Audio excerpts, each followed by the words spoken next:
And now, Saturday Night Theatre. The Case of the Late Pig by Margery Allingham, dramatised for radio by Gregory Evans, with James Snell as Albert Campion and Cyril Sharps as Lugg. The Case of the Late Pig.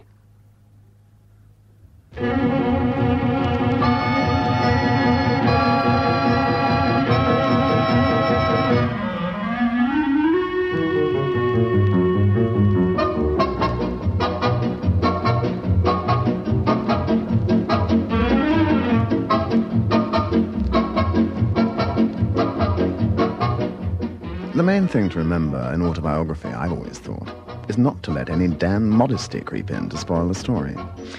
This adventure is mine, Albert Campion's, and I think I was pretty near brilliant in it. Though I must admit, I nearly got myself and old Lugg killed, and even now I hear a harp quintet whenever I consider it. It begins with me eating in bed. Lugg, I ought to explain, is my, gentleman. He's an old war stallion, and he came straight from serving time at His Majesty's pleasure to serving me at mine. Some time ago, Lugg acquired the habit of reading the Times to me while I eat, whether I like it or not. His taste doesn't run towards the literary and journalism, so he only reads the columns that appeal to him. He reads the deaths. How about this one, then? Peter's. I was reading a letter. It interested me particularly because it was both flowery and unsigned. Lugg laid down the paper with gentle exasperation. Know anyone called Peter's cock? Hmm? Oh, God. Peter's, R.I., aged 37, on Thursday the 9th at Tevering after a short illness. Funeral, Tevering Church. Peters? Did you say R.I. Peters? Why? Know him? Well, not now. Oh? We were at school together. Sweet little angels at St. Botolph's Abbey. Pig Peters took 3 inches of skin off my chest with a rusty penknife to show I was his branded slave. He made me weep till I was sick, and I kicked him in the belly. Then he held me over an unlighted gas jet until I passed out. Blimey. I haven't seen Peter since I went into the sicker with carbon monoxide poisoning. I promised him then I'd go to his funeral. Oh, get your black suit. I like a nice funeral when it's someone you know. Have a look at this. What do you make of it? Why should he die? He was so young. This what come this morning? Yes. There are thousands more fitting than he for the journey. Peters, Peters, saith the angel. Why? He was so strong, so unprepared. The roots are red in the earth. And the century creepeth on its way. Why should the mole move backwards? It is not yet 11. Well? Bit out the prayer book. Don't be an idiot. I remember learning it when I was a nipper. What's the machine, then? Royal, portable, new. No peculiarities. Nothing special about the paper, sold everywhere. Let's see the envelope. Oh, WC1, the old central stamp. Chuck it in the fire. I don't know. Peters, you see, this and the announcement... Don't be daft. Sling it in the fire. Lugg got up and waddled out with the tray. R.I. Peters. It was Pig, all right. I remember him booting me to persuade me to call him Rip. He was the major evil in my life, along with the devil, injustice, and Latin prose. When he fed my collection of leaf skeletons to the junior study fire, I wished he was dead.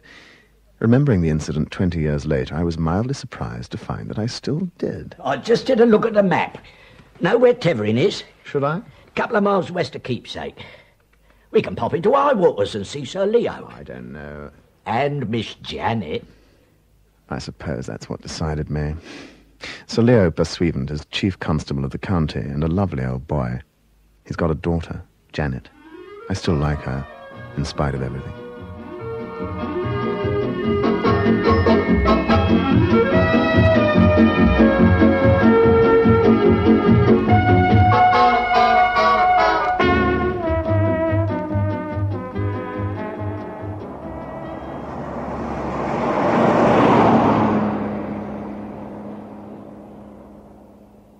Tethering. It was hardly en fete, a ploughed hill with a huddle of cottages on it. The churchyard in late winter was a sodden mass of dead cow parsley, overgrown and pathetic. Peters had been an ordinary, unlovable sort of twerp, and he was being buried in an ordinary, unloved sort of way. I began to wish I hadn't bothered coming. But then, as we were standing by the graveside in the light rain... To take to himself the soul of our dear brother here departed, we therefore commit his body to the ground. Earth to earth, ashes to ashes. Good Lord, Dust watch it. to dust. Pig, you almost had me in with him. What's the matter? Of the resurrection to eternal life. I'd know it anywhere. What are you twittering about? Pig had several revolting habits, even at 12 and a half. One of them was a particularly vicious way of clearing his throat. I've just heard it for the first time in 20 years. Amen. 4 others had come to see Pig laid to rest. A pleasant, stolid-looking chap, a girl in rather flashy black, a rather nasty old man, and... Whippet, what are you doing here? Well, you see, He didn't answer, and without thinking, I raised my hand to clip him.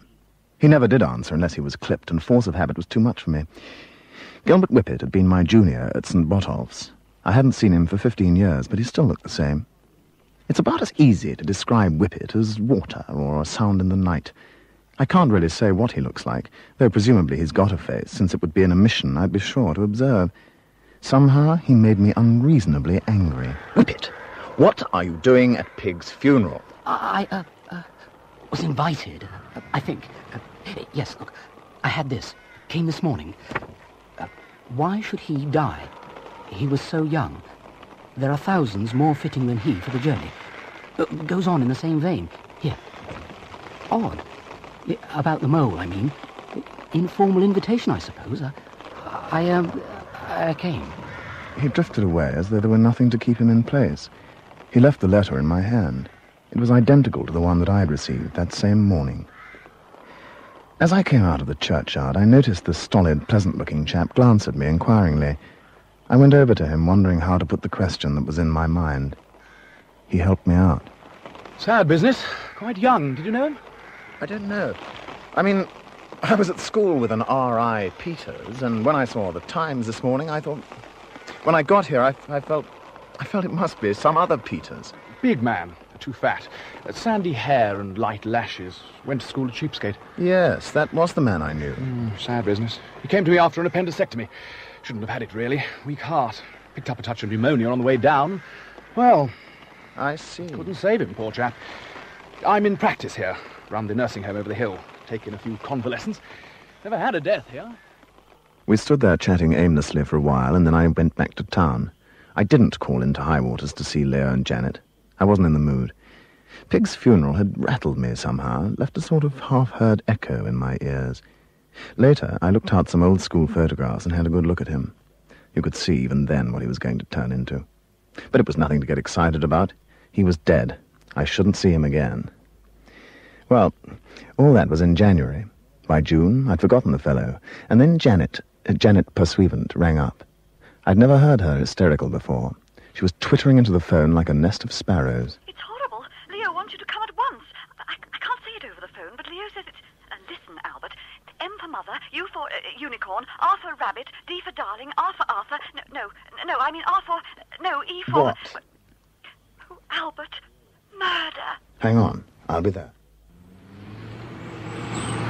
Leo was standing on the steps of Highwaters when Lugg and I drove up. He came down to the car and grasped my hand. Janet told you? Yes. Not a word. Move over. The mortuary is behind the police station. I'll direct you. Now, my boy, I want your opinion. We're going to trust you. I haven't put a thought in your mind. I haven't influenced you in any way, right? No, sir. Good. In here. There, under the sheet. Take a look. I said nothing. Lying on the table was the body of Pig Peters. He was unmistakable, and I knew without touching his limp, podgy hand that he hadn't been dead for 12 hours. Yet in January, and this was June. Dead. What? Damnable cad, though. Or not to say it, perhaps, but... You knew him? I met him. Had a most unpleasant interview with him only last night. Rather awkward in the circumstances. What was he calling himself? Alias, eh? Very likely. It never occurred to me. Harris. Oswald Harris. More money than was good for him. And the manners of an enemy NCO. Terrible fella. See the wound. It's hard not to. It looks as if he's been kicked through a felt hat by a cart horse. Yeah, very good. Damn nearly right.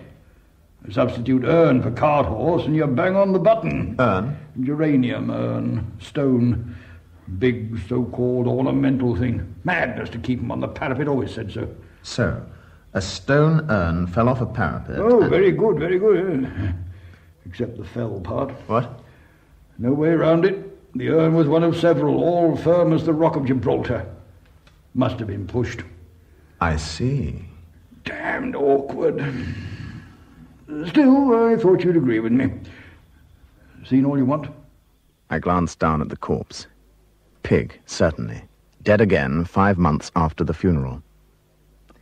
There was enough mystery in the business already. I kept my contribution to myself. I let the sheet fall back. I couldn't believe that Leo had dragged me down here just to confirm his suspicion that Pig had died from a bang on the head. There was more to come. I'd like to have a talk with you. Private matters. We'll go down to Holt Knight's. See poor Poppy. Have a look at one or two things. Holt Knight's? Is that where it happened? Come on. Getting chilly in here. As we walked to the Lagonda, I considered the business. Holt Knight's. You see, if Keepsake is a sort of County Eden, which I suppose it is, Holt Knight's, well, that's the Rose Garden. Keepsake's as perfect a village as you can imagine. Norman Church, Village Green, 2 splendid pubs. On one side it's got an estuary, on the other a ring of modest estates. Holt Knight's is the largest. It was run down for a long time, just a millstone round someone's noble neck. Then Poppy Ballou retired from the stage and bought it, and, well, she turned it into the finest hotel and country pub in the kingdom, with an 18-hole golf course attached. All very lazy and homely and comfortable. And now... But we'd reached the cars by then. Leo was looking at Lugg with mistrust. I stepped in. Lugg, I'm going to drive Sir Leo over to Holt Knight's. You'd better go back to High Waters. Take a bus or something. A bus? A bus? Yes, one of those big green things. You must have seen them about.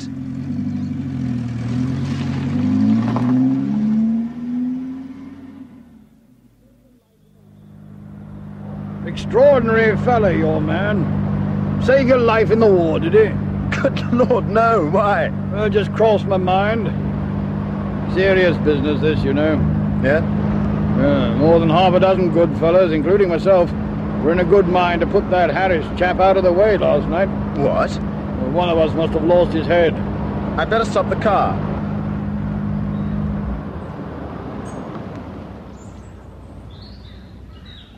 You see, Harris was going to buy Holt Knight's. Buy the Knights? How on Well, earth? Poppy was a bit in debt, apparently. She'd accepted a mortgage from some fella in London. Nice chap, good terms. Seems he was an agent for Harris. I see. Harris came to the hotel and started bragging, throwing his weight about.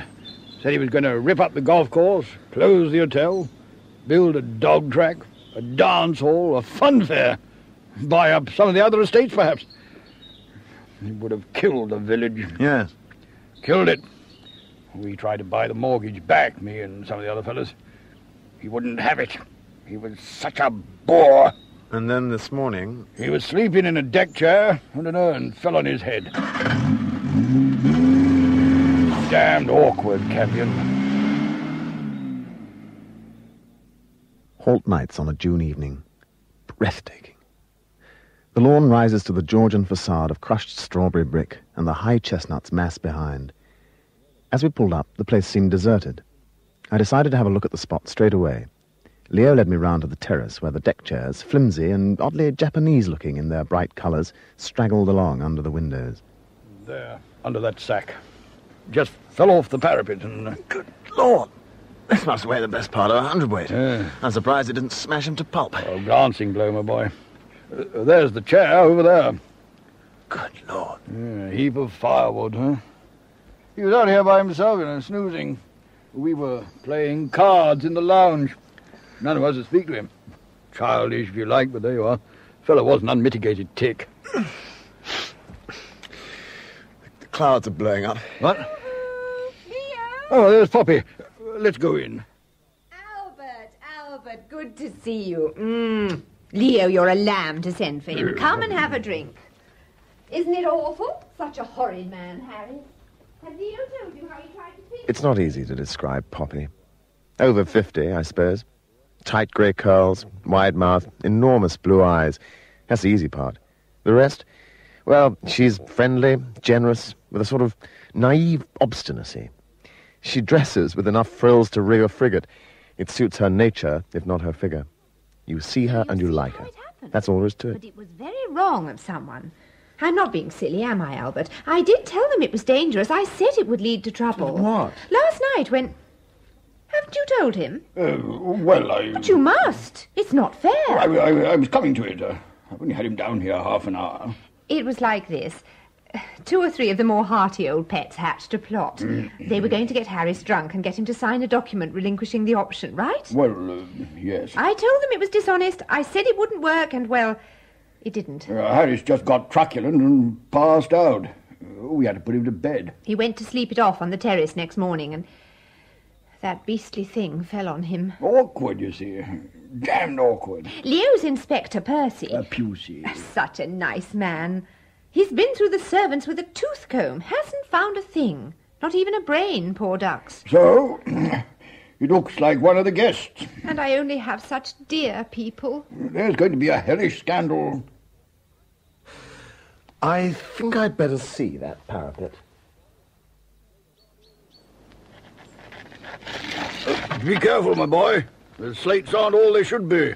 Well, any theory I might have had about a feather-brained cat is out of the question. I know. Someone must have lifted the thing up before they pushed it out. The parapet's wet here, just underneath where the urn would have stood. Yes, I noticed that. Do you know why it is? No idea. No water anywhere else on the parapet. No. But it must have been under the urn. Yeah, look there. Mincing down the drive. Horrible little man. Yes. Do you know him? No.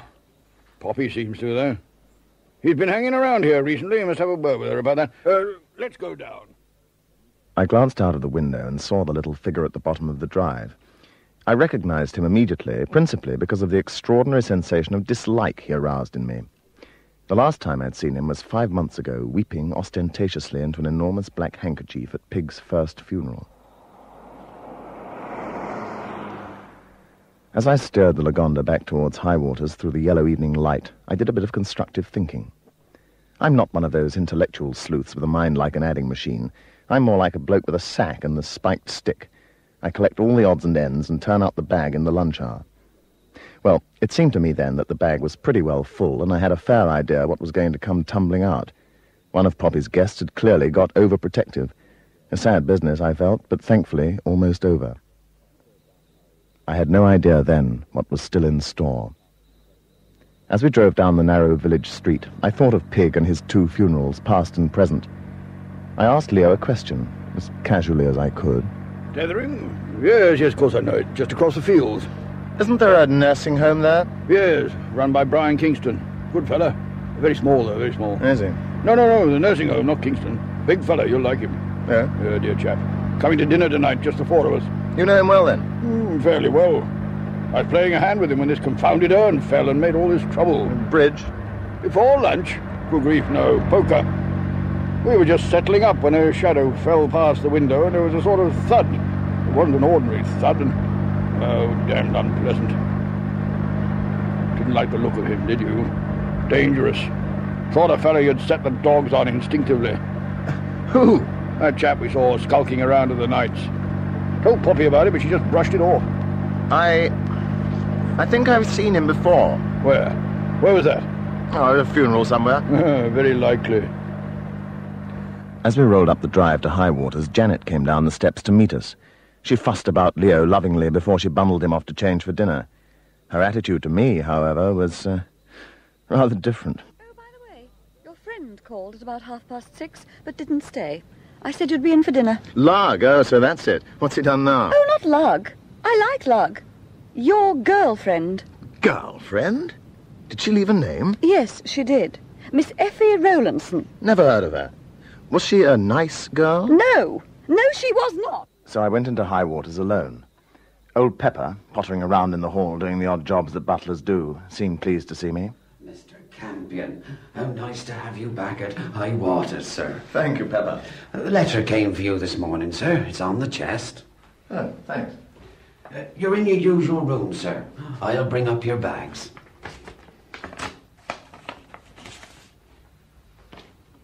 Good Lord. I beg pardon, sir. Nothing, Pepper. Oh, saith the owl, aho, sobbeth the frog, oh, mourneth the worm, where is Peters that was promised us?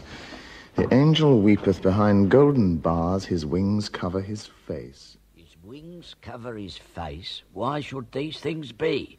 Who was he to disturb the heavens? Consider, oh, consider the lowly mole, his hands are sore, and his snout bleedeth. Same envelope and paper as the first. A pleasure to read. Poor little mole. Analysis, Lugg, that's what I want, not sentiment. Help me with this tie. Right. I've got 4 minutes to get down to the dining room. An owl, a frog, a worm and an angel are all upset because they can't find this here Peters. Keep still. Oh. Well, that's clear, isn't it? And it was Peters that was under that sheet this morning. The same. Queer. What'd he die of? Flower pot on the head with intent. Where are my cufflinks? Ah, it's rubbish, that note. I told you, chuck it in the fire. The point you seem to have missed is that Peters died this morning. Well? The note was posted last night. So, the bloke what posted it knew that Peters was going to die today. Yeah, well, maybe I was wrong. The little mole's a prophet. The puff pastry has a sausage in it after all. Botulistic, most likely. I arrived at the dining room with half a second to spare, and Pepper regarded me with affection, which was more than Janet did, I was sorry to say. I sat down and found myself next to the pleasant-looking chap with whom I had chatted at Pig's tethering funeral. About 6 months ago, I think. Brian Kingston. I think we met before. What? At a funeral near Tethering, yeah. That chap we saw at Holt Nights, you know, Campion? Yes. Kingston says he's staying in the village. At Mrs. Swift's. Apparently, this Mr. Hayho... What's his name? Hayho. Well, apparently... Hayho? Hayho? Idiotic name, must be false. I don't think so. Hayho is quite a common name. Hayho? I don't believe it. Look, this is hardly the time to be funny, Kingston. I mean, this is a serious business, my dear fellow. It's very serious. I mean, I'm saying, wasn't it? Wasn't Hayho that queer fella at the funeral? Peter's funeral? Yes. Yes, I think he was. There was an odd sort of girl there, I remember that. Wait a minute. What? I just thought of something. Perhaps we can have a chat after dinner. Did you know Peters well? Not intimately. He wasn't a nice chap. I think I'm onto something. Can't tell you here. But we didn't get a chance to talk after dinner. The inspector in charge of the case came to see Leo, and he excused himself, taking me with him. We adjourned to the gunroom. Well then, Pusey, what have you come up with? I don't know what to make of it, sir. It seems like we've made a mistake. But where it is, I can't tell you. I spent the whole day questioning people, and, well... And no one but Sir Leo has a decent alibi? No, sir. Everyone has an alibi. And a good one, too. They all knew each other well. One of them couldn't have done it unless... Unless what? Well, go on, man. We're in lodge here. Unless all the gentlemen knew, sir. Unless you... Unless they were all in it together. Conspiracy, eh? Is that what you think? Well, sir, it hardly seems feasible. Oh, I don't know, Pusey. It's an idea. And yet, it couldn't have been so in this case. They would have all had to be in it. Don't you see? And I was there. Yes. Of course, sir. I was forgetting that. No. Impossible. We'll have to think of something else, Pusey. No, we'll go over the alibis together. I mean, there may be a loophole. They settled down to work, and not wishing to trespass on the inspector's province, I drifted off to find Kingston. I finally tracked him down on the terrace. He was standing alone in the moonlight, smoking a cigar, and looking rather like a Hollywood leading man. He took my arm eagerly. That chap Peters. Yes? Well, this is rather in the nature of a confession. Oh, yeah? No, I didn't rob him or anything. I took down his will. I wrote it out and he signed it. I don't quite see what... Look, I know I can trust you. I have heard about you from Janet. You see, I altered it a bit. Did you now? Oh, not in substance, of course, in form. As he dictated it, it ran something like this. To that unspeakable bounder and unjailed crook, my brother, born Henry Richard Peters, whatever he may be calling himself now, I leave all that I possess. I do not do this because I like him. Well, it went on in the same vein. I didn't think it was decent. A thing like that can cause a lot of trouble. I cleaned up the wording a bit. Very sensible. But I don't quite see where this is leading. Well, you see, as soon as I saw Harris, he reminded me of someone. Tonight at dinner, when you mentioned the funeral, I remembered who it was. Peters? Yes. The more I think about it, the stronger the likeness becomes. Well, you see what I'm driving at? I think so. You think Peters and Harris are... brothers. Oh. Now I've said it, it doesn't sound so exciting, does it? Anyway, I thought there might be... There you are. I've been trying to find you. There's a call for you, Dr. Kingston. A Mrs. Bedford. Oh, yes. I've been expecting this. She's a week overdue. I'd better go. Would you say goodnight to your father for me? Of course. Good night. Good night. I'll let myself out. Thank you for a splendid evening. Quite, romantic, isn't it? Out here in the moonlight. Night-scented stocks in the garden. Nightingales in the ilex. Albert? Yes? Do you know who did this beastly murder? No, not yet. You think you'll find out? Yes, I'll find out. Albert, will you hold my hand? It'll be a dreadful shock to Leo when he has to know. Poppy? Well, they'd all shield her, wouldn't they? After all, she has the most to lose. Go back to town, Albert. Give it up now. Don't find out. You look very lovely tonight. Your hair, your dress, it... Oh. I'm sorry about this afternoon. I'm sorry about what I said. That woman, I know... Mr. Campion. Oh, I beg your pardon. Forgive me, Miss Janet. What is it, Pepper? A young lady has called to see you, sir. I put her in the breakfast room. Miss Effie Rowlandson, sir. Miss Effie Rowlandson. I'm afraid I looked at her blankly. She was petite, blonde, and girlish, with starry eyes and the teeth of a toothpaste advertisement. Her costume was entirely black, save for a long white quill in her hat, and the general effect lay somewhere between Hamlet and Aladdin. Oh, you don't remember me. Oh, I was sure you would. Oh, how awful of me to come. Perhaps you got the wrong man. Oh, no. I remember you. At the funeral. Oh, yes. Rowley Peters' funeral over at Tethering. That's right. I do remember now. I knew you would. I just knew it. I'm like that sometimes. I just know things. I knew you'd help me. He trampled on me. I beg your pardon? I don't know when I've been so mistaken in a man. He was hard, I knew that. All men are hard, aren't they? Not like him. Oh, but I ought not to talk about him like that, did I, when he's dead? If he is dead. Is he? Who? Oh, you're cautious. Rowley Peters, of course. I used to call him Roly-Poly. Didn't I, of make him cross. Well, it's wrong to laugh when he's dead. If he is dead. Do you know? My dear girl, we went to his funeral, didn't we? Look, I've come to consult you, Mr. Campion. I'm putting all my cards on the table. I want to know if you're satisfied with that funeral. It wasn't much to do with me. Oh, wasn't it? Well, why was you there, I want a straight answer. There was something funny about that funeral, and you know it. I'm perfectly willing to help you. Suppose you tell me why you think I can. Well, I'll trust you. I was engaged to marry Rowley Peters, Mr. Campion, and then he went and died in a hole-and-corner nursing home and left all his money to his brother. And if you don't think that's suspicious, I do. Because he left it all to his brother? Well, it's funny he died at all, if you ask me. I think he's done the dirty on me. If he's hiding, I'll find him if it's the last thing I do. I came to you because you're a detective and I like your face. Splendid. But why come here? Why come to Keepsake, of all places? Oh, I've got a friend in the village, and he's seen my photographs of Rowley. A few days ago, he wrote to me, this friend. There's a gentleman in the village very like a friend of yours, he wrote. Come and take a look.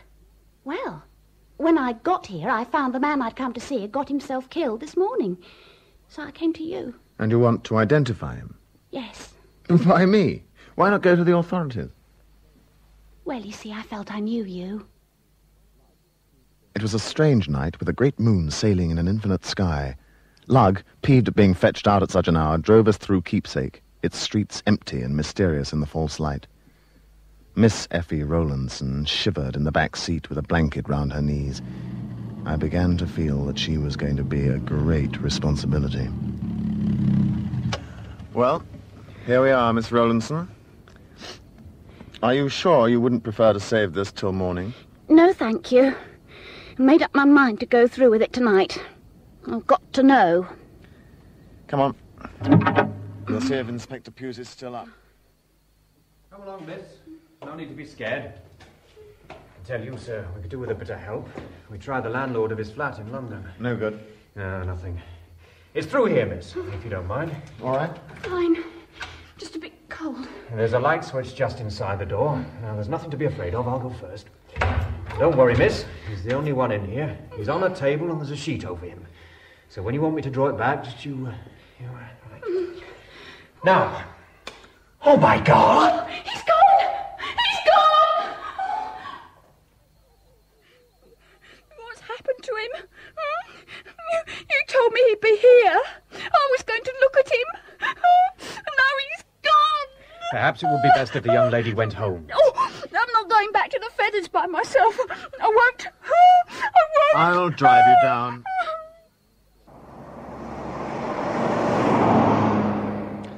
The situation had all the unreality and acute discomfort of a nightmare. The fields and walls and hedges on either side of the road were ghostly in the false light. It was hot, and there wasn't a breath of wind anywhere. Effie, beside me in the Lagonda, was shivering so much I thought she might pass out. I've had a shock. I steeled myself when it wasn't necessary. That was one thing. Then I realised Rowley got out by himself. That sheet, it was just thrown back like someone had got out of bed. You didn't know Rowley Peters like I did, Mr. Campion. He was clever. He was clever and cruel. And he's about somewhere. He's hiding. He was dead this afternoon. Since miracles don't happen much nowadays, he's probably dead still. I'm not an imaginative girl, Mr. Campion. But you read of funny things, don't you? Suppose he was to rise up behind one of those banks by the side of the road and come out towards us. Shut up! There's some perfectly reasonable explanation. When you get back, have a stiff drink and go to bed. You'll find it's all been cleared up by the morning. Oh, you're hard. I like hard men. I do, really. Well, we're here.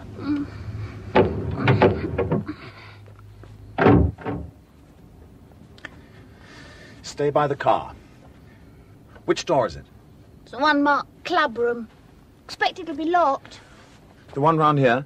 Yes, it's that one.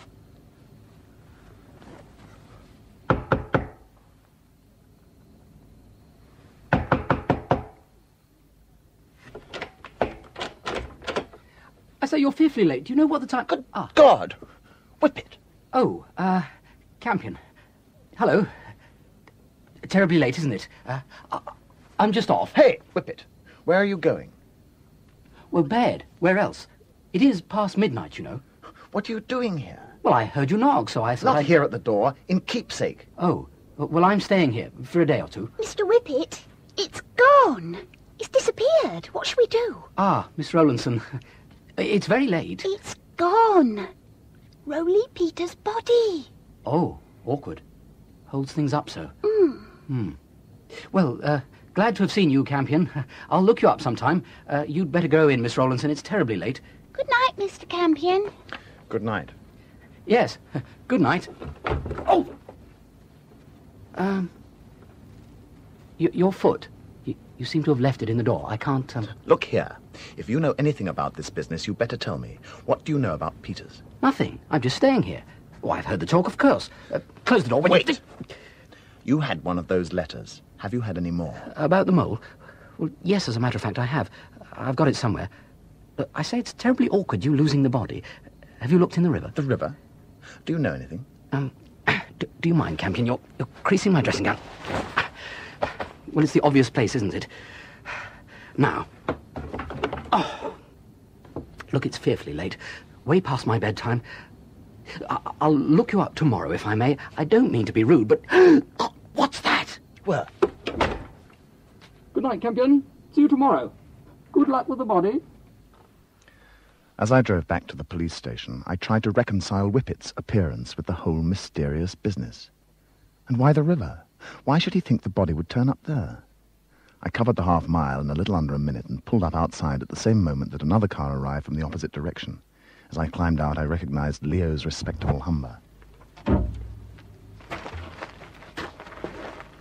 That's you, Campion. Most extraordinary business. Pusey told me over the phone. I don't like monkey business with a corpse. Not a bit like my district. Indecent. Pusey, anything to report? Come round and look, sir. Yeah. All these windows were bolted on the inside. Yeah. I checked round at about 11 o'clock. Well, the body was here then.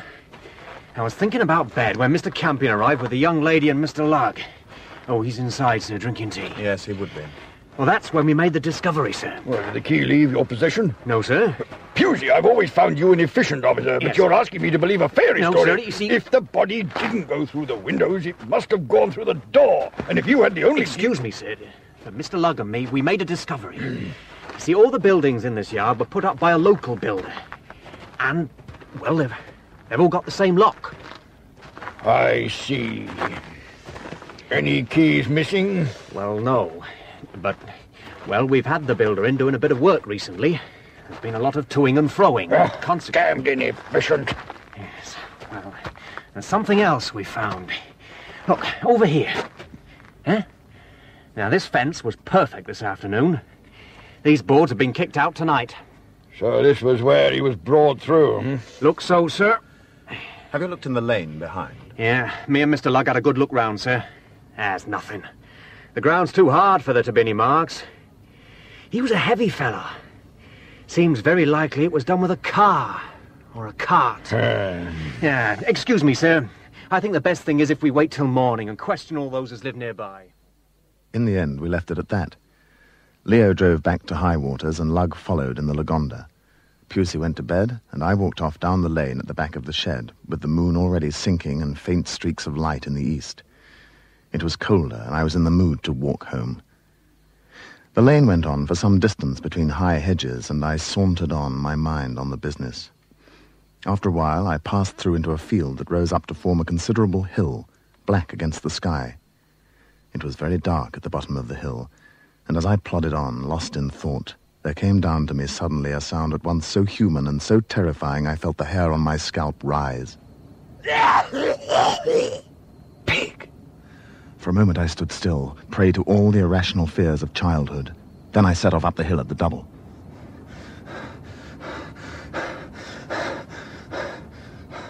Suddenly, as I reached the brow, I saw something silhouetted against the grey sky.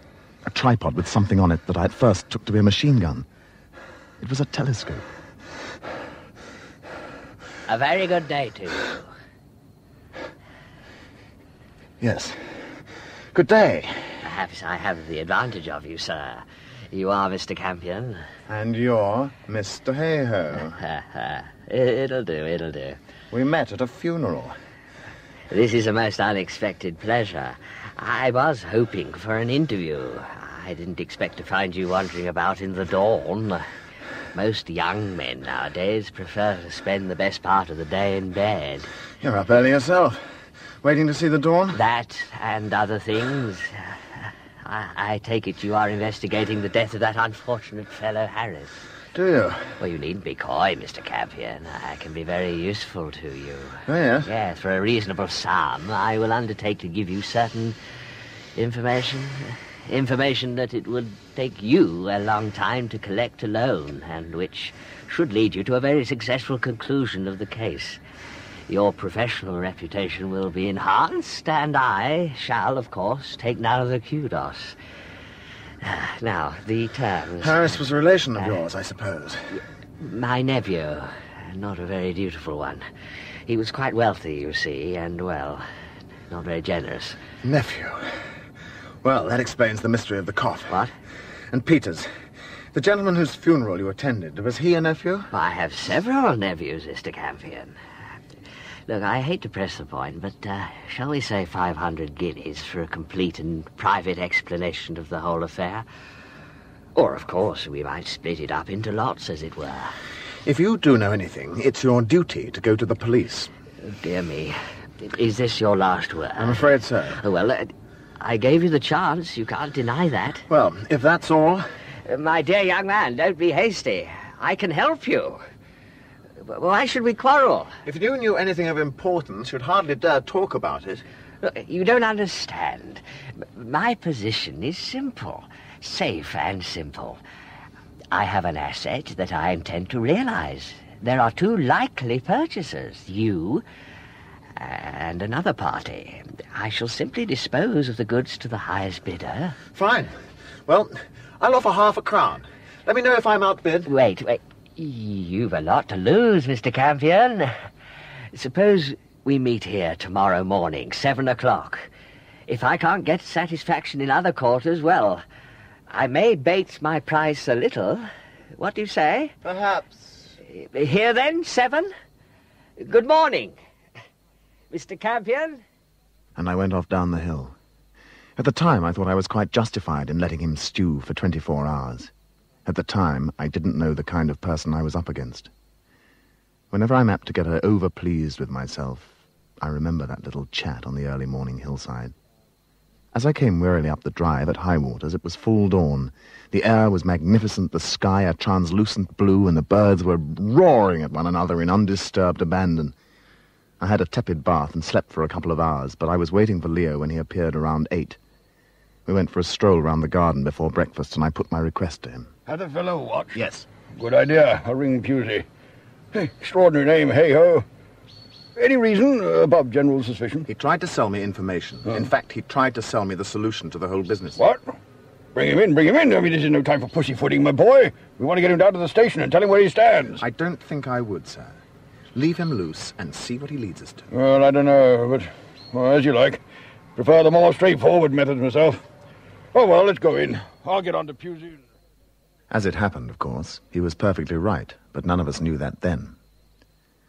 I breakfasted alone, and Janet drifted in, tossed me a glance of faint contempt, and drifted out without speaking, 2 bright spots of colour burning on her cheeks.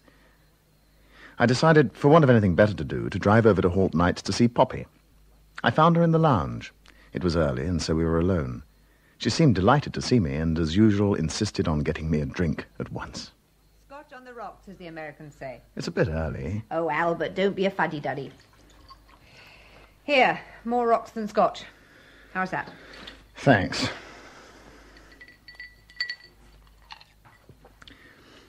Did you have any visitors yesterday morning? Someone who popped in and then left, perhaps? Well, yes, I suppose I did. I'm afraid I haven't told Leo about it. It's rather awkward. People down here are terrible snobs. I don't quite follow. It was Hey-Ho. He's an awful little bounder, but he's got to live like anyone else. Hey-Ho is a friend of yours? Oh, no, not a friend. But he came to me for help yesterday morning. He wanted to borrow money? Oh, no. I mean, I might have lent him £1 or 2, but you wouldn't say he borrowed money. You see, he came to me and told me the whole story.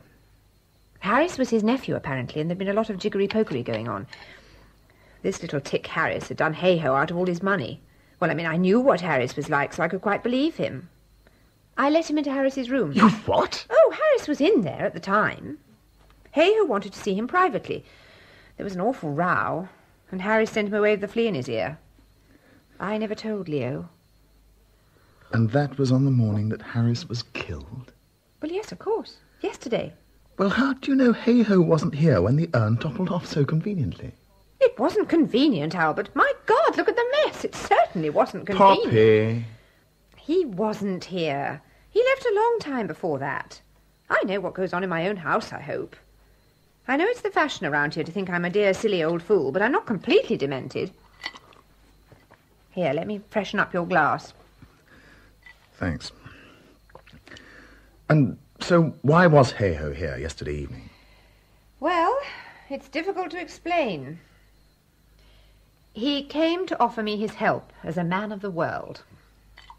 Thanks. I think he really came to scrounge a drink. I looked down at the glass in my hand and twirled the little blocks of ice round and round in the pale amber liquid. It was then that I had the whole case under my nose. Unfortunately, I only saw half of it.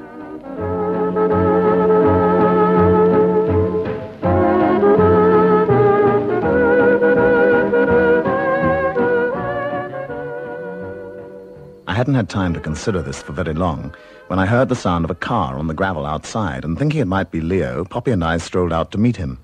But it was Lugg in the Lagonda, and as I hurried up, I saw that his great moon of a face betrayed unusual excitement. Hop in. The General wants you down at the station. Got something for you. They found the body. Oh, got your second side outfit working again, I see. Oh, morning, ma'am. I'm sorry, Poppy. Leo's waiting for me down at the police station. I'll send him along when the excitement's over. Do. He's a pet, Albert, one of the best. Tell him I'm silly and sorry, all right?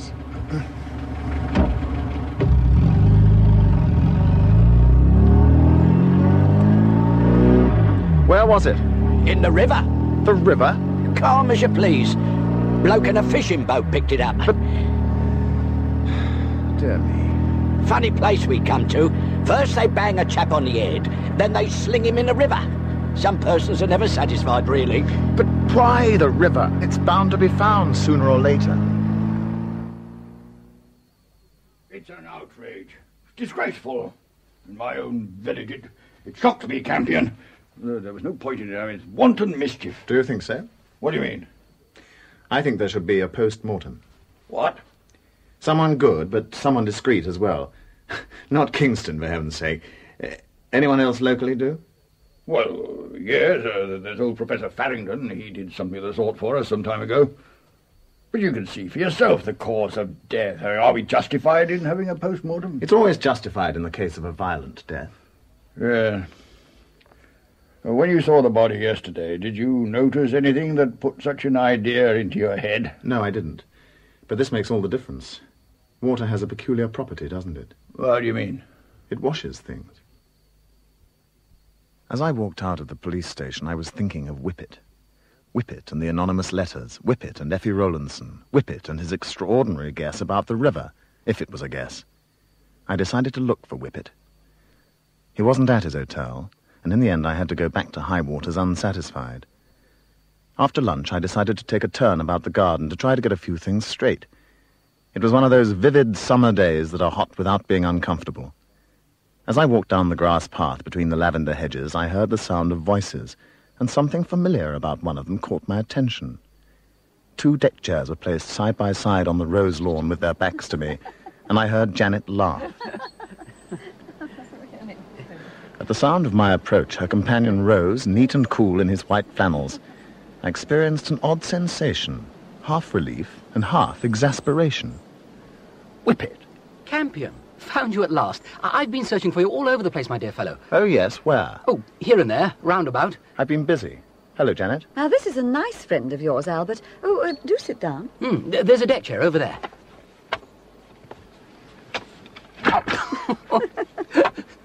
Complicated things. It's been found, you know, in the river. Yes, I heard in the village. You've got a lot to explain. Yes, I know. Well, that's why I've been looking for you. There's Miss Rowlandson, for one thing. And, this. Came this morning. Have you had one? Although the Skinner is at hand, his ease is in the earth. Peace and hope are in his warm heart. He foldeth his hand upon his belly. Faith is his that can remove the mountain or his little hill. Same postmark as the rest. Funny, isn't it? Do you make anything of it? No. He foldeth his hands upon his belly. Who's the he? Well, I took it to be the mole. His little hill, you know. Well, I suppose you both know what you're talking about. think I'd better go now. Now that I found Campion and cleared all this up. You've been most kind to put up with me, Miss Pursuivant. My pleasure, Mr. Whippet. Goodbye. I'll walk with you to the gate.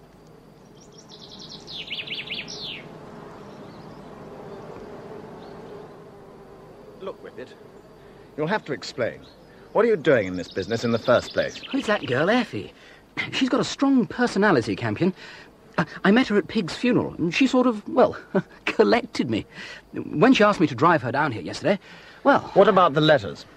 You're not supposed to take them seriously, are you? Anonymous letters. Well, and yet, I wonder who's writing them. It's very disturbing, Campion. I'll be at the Feathers. Look me up when you can spare the time, and we'll go into it. Goodbye. Ah, I don't want to interfere, Albert. No. Mr. Whippet told me a bit about Effie Rowlandson. He did? Well, thank goodness for that. I don't think you should let her annoy him. What? It's bad enough to bring her down here in the first place, without letting her get her claws into other people. I hate to have to talk to you like this, Albert, but really, you know, it is rather disgusting of you. Before I could stop her, she turned on her heel and stalked back into the house. I followed her, of course, but she had shut herself in her bedroom, and once more I was given furiously to think. I went into the library, a large, old-fashioned room, cool and with the aromatic smell of paper.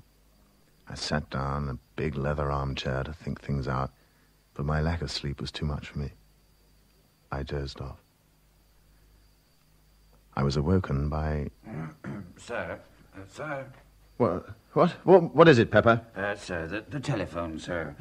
Miss Poppy Ballou ringing from Holt Knights. Perhaps you'd like to take it in here, sir? Thank you, Pepper, yes. Poppy. Oh, Albert. I've got an awful confession to make. Oh, yes? I'm afraid you're going to think I'm rather stupid. It seems Hay-Ho did come back that morning, the morning Harris was killed. One of the girls saw him. It was a long time after his row with Harris. I thought he'd gone. The girl knew I'd given him permission earlier, so she thought it... Oh, Albert, will you have to tell Leo? Arrest Hay-Ho? Why, I don't think we can arrest him, don't you know? Bring him in, question him, wanted to do that all along, but we can't hold him. But you must hold him. That's the point. We're not a tittle of solid evidence. Pull him in for something else. Trump up a charge? Well, the fellow's a blackguard, I know, but monstrous. At least keep him for 24 hours. Well, what's on your mind, my boy? You sound apprehensive. Anything in the wind? I don't know. Look, you think about the question of arrest. I'll go down to his lodgings with Pusey and pick him up. There's a constable on the place, isn't there? It's all under control, sir. He's been in all day. Good, good. That's his room, where the light is. You can see him if you look. Where? Oh, there he is, Inspector. That shadow on the curtains. He hasn't moved for an hour. Oh, no. I'm sorry, Constable. What, sir? I'm afraid you're going to be dealing with dog licenses for quite a long time to come. It was a coat and bolster over a chair, of course. Pusey stood looking at it when we got into the stuffy little attic bedroom, and he kept his temper remarkably well. From the constable's evidence, Hay-Ho could have had an hour's start at the most. Pusey mobilized his small force with speed and efficiency. He reported on his progress to Leo at the police station around about 11 o'clock. He didn't leave by bus, and he hasn't got a car. If he went on foot by any of the main roads, he moves a deal faster than any ordinary animal. Can't understand it. Unless he took to the fields. Seems to pin it, though, this bolding. Extraordinary thing. I took a dislike to the fellow the first time I saw him. Must have been hiding in Hall Knights all the time. We'll get him, sir. The whole village is on the lookout, and none of us here will rest tonight. You go back to your bed, sir. You can leave him to us. You've searched the hilltop? Every inch. His telescope's up there, but nothing else. Besides, he couldn't get up there without being seen. Not unless he was a mole. What? Travel underground, you see, sir. Leo drove me back to high waters, and I climbed into bed for the first time in 48 hours. I was in dreamland, as the books say, the minute my little golden head touched the pillow. I only seemed to have been asleep for about a quarter of an hour when... Mr. Albert! Mr. Albert! Oh, Stroop, wake up! Mr. Albert! What? 6 o'clock, you told me to wake you. Oh, God. Now, why you bothered? A.O.'s running away from a pack of rozzers all set to jug him for murder, but he's not going to pass up his little appointment with you. Oh, dear me, no. Have you rung Inspector Pusey? Yeah, not a sign. Searching all night, he said. Not a whisker. Oh, dear. I'll come with you if you like. Nothing like a long country walk before the dew's off the grass. cools the feet. I sent him back to bed, dressed, and went out. It was a fine, clear morning with a promise of great heat in the day to come. The sky was opal, the ground was soft, and it was a pleasant morning for walking. But I found my feet lagging, and I entered the hill meadow with the deepest foreboding. When I reached the summit, I felt relieved.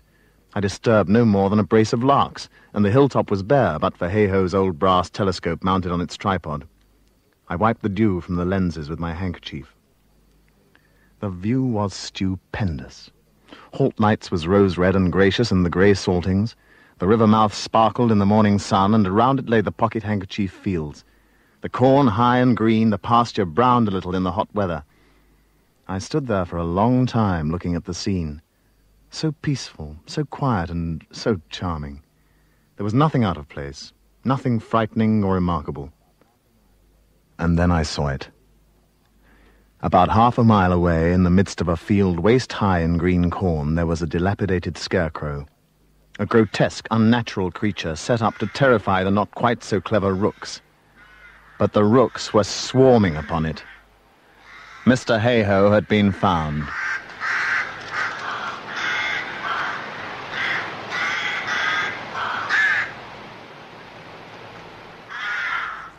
Just one, you think, sir? It looks that way. One thrust, strong and deep, over the collarbone and into the jugular. Done here, do you think? The road's just over there. The murderer wouldn't have had far to carry him. It might have been done here. There's enough blood. What was he doing in the middle of a field with a murderer, anyway? A bit of private business. I'd like an opinion on the wound. Well, Professor Farrington will be along later this morning to see the other body. We can get Kingston to have a look in the meantime. Are we going to leave him up here? Well, we should. At least until Farrington arrives. But we can't leave the fella hitched up out in the sun like this. It isn't decent.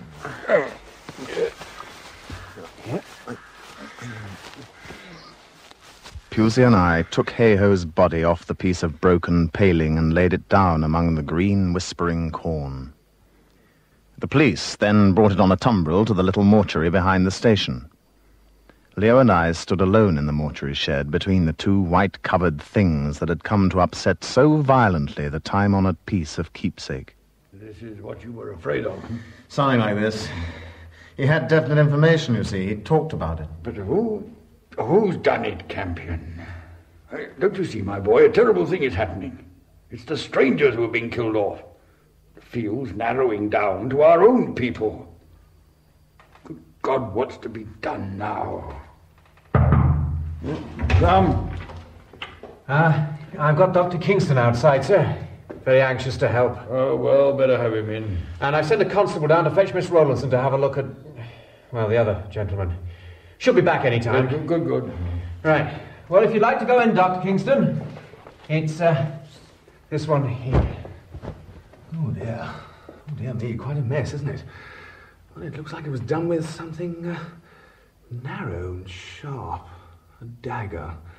A trophy, perhaps. Something like, you know, the ones on the wall of the billiard room at Holt Knights. That kind of shape.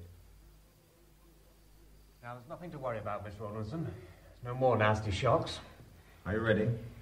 Yes. Oh. Yes. Yes, that's Rowley Peters. Are you sure? Oh, yes. I wasn't in love with him, but I'm sorry he's dead. Now, come on, miss. Let's go back to the station and have a cup of tea. We better get a statement down on paper. He used to take me out a lot. We got engaged, or nearly engaged. And then... Oh, Mr. Campion, you know the rest. Yes. Can I go now? I'd like to be by myself for a while. Yes, of course, my dear. Lugg's outside. He'll drive you home. And so it's really Peters we've got in there, isn't it? I'm not sure anymore. I thought I recognized the corpse. I thought it was Peters, but now... You can't really identify a man after 25 years, and the two brothers were obviously alike. Does it matter? They're both dead. Whereas the murderer, on the other hand, is still roaming around somewhere.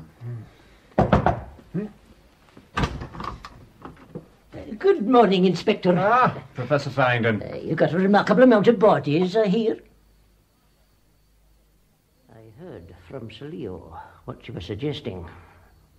It's diabolical, a diabolical thing. Then you think I'm right? Not so fast.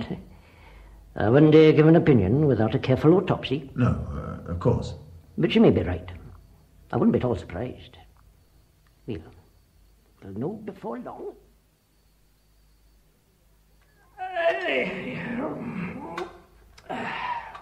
Have this sent round to me. I'll let you know for certain in a day or two. Oh, I thought... But I think I dare express an opinion, a very tentative one, you understand, that he met his death sometime before he had that crack on his head. Poison? Chloral hydrate, most likely. The bang on the head was in the nature of a blind. You've got a clever man working against you, Mr. Campion. Now, let's have a look at the other poor fellow. For 2 days, things hung fire, and Pusey and I collected what useful scraps of information we could. Janet developed a strained expression, Poppy took to her bed, and even Whippet was more solicitous than I'd supposed possible. I packed him off to talk to Janet, who was kind enough to put up with him. Kingston, of course, was very much in the foreground, and I even found him useful. He was an inveterate gossip with a cavalier regard for the laws of libel. Leo was perhaps the worst affected of us all. He sat in his gun-room staring mournfully at his magnificent collection of sporting trophies. A mass of papers lay disregarded on his desk. We've got 10 days. The inquests have been adjourned to give us a breathing space, but that means we've got to get results. Every morning I wake up wondering what the day's going to bring forth.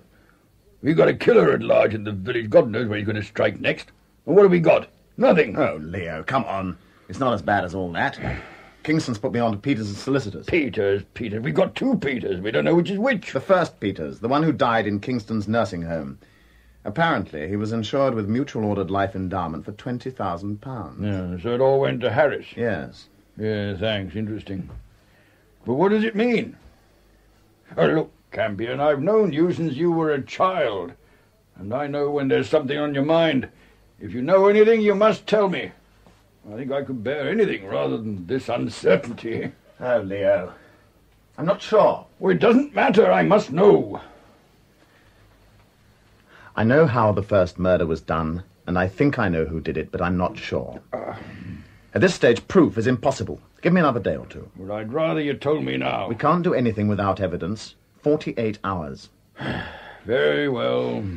There is something, though. Can you get a Home Office order for the exhumation of R.I. Peters, buried over at Tethering last January? Well, I could try. But, my dear fellow, identification after all this time. I've got an idea about that. And it's important? I don't know. I think so. Well, I'll see what I can do. Can I use the phone? Yes, of course. Anyone interested? Dr. Kingston. Oh, been making a bit of a nuisance of himself lately. A bit too much like a schoolboy. He should enjoy this, then. I'm going to ask him to show me round his graveyard. No, really. I'm glad of something different to do. It's been a quiet day. You said you were interested in the soil. That's right. Well, yes. I think there might be some kind of preservative. About a year ago, a grave digger dragged me out to see a most odd thing. He opened up a grave to put in a relation of the dead woman, and the coffin lid had come off. She'd been in the ground for 3 years, but the body was almost perfect. How did you guess? Cow parsley. You often find it growing in soil like that. Oh. Wait a minute. You're not thinking of an exhumation, are you? Perhaps. I say, it'll be rather jolly. Exciting. I've never been present at an exhumation.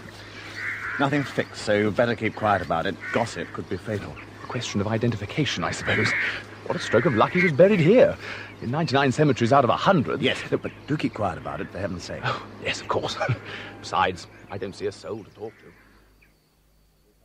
The following day, the 3rd since Hay-Ho had been found, I woke up with a sensation of apprehension, a premonition that things were going to move, although if I'd known in what direction, I don't think I'd have got out of bed. It began with Professor Farrington's report. He came over to make it verbally while I was at the station with Pusey. It was chloral hydrate. So, he was poisoned? Well, it's difficult to decide how much the man had taken before his death. There's no way of knowing, you see, whether when the stone crashed down on his head, he was already dead, or just drugged. What would the chloral hydrate have done exactly?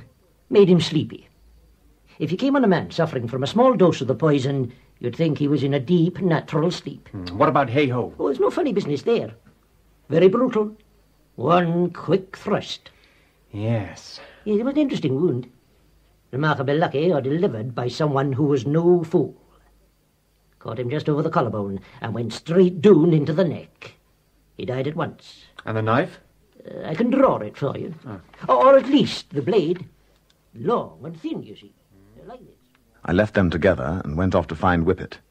Neither he nor Effie Rowlandson were at the Feathers when I arrived, but presently he came up alone in his baby Austin. I've been house hunting. There's a little villa down the road that interests me. I like empty houses, don't you? Whenever I'm in a district, I look at empty houses. We must look together sometime. Yes, well, I really haven't got time at the moment. Look, I wanted to ask you, did you ever talk to Hey-Ho? Oh, yes. Yes, I had several conversations with him. Not a nice fellow. Tried to borrow money. Very likely. What else did you talk about? Natural history, I think, mostly. Flora and fauna, you know. Some are born blind, some achieve blindness, some have blindness thrust upon them. Moles come into the first category, don't they? I went back to High Waters. There, the thing I had not foreseen, the thing for which I shall never forgive myself, awaited me. Lugg had gone.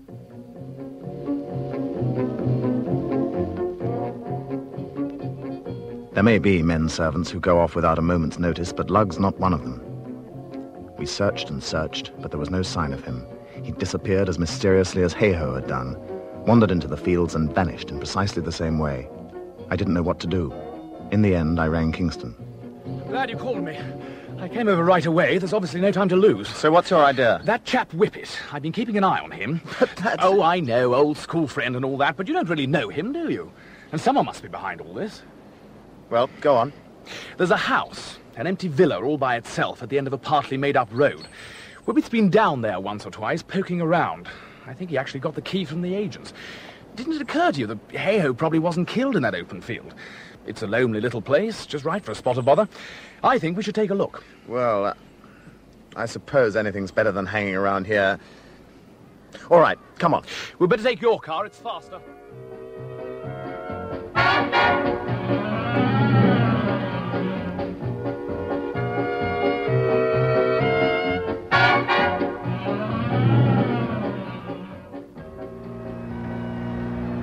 Straight down the hill, then left.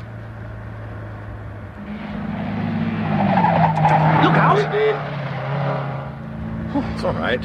Pull over. No time. You haven't been sleeping. Pull in there. I've got a hip flask in my bag. Pull in, or I won't be responsible.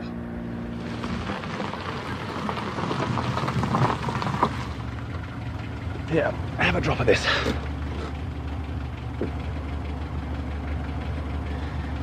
You're right. That is better. I think I'll have another. Just what I needed. Can I hang on to the flask for a while? Of course.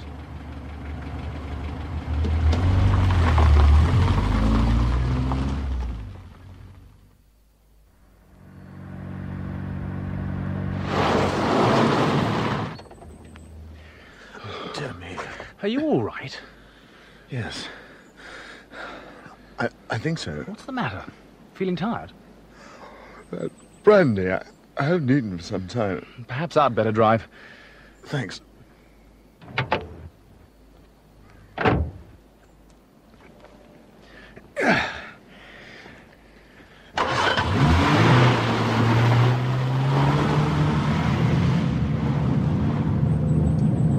Got to get out of luck. I'm tired, terribly tired. I was aware of him pulling up, and through my half-closed eyes I saw a dilapidated little villa, its white stucco streaked with many rains. At the side of the house there was a garage with a badly made drive leading up to it. I was aware of Kingston unlocking the door of the garage, and then I was down at the bottom of the car, my eyes closed and my breath coming at regular intervals.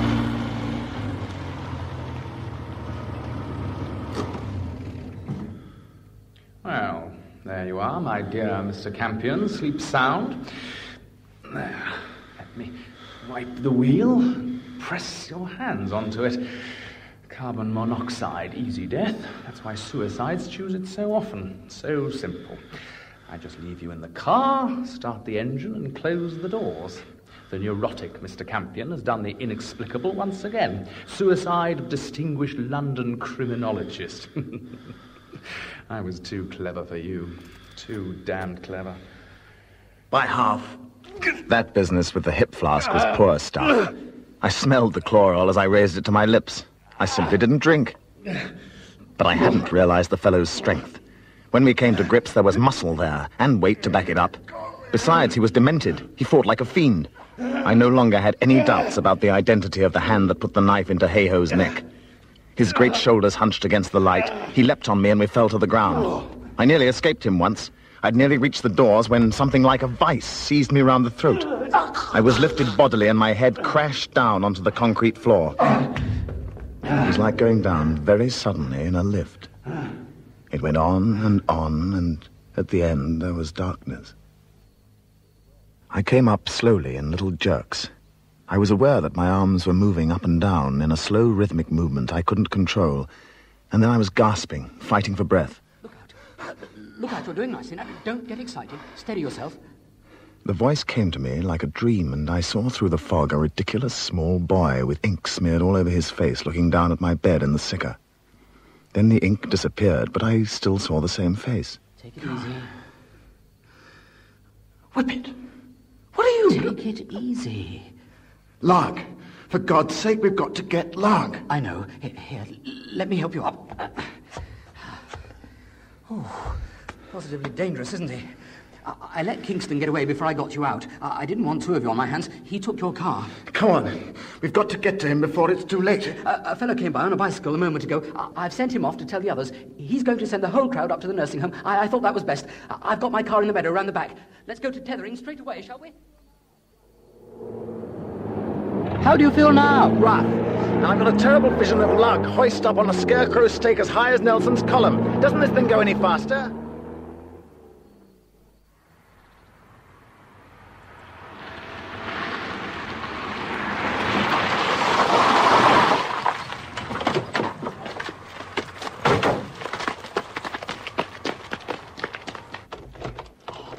Locked! Break it down.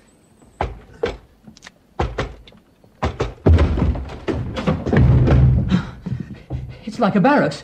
Where do we begin? Upstairs, quick. 5 doors on the landing were open, so we concentrated on the one that wasn't.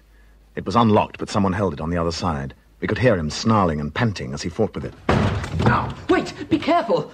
Through the open door, I could see a bed, and on it was a large, familiar form. The face was uncovered, and as far as I could see, the colour was natural. But as I stared at it, I saw the thing that sent the blood racing to my face and turned my body cold. Lugg! His hair. It's been dyed red. What colour was Peter's? And so I saw the truth. The body of one fat man is much like the body of another when the hair is dyed and the features obliterated. Kingston was going to have a body for his exhumation after all. Campion!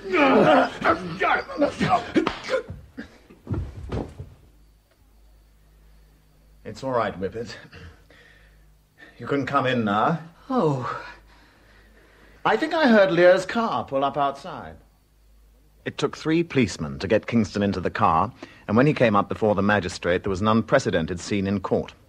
At the assizes, the counsel pleaded insanity, a defence which failed, and I think justifiably. But that was later. My own concern at the time was Lugg. For a long time, it was touch and go. It was chloral hydrate again. Kingston didn't want any wound showing on his exhibition corpse. What the finishing process was going to be, I can only guess. I don't like to think of it even now. Lugg told us his story as soon as we got him round. It was elementary. He just rang me up. Suppose he made sure you was out first. What did he say? Give me a message. It was supposed to be from you. Work in town or something. Said you wanted to see me at his place first. And he picked you up? That's right. Well, that's why no one saw a car. If it was Kingston's car, no one would notice. It's too well known. Well, anyway, he drove me to his place and he told me to wait for a while. Got me a beer. I thought he was a real gentleman. And you drank it? Well, of course I drank it. How was I to know you was leading this bloke up the garden with you come and hold me hand every 5 minutes? You stuffed him full of this exhumation, thinking he'd go for you, I suppose. Never thought of me. Isn't that you all over? Let's be thankful you're alive to tell the tale. Oh, I am. But what about this orange barnet? I've got to shave my head now. What me London friend's going to say? Holiday in the country? Oh, yes, very likely. Little place called Wormwood, was it? Or maybe Dartmoor or Brixton. During the next 24 hours, we worked incessantly, and at the end of it, the case against Kingston was complete. It was on the evening of the day on which the exhumation had taken place that Leo, Janet, and I went down to Holt Knights. Leo was still seething. Bricks. Yellow bricks wrapped in a blanket and nailed in a coffin. Even now I don't see how he did it alone. He wasn't alone. He had Peters to help him. You're terribly confusing. How many brothers were there? None. Only the one inimitable pig. But why go to all that trouble of pretending he died in January? Insurance. £20,000, my poppet. He and Kingston were going to do a deal. Tie up with a medical man and let mutual ordered life endowments solve your money problems. Pig invented the brother, and they killed him off together. Yellow bricks. Neat. Very. So why didn't it work? Because Pig was a crook, basically. He wouldn't pay up. Once the deed had been done, Pig had Kingston by the short and curlies. I think he kept his doctor pal on a string, promising, and then laughing at him. He didn't reckon with the sort of man he was dealing with. Mad? Well, not quite. And what about Hey-Ho? Wicked uncle finds wicked nephew in clover and wants to browse too. Another danger for Kingston. Yeah, I think we had him to dinner. Terrible fella. Hey-Ho blackmailed him, I suppose, after guessing the truth, huh? Hey-Ho was certainly selling discretion, but I don't think he even guessed Kingston killed Pig. He made an appointment with Kingston to talk it over, and they chose the empty house. Kingston killed him there, and later on carried him to the cornfield where we found him. Oh, he deceived us all very well. I never dreamed. Utterly deceived. Seemed a decent enough fella. Yes, he was amazing. My arrival must have shaken him up, but he trotted out that brother story immediately and made it sound convincing. The only mistake he made was in dumping the body in the river when I said I was going to examine it. He acted on impulse. He saw his way and went straight for it every time. You ought not to have walked into that last trap he set for you. I had to. We had no proof. He'd have got clean away with the first two efforts. All the same, I don't think I'd have been so foolhardy if it hadn't been for Lugg. All the same, you'd have looked pretty green if it hadn't been for Gilbert. Gilbert? Whippet. Oh, yeah. We had a word or two on the phone before Kingston picked me up. We guessed that if Kingston was going to try anything, he'd take me to that empty house. But still, I shouldn't have been so brave without him. Then you know about Gilbert? How much do you know? A little. Dear me. Leo was on the point of demanding an explanation when we pulled up at the Knights. We found Poppy, Pusey, and Whippet waiting for us in the lounge, and when we were all sitting round with the ice cubes clinking in our tall glasses, Poppy suddenly turned on me. You've made a mistake, Albert. I don't want to be unkind, dear, and I do think you're very clever. But how could Dr. Kingston have killed Harris or Peters or whatever his name was when he was in this room playing poker with Leo? Yes, that's right. Quite forgot. Just cashing in his queen pot when bang, down came the urn. You said yourself it couldn't have been an accident. It had occurred to me, sir, too. I was going to mention it. Well, I think the time has come for me to do my parlour trick. What? Poppy, when Dr. Kingston called that morning, you gave him a drink, didn't you? Of course. What was it? Oh, scotch on the rocks, highball, something like that. With ice? Oh, yes. It was a blazing day. And do you know where he was all morning? Well, no, not really. Did he go upstairs? Yes. He went to have a look at one of the girls. She had a touch of flu. Was he up there long? Well, yes, he was. Quite a while now, I come to think of it.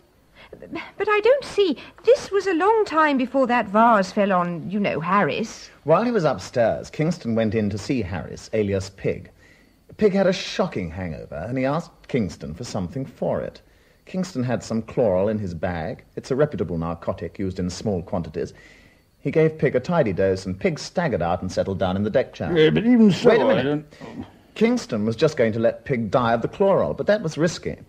He noticed the position of the deck chair and the vase right above it. He sipped his drink, and he saw his chance. But my dear fellow, I keep telling you, he was with me. It was the drink that did it. He had 2 or 3 solid cubes of ice in his glass. He slipped upstairs. The rest was easy. He took the urn out of the socket that kept it in place and balanced it on its peg half over the ledge. He propped it up on the ice cubes and went down and played poker. Good God. Amazing. Oh, there was a risk that someone would notice, but, well, it was small. No one did. He just had to wait. Until the ice melted and the urn fell. Oh, it's horrible. Powerful smart. If I might ask you, sir, how did you come to think of that? The moss on the ledge was damp when I first arrived. It didn't dawn on me at first, but when I had a drink here the other day and I saw the ice, it just slotted into place. Wonderful. I was after the same fellow, of course, but the alibi put me out. Mr. Whippet. Whippet, very pleased to have you here, of course, but where do you fit into this extraordinary story? I mean, what you doing here? Well, His little hands are sore and his snout bleedeth. Eh? This is Gilbert Whippet, Jr., son of Q. Gilbert Whippet, chairman of the Mutual Ordered Life Endowment Company, sometimes called the M-O-L-E. Mole. Oh. You always were a lazy little beast, Whippet. I prefer writing to action. Well, I'm sorry to have dragged you into all this, but we had nothing to go on, except a sort of uneasy suspicion. I couldn't approach you direct because, well, there was nothing direct about it. Lugg and I appreciated your style. Well, it seemed the best way to ensure your interest. Whenever I thought you might be flagging, I wrote again. And you just followed the mole. When Lugg and I set off for London the next day, Poppy, who had come to High Waters for lunch, stood with Leo and waved goodbye to us from the lawn. The sky was dappled blue and white, the birds sang, and the air smelled of hay. Janet, with Whippet in tow, came running out to us just before we started off. Her eyes were dancing, and she looked adorable. Congratulate us, Albert. We're engaged. Isn't it wonderful? What? Yes. Congratulations. I hope you'll be very happy. I'm indebted to you, Campion.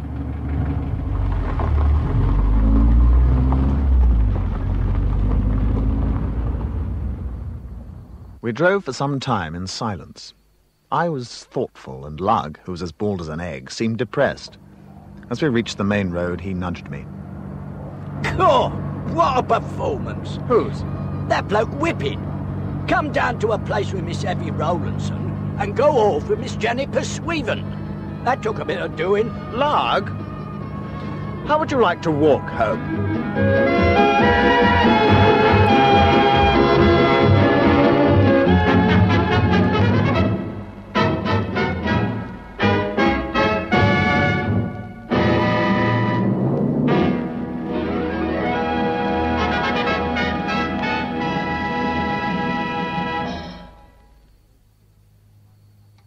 The Case of the Late Pig by Margery Allingham was dramatised for radio by Gregory Evans.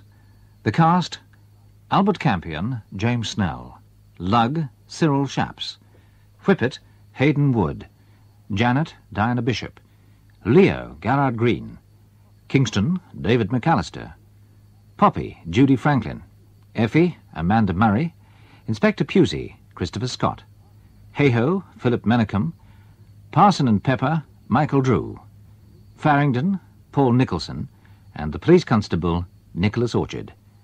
The programme was directed in Bristol by Brian Miller.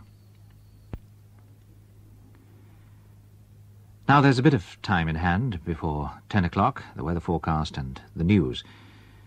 So let's have a look at the remainder of some of our programmes this evening. Offering a drink is a traditional sign of hospitality and welcome, and yet it's thought that 750,000 people in Britain have a serious drinking problem.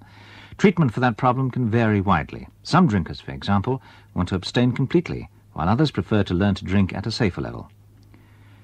Tonight, at 10:15, Peter Evans considers some of the treatments available, as well as the reasons for their wide variation of aims, in Breaking the Bottle. Loneliness, like alcoholism, is on the increase, paradoxically when, in this age of communication, it's becoming increasingly difficult to be alone.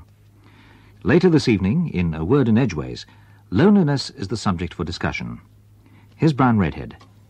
There used to be a particularly soppy song which asked the question, "Are you lonely tonight?" It was really a come-on for the last waltz, but it is a real question. Loneliness, or so they say, is a growing malady. And tonight on A Word in Edgeways, I want to ask David Benedictus, Jean McFarlane and Frank Wright if they believe that loneliness is widespread, and if so, why? What is this unwanted solitude? Well, that's A Word in Edgeways tonight at 11:15. And that's followed by another episode of Ray Gosling's On the Train to New Zealand. And speaking of trains, now from our motoring and travel unit, here's some motoring information. With temperatures dropping rapidly, driving conditions are becoming treacherous in most areas tonight. In South Wales, there's no improvement so far, as the roads are concerned. All roads are virtually impassable, including the M4 motorway and the A48, the main London to Fishguard road. A similar situation applies in the Gwent area, where the roads are blocked by deep snow. Drivers heading for the West Country will find the M4 motorway closed in both directions from junction 17 near Chippenham in Wiltshire to Newport in Gwent, and that includes the Severn Bridge. It's expected that the M4 will remain closed all day tomorrow. Drivers making for Devon and Cornwall will find the A303 and A30 passable with care to Exeter, but after that, the A30 is blocked to Bodmin. The alternative route is the A38 via Plymouth, although conditions are bad, with the road reduced to single alternative lanes in places. Drivers using the A40 to enter Wales will also find conditions hard going, and police don't advise travelling into that part of the country at all. In Wiltshire, the A4 is closed between Marlborough and Caen, and all roads north to south are closed over Salisbury Plain. The M50 motorway is closed in Herefordshire, and the M5 is only passable with care. Well, that's our motoring information, and now here's a quick look at the weather forecast. Most districts will have bright periods, although patches of freezing fog may persist in a few areas. There'll be scattered snow showers, mainly over eastern and northern Scotland. Southwest England will have outbreaks of snow, possibly giving heavy falls in places, although rain is likely at times in the extreme southwest. The snow may extend to the extreme south of Wales and some other southern coastal counties of England for a time. It will continue very cold and frosty. And the outlook for Monday and Tuesday, continuing very cold with severe overnight frost. There'll be sunny intervals, but also snow in places and patches of freezing fog. That's the forecast.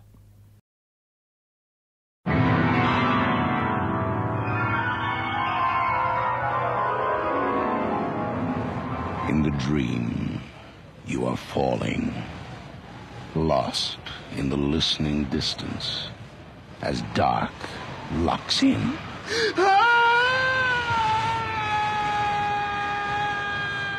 Nightfall.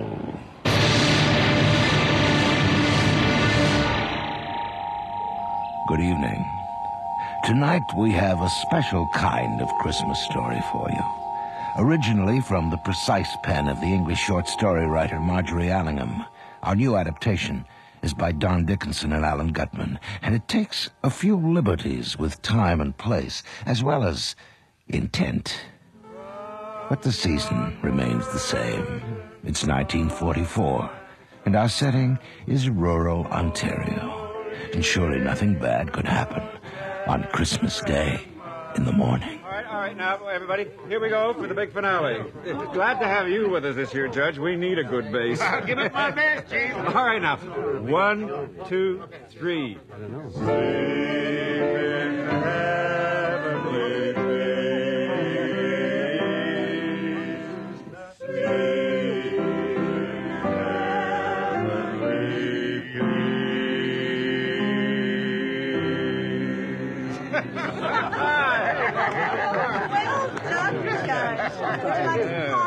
Coffee would be lovely, Mrs. Jacobs. And that was a superb lunch. Oh, I thank you, Judge. Coffee, Bob? Yeah, I'm sure we could all use some. And how about some liqueurs? Could you get them out of the buffet, darling? Yeah, I think that's your department, love. Yeah, we'll be in the study. Yes, of course, dear. We got to go. So, how's retirement treating you, Judge? Oh, it's a little early to tell, but if today's any indication, I'm going to settle into Port Pike just fine. Good. I hope you don't find things too tame here after the big city. Cigar, Judge? Oh, Cuban? Yeah, I love a good cigar. Weren't for this damn war, they'd be a lot easier to get. Oh, thank you. Well, here in Canada, thank God, we're removed from the worst of it. Yeah, true, but they can't put Hitler in his place soon enough for me. Oh, you're not alone there, Chief. My, this is a most enjoyable cigar. Thank you. Yeah, my pleasure. Oh, yeah, and please, call me Bob. Well, all right, Bob. The way things are going, they'll have put Hitler in his place before next Christmas. Yeah, I'll drink to that. If Marie ever shows up with the coffee and liqueurs. Well, the notion of war seems so inappropriate at this time of year. Quite right. Well, we shouldn't let it dampen our spirits. In fact, I've got good reason to celebrate this Christmas. Oh? Yeah. It looks like the province is going to buy a big parcel of land I own just south of town. Good price, too. Well? Well, nobody gets rich being chief of police. Not in a small town, anyway. The province, what's their interest in that land? Well, there's a new highway coming through. Really? Yeah, but not many did. They kept it pretty quiet. Well, how did you find out? You mean? Well, you hear things. Mayor's office. But I had my eye on it for years, mind you. Be great for the town. New jobs, business, and tourists. Yeah, it's going to put a lot of money in a lot of pockets. I dare say. Yeah, it's the small businessmen who'll reap the benefits, and the farmers. Faster transportation. Yeah, this town has to move with the times. Yes, although I feel that growth always has its price. Here they are, Mr. Mayor. Oh, sorry. Bob, look, I got to talk to you. I've got trouble. Marie, will you leave our coffee on the table? Yeah, thanks. And, dear, would you close the door? Oh, of course, dear. We won't bother you a bit. Bob, I don't know what to do. Looks like he's really done it this Royce, where are your manners? What? Aren't you going to wish Judge Lewis a Merry Christmas? Oh, sure. Merry Christmas, Judge. Judge, you remember our somewhat excitable mayor, Royce Andrews? Of course. Happy Christmas, Mr. Mayor. Now, settle down, Royce. It's a holiday, for God's sake. Can't this wait till next week? Not this time. It's murder. It's murder? Now, Royce, you better sit down. You want a coffee? Yeah, please.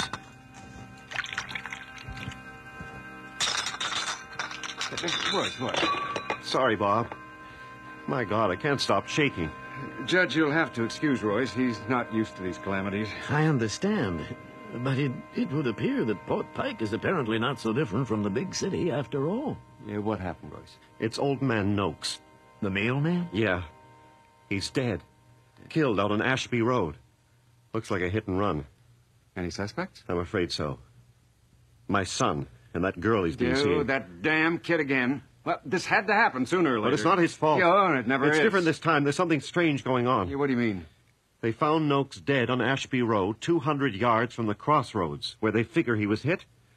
But apparently he had just delivered mail to someone a mile off Ashby Road. And what's so unusual about that? Well, do you think he got hit, walked a mile into the bush, delivered somebody's mail, then walked a mile back to the main road to drop dead? That doesn't sound very plausible. Whose mail did he deliver? Some old woman named Margery Fison. Lives in the old Benson place. I didn't know anybody lived up there. Neither did I. But she does, all right. A strange one.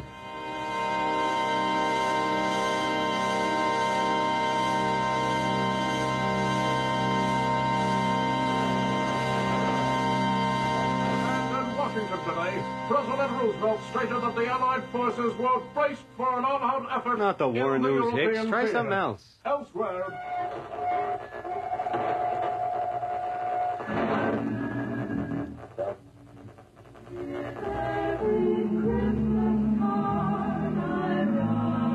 That's more like it.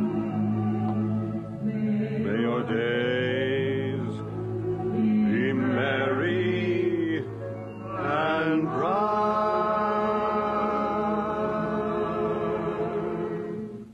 And may all your Christmases be white. Good afternoon, sir. As you were, Benham. Except for the singing. Was Bing Yes, sir. Crosby singing The radio, White Hicks. Christmas. Stay tuned. Oh, boy, we're going to have to give you a bigger heating budget, Bob. It's freezing in here. You like some coffee? Hicks, get the mayor some. You, Judge? No, thank you. Well, Benham, I understand you were the investigating officer on the Noakes hit and run. Yes, sir. That's correct, sir. Well, get on with it. Tell him about the mail. Tell him about... All right, Royce. Take it easy. Here's your coffee, Mr. Mayor. Hicks, Yes, Chief? we're going to talk to the hit and run suspects. Take it to my office. Right away, sir. Well, Benham, what happened? Beg your pardon, sir, but who's this gentleman? I'm Judge Donald Lewis, retired. I'm here in an unofficial capacity. With all due respect, Judge, I can't see that we really need you. Royce? Here. Well, no, really, Bob.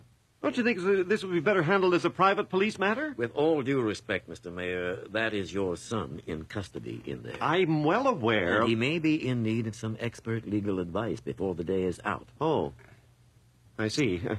Now, Royce, we have nothing to hide from an ex-judge. Besides, you were the one who told him the story. Yes, of course. I guess I'm just a little rattled. My son in jail. For the press. Yeah, we all understand, Royce. Benham, fill us in on the details. Yes, sir. The deceased was proceeding in a northerly direction on a two-wheeled vehicle at approximately 9:28 a.m. His visibility impaired by a moderate snowstorm. The alleged impact vehicle... What the hell are you talking about? Yeah, Benham, you've been listening to too much Boston Blackie. Now, start again and make it simple so the mayor can understand. Yes, sir. Sorry, sir. It's kind of hard to explain. Let me draw it for you. Go ahead. Okay, now here's Ashby Road, running north and south. Yeah. And here's Simcoe Road, running across it east and west. Right. So it's at the crossroads, as far as we can tell, that Noakes was hit. He'd been heading north along Ashby Road. Anybody see him? Yes, sir. Checked that out myself. Charlie Decker put the lift bridge down for him a little before 9. Where is the lift bridge, Constable? Down here, Judge, about a mile south of the crossroads. Ah. And where did they find him? Up here, about 200 yards north of the crossroads. What about the car, Benham? I was patrolling eastbound on Simcoe, heading towards the crossroads, when I found a suspect vehicle in the ditch at the side of the road. Apparently, it had been heading westbound. Did another car force it off the road? I don't think so, Mr. Mayor. See, I didn't see any other cars west of the crossroads. And Charlie said nobody else had gone over the bridge that morning from the south, and we had to close the road a few miles north of the crossroads late last night because of the snow. Well, someone could have come along Simcoe from the east, hit Noakes, turned around and gone back the way he came. Yeah, what about that, Benham? The real culprit could be miles from here by now. Good point, sir. Aha. But I thought of that myself. There was a telephone repair crew working about 2 miles east of the crossroads on Simcoe, about here. The suspect vehicle was the only one they saw on the road that morning. Yeah, very efficient, Benham. Thank you, sir. Yeah, well, it does sound open and shut, Royce. But the mail. Tell him about the mail, for God's sake. That's the strange part of it, sir. On questioning the local residents, I found that a Mrs. Fison had her mail delivered this morning. Yeah, go on. Well, we found Noakes' bicycle here at the crossroads, and his body about 200 yards north. Mrs. Fison's place is between those two spots, about a mile into the bush. Dr. Jenkins said Noakes couldn't have lived more than 5 minutes after he was hit. Which begs the question, how did a mortally injured man drag himself 2 miles in a snowstorm, there and back, to deliver some letters? Well, Benham, what do you make of it? I don't know, sir. It's a strange one. I'll tell you what I make of it. Noakes wasn't hit by a car at all.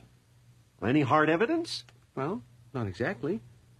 Doc Jenkins said any blunt object could have caused the injury. Well, there you are. Noakes probably left the bike at the crossroads because of the snow.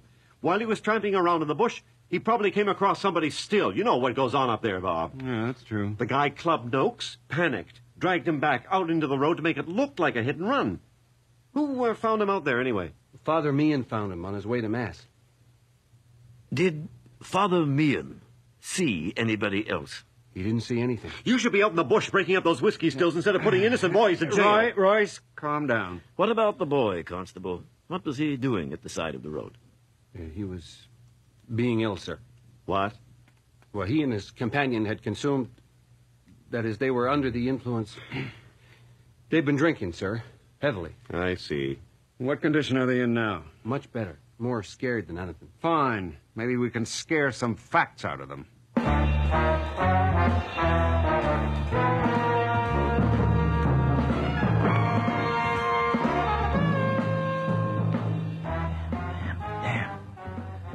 Time. Probably breaking out the good stuff at the party by now. You want a cigarette? No.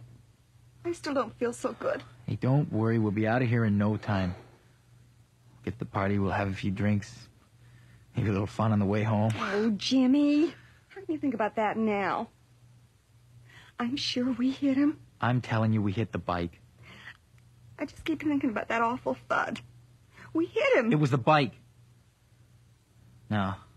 Listen, my dad must have heard about this by now. There's nothing to worry about. Why didn't you stop? Why'd you keep going? 'Cause he was okay. You just keep your mouth shut and everything...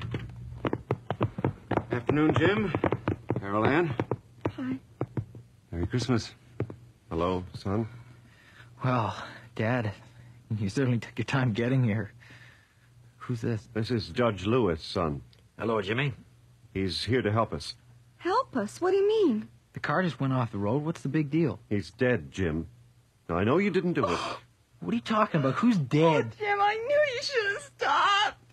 Oh, God, what are we going to do? Philip Noakes is dead. Chief, I don't know what you're talking about. I'm telling the truth. Benham, you wait outside, please. What? Oh, yes, sir. I'll be down the hall if you need me.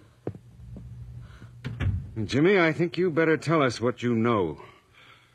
I gotta sit down. Well, there's not that much to tell. I admit I saw Noakes. Stupid old man. He's right out in the middle of the road, and he's pushing that crummy bicycle. He pushed it right in front of the car. I sideswiped it, I guess. You guess you sideswiped it? Okay, I hit it. Stupid old... What did Mr. Noakes do? Do? Well, he was mad. He started swearing at me. You should have heard the language. Is that the way it happened, Carol Ann? Well, yeah. Yeah, that's how it happened. So Mr. Noakes wasn't injured at all? No, but he'd have wrung my neck if he'd stuck around. What did I tell you? It had to be somebody else. And then what happened? Well, it was snowing pretty hard. And just west of the crossroads, I must have hit an icy patch and just get it off the road. Were you drunk? No. Judge, you have any questions? Not just now. Then I think we should take a look at the scene of the accident. Bob, these kids have been through a lot today. Sure you're not going to hold them any longer? Yeah, right. I'm sure we could arrange Pardon for me, Chief. Perhaps you should examine the spot before you make that decision. Now, see here. No. He's right, Royce. We mustn't show any partiality. I'll have Hicks make you two as comfortable as possible. Benham? Yes, sir. Get my car. We're going out on Ashby Road to have a look around. Yes, sir. Right away. The judge and I'll meet you at the car, Royce. Be right there. You better be telling the truth, boy. The chief has helped me cover up your little adventures in the past, but this time, it's serious. Mr. Andrews, it wasn't his fault. Shut up, you little tramp. I suppose you bought him the liquor. Dad, what are you... Hey, Jimmy! Listen, if this thing goes to trial, there'll be more on the line than your skin. The chief and I have a good thing going. We don't need this kind of trouble. Do you hear me, boy? Yeah. I hear you. And you better pray it's not too late.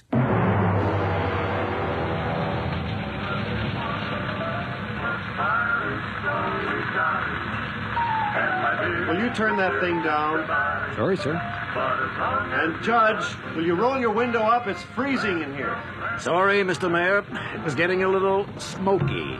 Okay, I'll put it out. Hey, there's the car up ahead. Yeah, it doesn't look too bad, Royce. Fender's a bit shot, though. That's an old dent. Yeah, pull over, Benham. Let's have a look. Not much to see here, sir. Snow's covered up the tracks. Yeah, too bad.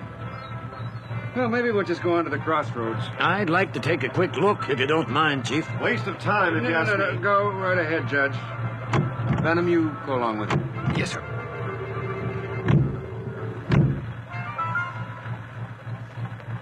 We will continue with our program of Christmas music in a moment. The CBC would like to take this opportunity to wish you season's greetings and a happy, prosperous new year. We now return to our presentation of Christmas music.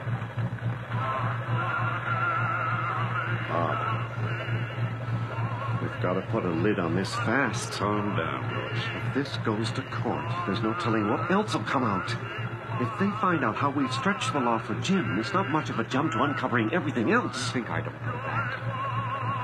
Highway deal alone could put us away for years. Why have you got that nosy old coot following us around? Listen to me, you idiot.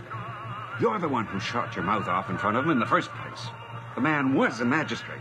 I couldn't get rid of him after he'd heard everything. Okay.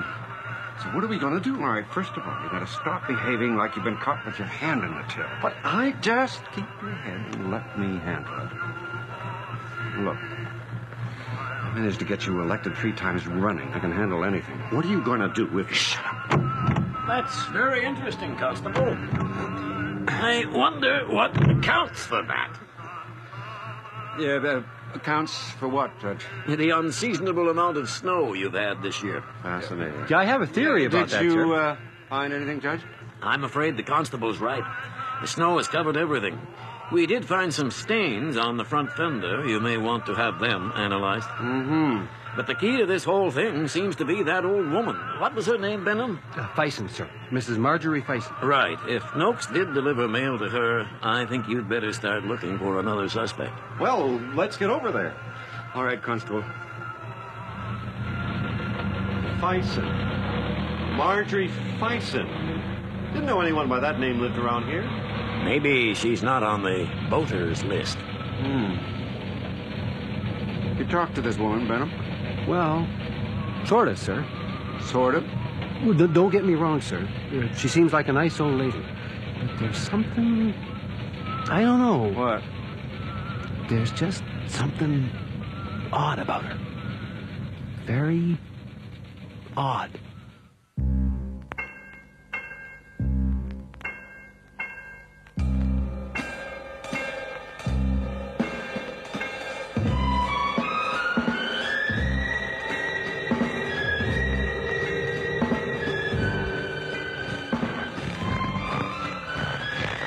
Seems unlikely a dying man could have covered this much ground. Any tracks when you were here this morning? No, sir. The snow had covered everything. You all right, Judge? I'm fine, but I think we're losing the mayor. Hey, my shoe came off. Oh, for... Well, maybe we better wait for him. Is it much farther?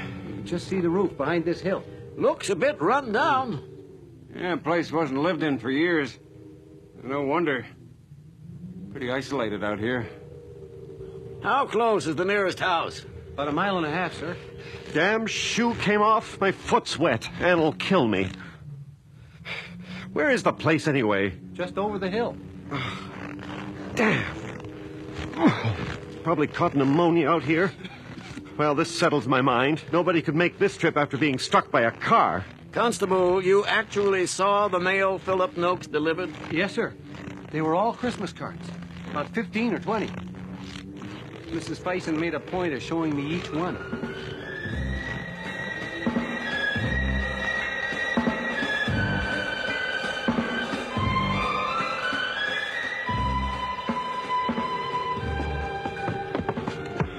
Well, here we are. Anybody home? Just a moment. I'll be right with you. Hope it's warm in there.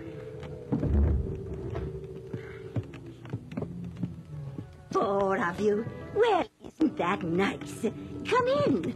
Mind your poor head. Ouch! What? Oh, my, that must have hurt. You'll have to sit down at once. Most people have to stoop. I'm all right, you see, because I'm not tall. This is my chair here. Do sit down. Oh, my. Your shoe. It's nothing, really. Now, you must put your feet by the heater or you'll catch your death when you go out. So very chilly, isn't it? But seasonable. And that's always nice. Don't I know you? Yes, ma'am. Constable Benham? I was here this morning. Oh, yes, of course. Didn't you have a beard then? No, ma'am. No, of course not. I was thinking of my uncle. He was a policeman, too. Yeah, now, Mrs. Fison, we understand... I hope I didn't keep you waiting outside too long. I was on the phone with dear Marion. My sister, you know. Don't see her so much since the children came along. Really has her hands full. But I do look forward to a call at Christmas. Mrs. Fison, could you tell us about... I quite forgot to say it before. A Merry Christmas to you all. Isn't it wonderful how it keeps coming around? It's such a happy time, isn't it? Oh, would you like to hear something else? Thank you, Mrs. Fison. Perhaps a little later. Let me shut it off for you. Oh, I thank you. Do I know you? No, I don't think so. I'm Judge Donald Lewis. Oh, how do you do? A judge in my home. Marion would be so impressed. Mrs. Fison, we do apologize for imposing on you. Not at all. Visitors are a great treat. Not everybody braves my footpath in the winter. But someone was here today. Oh, why, yes. Only this morning there was a young man, a policeman to be exact. You know, you look a lot like him. Yes, ma'am. He had a beard, though. Anyhow, he came all the way over to wish me compliments of the season and to see if I'd got my mail. And you did. Those cards on the mantel? Oh, it's lovely to see them all up there again. One of the real joys of Christmas, isn't it? Messages from people you love and who love you. And all so pretty. Did you come down to meet the mailman? I wasn't up. Wasn't it dreadful? I was late this morning. In fact, I was only just picking the letters off the mat there when the policeman called. He helped me gather them. Nice boy. There was such a lot. I just lay in bed this morning thinking of them instead of moving. Still, you knew they were there. Oh, yes, I knew they were there. May I offer you a cup of tea? No, thank you. But may I use your phone? My wife will be wondering where I am. Of course. It's just through that door and to your right. Thank you. I won't be long. How are your shoes? Are they dry yet? Just about. Bob, are we nearly through here? Yeah, as soon as the judge gets back. Yeah, living way out here must have its problems. It's not so bad, really. A boy comes out every few weeks with my supplies. A visitor once in a while. And then there are my cards. Don't they look lovely? Yes, quite nice. You were right, young man. That's just the place for them. Thank you, ma'am. You taking up decorating, Benham? That's good. They seem to add so much to the place. This one in particular. It's from my son. May I see that? Of course. Oh, I do hope your wife wasn't worried. What? Oh, no, everything is just fine. You say this is from your son? His name's Daniel. Such a handsome boy. Strong chin, just like his father. I just can't believe he's old enough to be in the army. Really? Where is he stationed? It's on the envelope. France. What regiment? The Argyll and Sutherland Highlanders. I've heard of that one. Well, gentlemen, I think we've taken up enough of Mrs. Fison's time. I'll second that. You watch the beam, Royce. What's that? Duck your head. Thank you for your hospitality, Mrs. Fison. I hope we didn't disturb you. Not at all, not at all. Here's your son's card. You know, I think I'd like you to have that. What? Oh, no, I couldn't. Your son's card. I'm sure he'd want you to have it, too. Well, I Imagine a judge in my house. I don't know what to say. Of course you do. Merry Christmas. A very merry day, indeed. Well, let's go. Bob.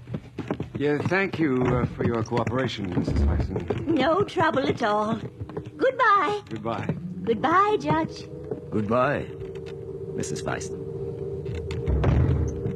Well, that was a waste of time. It had to be done, Royce. Benham, you better get more men out here and comb the area. Maybe Noak's killer hasn't got too far yet. Right, Chief. If you'd listened to me in the first place, we wouldn't have to come all the way out here. The killer's probably out of the province by now.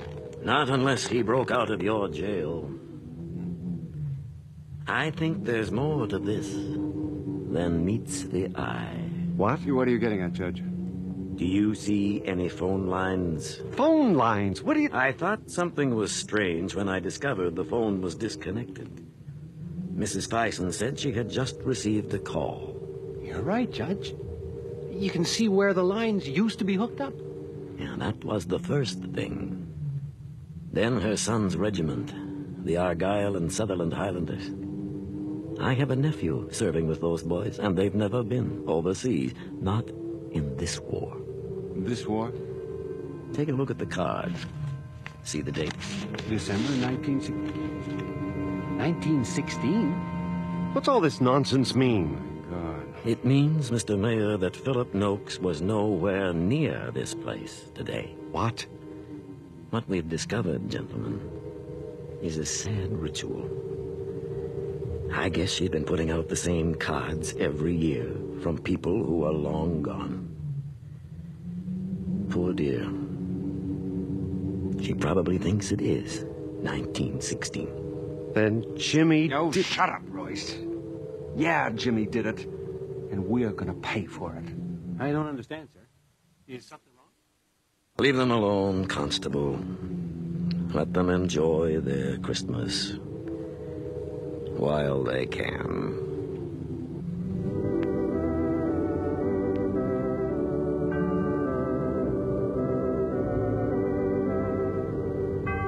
You have just heard On Christmas Day in the Morning, a dramatization of the Margery Allingham short story by Don Dickinson and Alan Gutman. Sandy Webster starred as Judge Donald Lewis, with Colin Fox as Mayor Royce Andrews and Arch McDonnell as Police Chief Bob Jacobs. Sandra Scott played Mrs. Fison, and Robert Haley was heard as Benham. Elva Mae Hoover played Mrs. Jacobs, as well as Carol Ann. Michael Wincott was Jimmy, and John Stalker played both Hicks and the radio announcers. Our recording engineer is John Jessup, with sound effects by Bill Robinson and Kathy Perry. Our production assistant is Nina Callahan, and the series story editor is Earl Toppings. Nightfall is produced and directed for CBC Radio by Bill Howell.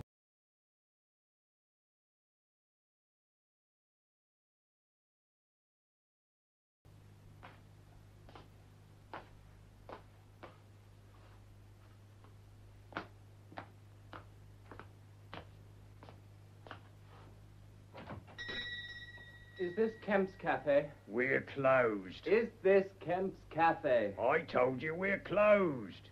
It's 11:30. I don't want to eat. What do you come for, then? Have you got any letters for me? Shut that door and come in. Did you say letters? Yes. What are you talking about? My name happens to be Val Girth. I was sitting on a seat on the embankment. I dozed off to sleep.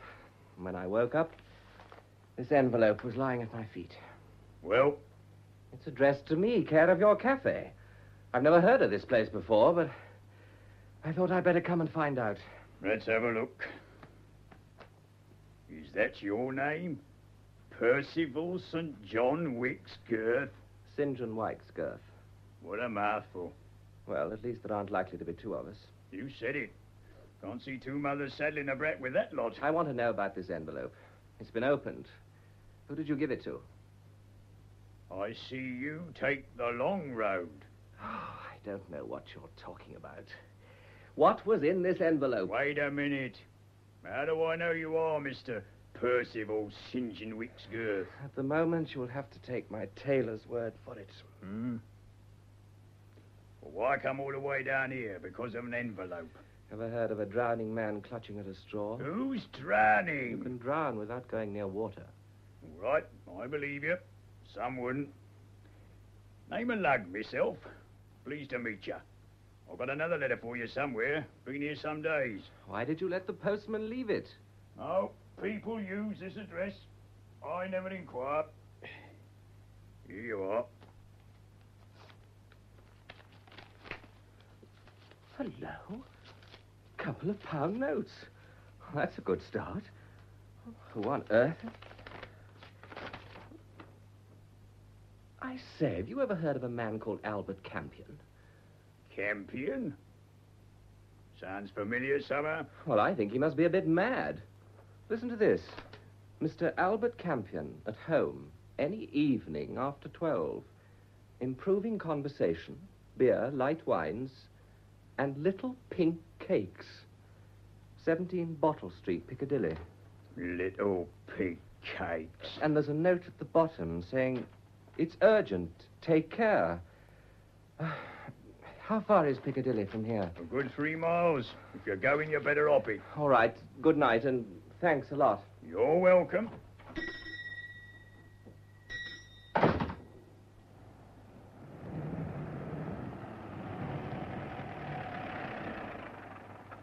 Taxi, sir. Taxi. That's a stroke of luck this time of night.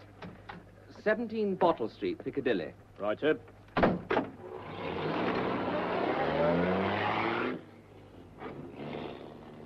Albert Campion, improving conversation, little pink cakes. I don't know. Well, I've nothing to lose, I suppose. Hi, driver, this isn't the way to the West End. Didn't you see the sign? Oh, damn it, I can't open this partition. Driver, where are you going? What did that note say? Take care. This taxi was a plant. What the hell? Driver, you drunk or something? I'll take off my shoe and smash your glass. Driver! All right, you asked for it. Look out, you're going straight to that lamppost. Look out!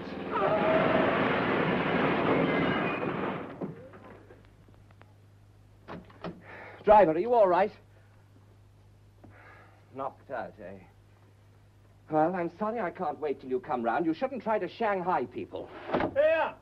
What do you think you're doing? Waking people up, eh? Why don't you learn to drive? Coming down here in the middle of the night, knocking down our lampposts? They ought to be alive.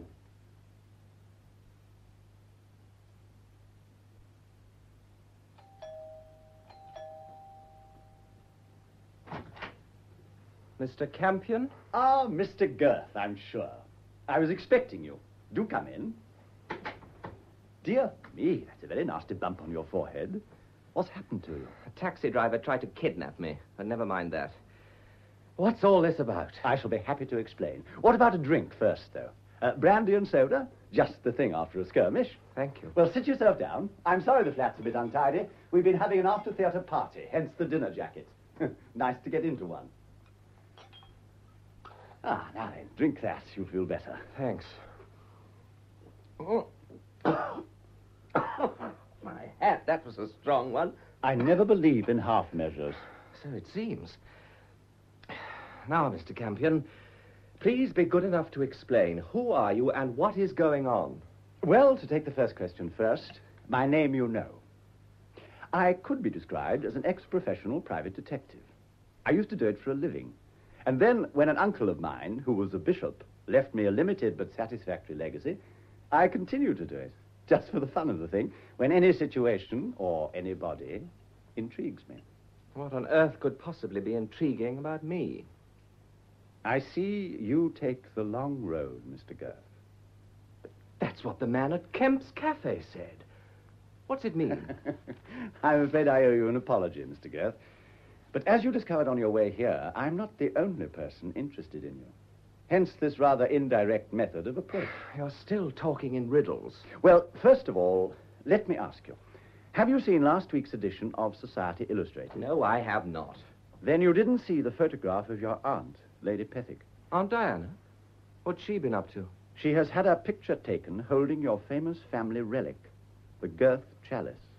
Photographed holding the chalice? I don't believe it. Well, look for yourself. Oh, this is monstrous. I was afraid you might think it in rather bad taste. Bad taste? This is sacrilege. Oh, you don't understand. The Girth chalice is something beyond price. It's been with our family since before the conquest. We guard it for the crown. It's the reason for our existence. I know that. Father must be mad letting her do this. Oh, I see why you've brought me here. You're doing this for Father. I ought to go home, you're right. I'm not acting for your father. Then why? Will you listen? Go on. Some years ago, certain people formed a very exclusive club, the Société Anonyme. It has only about half a dozen members, and they all have two things in common. They're among the wealthiest men in the world, and since they can buy almost anything, the only things that really interest them are the things they can't buy. Such as? Oh, the Venus de Milo, things that aren't for sale. Who are these people? Well, I know about half of them. The trouble is they're very, very important. That embarrasses the international police. And in any case, they never come out into the open. They work through an agent. And if anything goes wrong, the agent takes the blame. Am I supposed to believe all this? Well, I don't know whether you remember, but the Mona Lisa disappeared on one occasion and turned up again in rather odd circumstances. The same things happened several times. And where does this agent come in? He sets up as a fence and lets it be known in the right quarter that he's prepared to pay a fabulous sum for the article indicated. Now perhaps you see why people are interested in you. You don't mean they're after the chalice? Of course they are. You're crazy. Now listen, Valgirth. You've got to believe me. I'm not nearly so ignorant of the position that the Girth chalice holds in your family and in the country as you imagine. By warning you, I am placing myself at direct variance with one of the most powerful organizations in the world. By offering you my assistance, I'm endangering my life. But would you like me to tell you of the ceremony connected with the chalice? Of the visits of the Queen's Chamberlain every 10 years, which have taken place regularly ever since the Restoration? Or of the deed by which your entire family possessions are forfeit to the Crown should the chalice be lost? But how did you know? There's a great deal more I could tell you. According to your family custom, you come of age on your 25th birthday, when there is a ceremony in the east wing of the tower. You'll have to go to sanctuary for that. Another brandy? No, thanks. Oh. I still don't get this business of my picking up an envelope. Well, I've had people dropping envelopes for you all over the place. You're being watched. Poor Lugg spent his evenings at Kemp's for the last fortnight. Lugg? Magersfontein Lugg, my man, Borstal and Parkhurst. Oh, quite a character. And what's all this about a long road? A form of salutation, used by the other side to recognize each other. Well, I'm in your hands. What do we do? Call the police? No, not yet. The first thing is for you to put things right with your father. How did you know I was on bad terms with him? Yours is a famous name. Is it going to be difficult? Oh, no. I'd have had to go down soon anyway. I'm 25 on July the 2nd, and there's a family custom that on his 25th birthday, the male heir is shown the secret room and, whatever's inside it. Well, I don't want to pry into family secrets, but, do you know what's there? No. My father does. He's never said a word. There are all sorts of rumors, of course. All right. We've got to stop these people getting the chalice. If we can. What do we do? We go down to Suffolk. But this Société Anonyme with all the money in the world, how are we going to fight people like that? Aha, they have one weakness, an interesting one.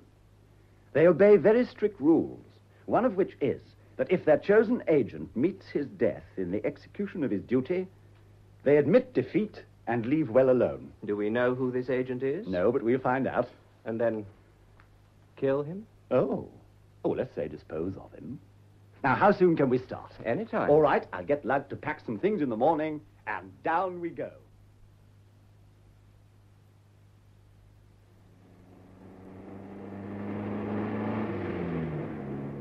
The last time I come past here, Mr. Girth, it was in a police van.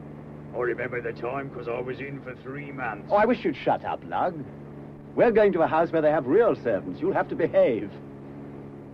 Without appearing unduly curious, Val, I should like to know if you anticipate any serious difficulty in getting all friendly with your parent. It seems to me an important point just now. I don't think so. It's really been my own pig-headedness that has kept me from going back ever since... If there's anything about a woman, you can tell him. He's been disappointed himself. Shut up, Lugg. How far now, Val? Only a few miles. Do you feel like some lunch before we get there? Oh, why not? Well, this is quite a good pub we're just coming to. All right. Let's see what they can do while Lugg samples the beer in the 4-ale bar. Doesn't Lugg eat lunch? Not if he can help it.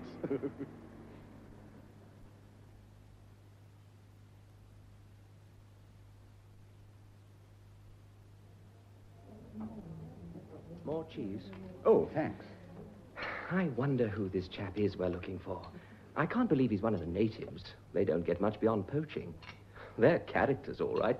You wait till you meet old Peck and his son. But I can't see them mixed up in this kind of thing. Well, the person I really want to meet is this aunt of yours. Aunt Diana? She's a bit odd, and that's putting it mildly. I gather from the caption to that photograph that she calls herself Maid of the Cup. Yes. Apparently, in medieval times, when the menfolk were away fighting, the eldest daughter of the house was supposed to remain unmarried and shut herself up in Cup House. That's on the estate, and attend to the relic. Everybody had forgotten all about it until Aunt Diana raked it up from somewhere. And ever since Uncle died, she shut herself up in Cup House and treated herself like a sort of Vestal Virgin.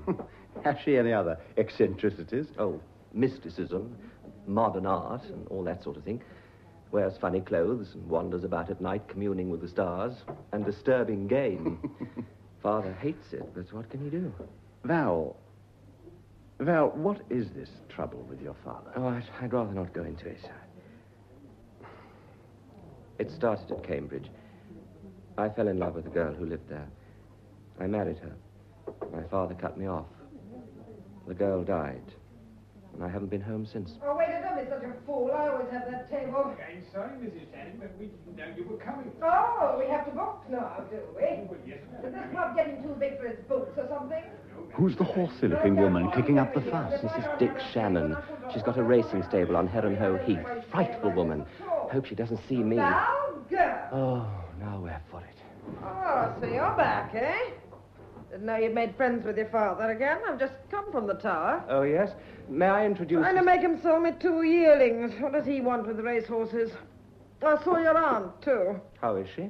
Gets sillier every day. Well, you can tell your father from me I'm going to have those yearlings if I have to steal them. He's not capable of training them.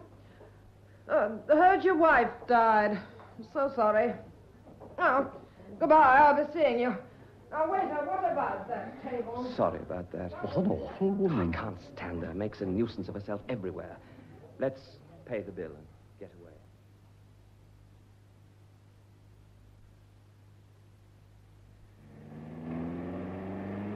Who do you think I saw in the four-ale bar? Some low friend of yours, no doubt. I should say, little Natty Johnson. Oh, so he's around. Who's Natty Johnson? A race gang tough, one of the Cleaver gang.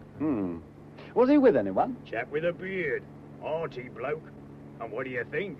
This arty bloke staying at the tower. Is he indeed? Friends of Lady Pethick. Oh, that's interesting. And this bearded man He was talking confidential with Natty Johnson. I know first-class dicks who'd arrest him for that. So do I. Look, Val, I think it might be as well to stop in the village before you go on up to the tower and see what else we can find out. So do I. We'll go to the Three Drummers. Mrs. Bullock will look after you like a mother. I'll wait there with you, and we'll send a note up to Penny. Penny? My sister. Lovely girl. I'll get her to come down, and she can give us all the news.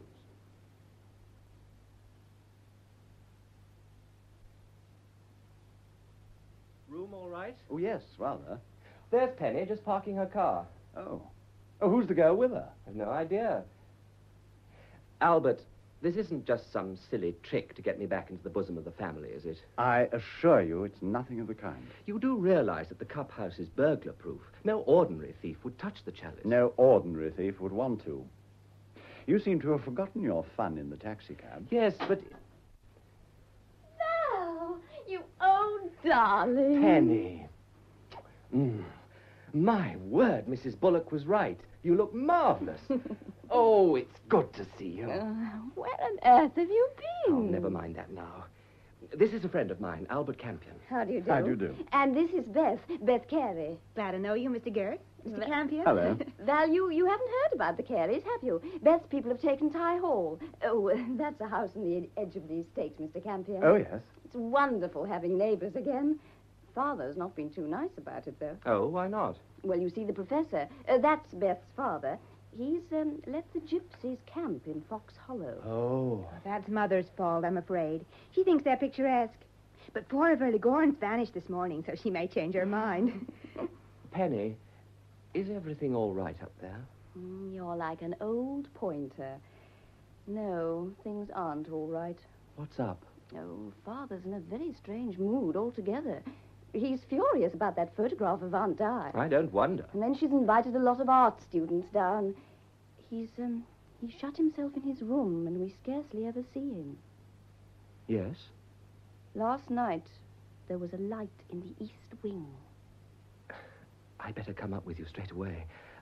Albert, you don't mind if I go up to the house with Penny, do you? No, of course not. I'll spend a few hours training Lugg for polite society. Come up to dinner when I've made my peace with Father. Oh, thank you. Come on, Penny. Let's go up and get it over. See you later then, Mr. Campion. Goodbye. Goodbye.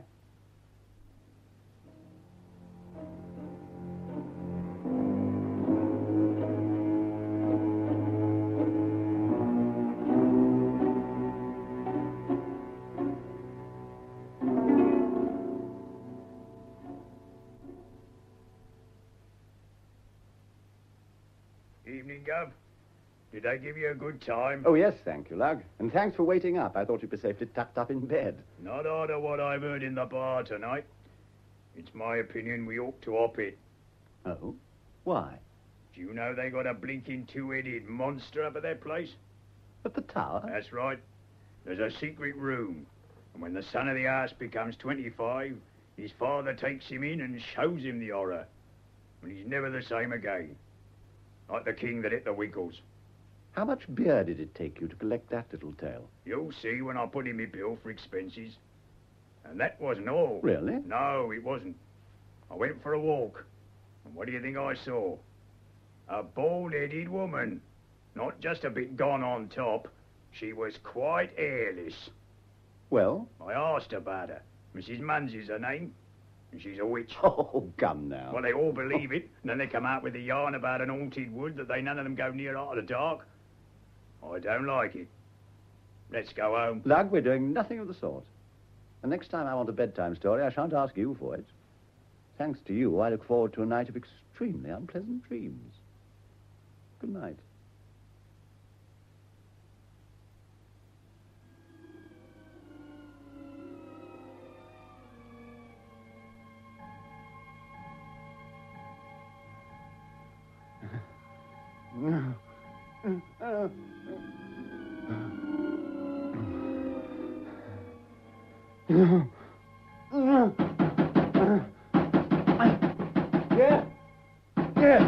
Yes. What is it? Boss, what did I tell you? What's the matter? What's happened? They want you up at the tower. Yes, but... It's Lady Pethick. They brought her in early this morning, stone dead.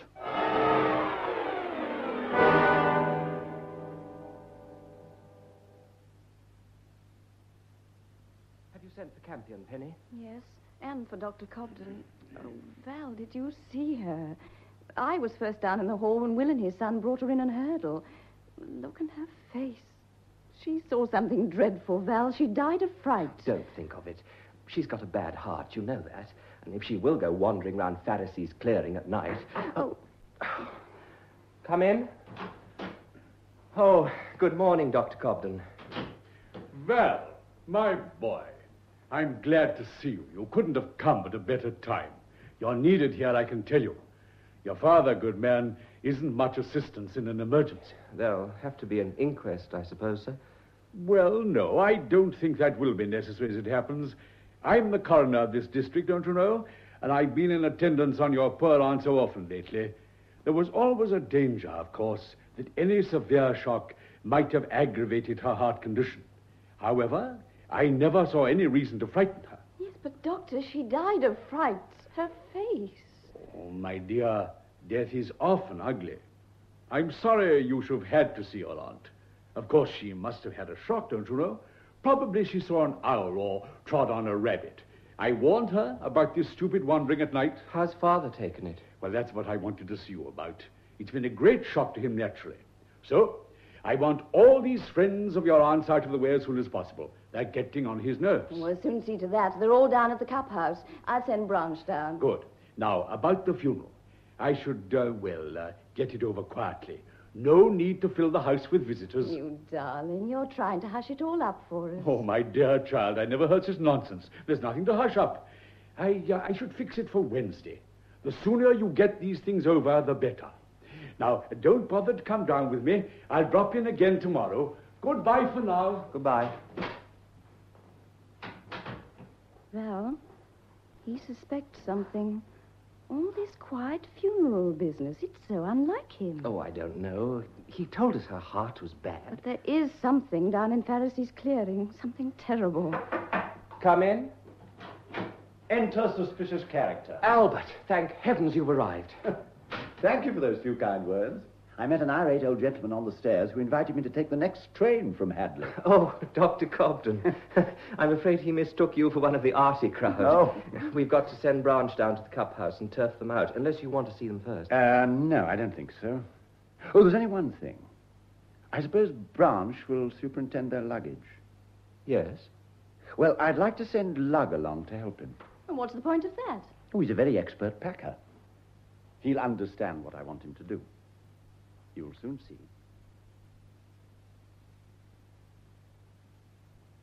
are, sir. All the doings just like you thought. And whose traps do you think they were in? Well, the bloke with the ginger beard I saw talking to Natty Johnson. What's all this? What's he found? Some drawings of your aunt in one of their suitcases. They're rather interesting. I don't see the point. Nor do I. Well, the point is that in each of them there is also a sketch of the chalice. Look, he's done it from every angle. He's even jotted down measurements. Oh, very professional. What was the idea? To give them to a jeweler and have the chalice copied, with the aim, no doubt, of substituting the copy for the real thing at some convenient moment, so that they could get it out of the country before anything was spotted. Beasts.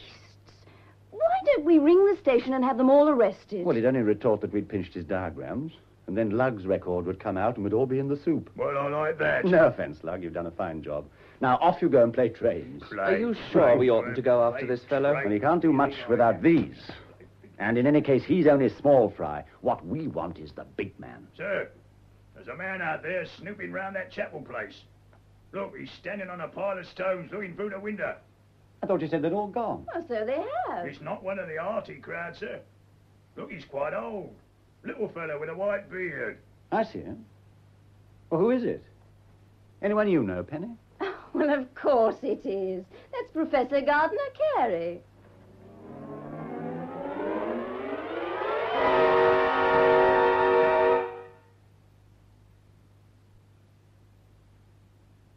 Excuse me, sir. Oh, yes, lad? A party has just come visiting. Visiting? Tourists on horseback. Day after the funeral, get me? Not quite the article. Albert, have you ever heard such cheek? Mrs. Dick Shannon has just arrived with two complete strangers. What, a call of condolence? No, she wants us to show our two beastly friends the chalice. Well, why should you? Well, we do open the chapel to visitors as a rule on a Thursday. It's part of the Royal Charter, but it is a bit stiff, isn't it? Mrs. Dick Shannon. I remember, the loud-voiced lady. Father can't stand her. He won't come down. Please come and help me do the honors. All right. Where are they? They're waiting outside the cup house. Val's gone down to keep them occupied.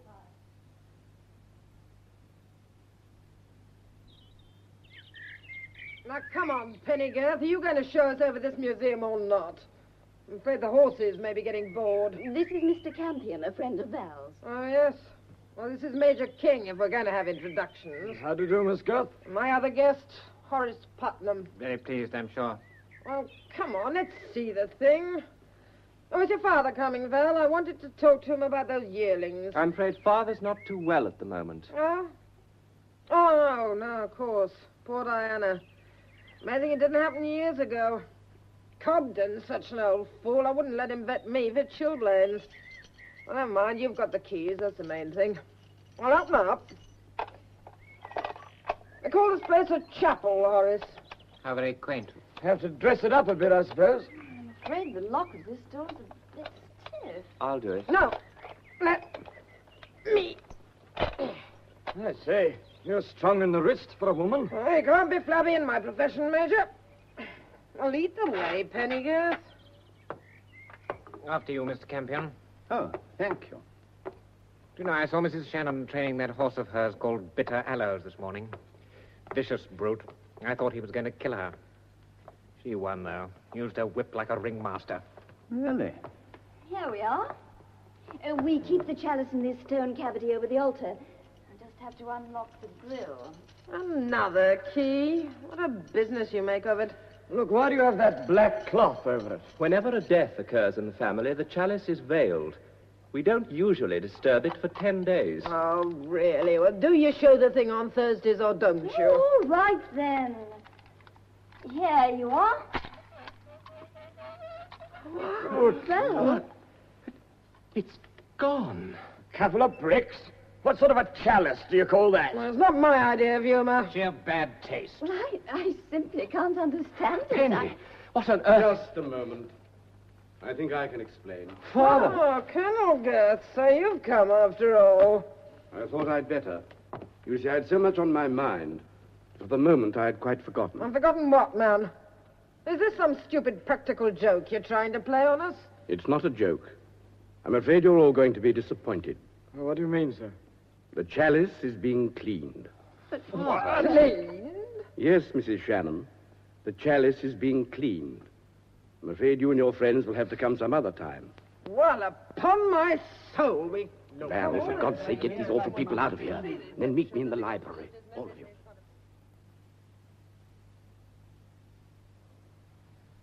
Thank heaven that woman's gone. I only pray my explanation satisfied her. Father, do you mean the chalice has really gone? Of course it has. Vanished into thin air. I veiled it on Sunday morning, just after you said that busybody Carey was fooling about in the courtyard. It was perfectly safe then. Hadn't we better send for the police? No, not yet.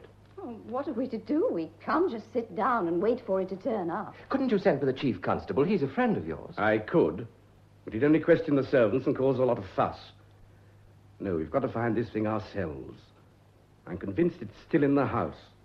Look, Dad, if you've hidden it for some reason or other, please tell us. Don't be a fool.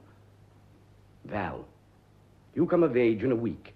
If your birthday were today, perhaps I should find this easier to explain. Now, please, I should like to be left alone.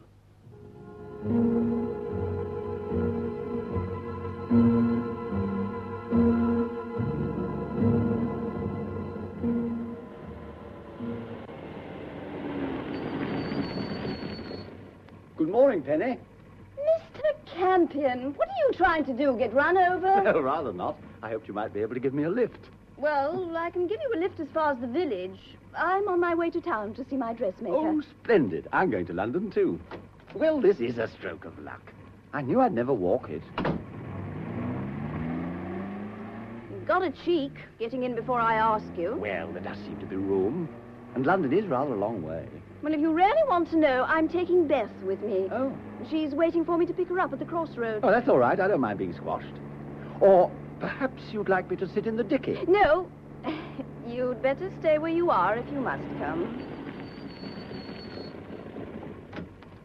Beth. Uh-huh. Mr. Campion insists on our giving him a lift.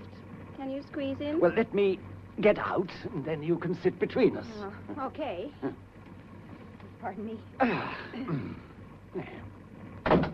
Why don't you use your own car? I prefer other people's. Such a saving of petrol.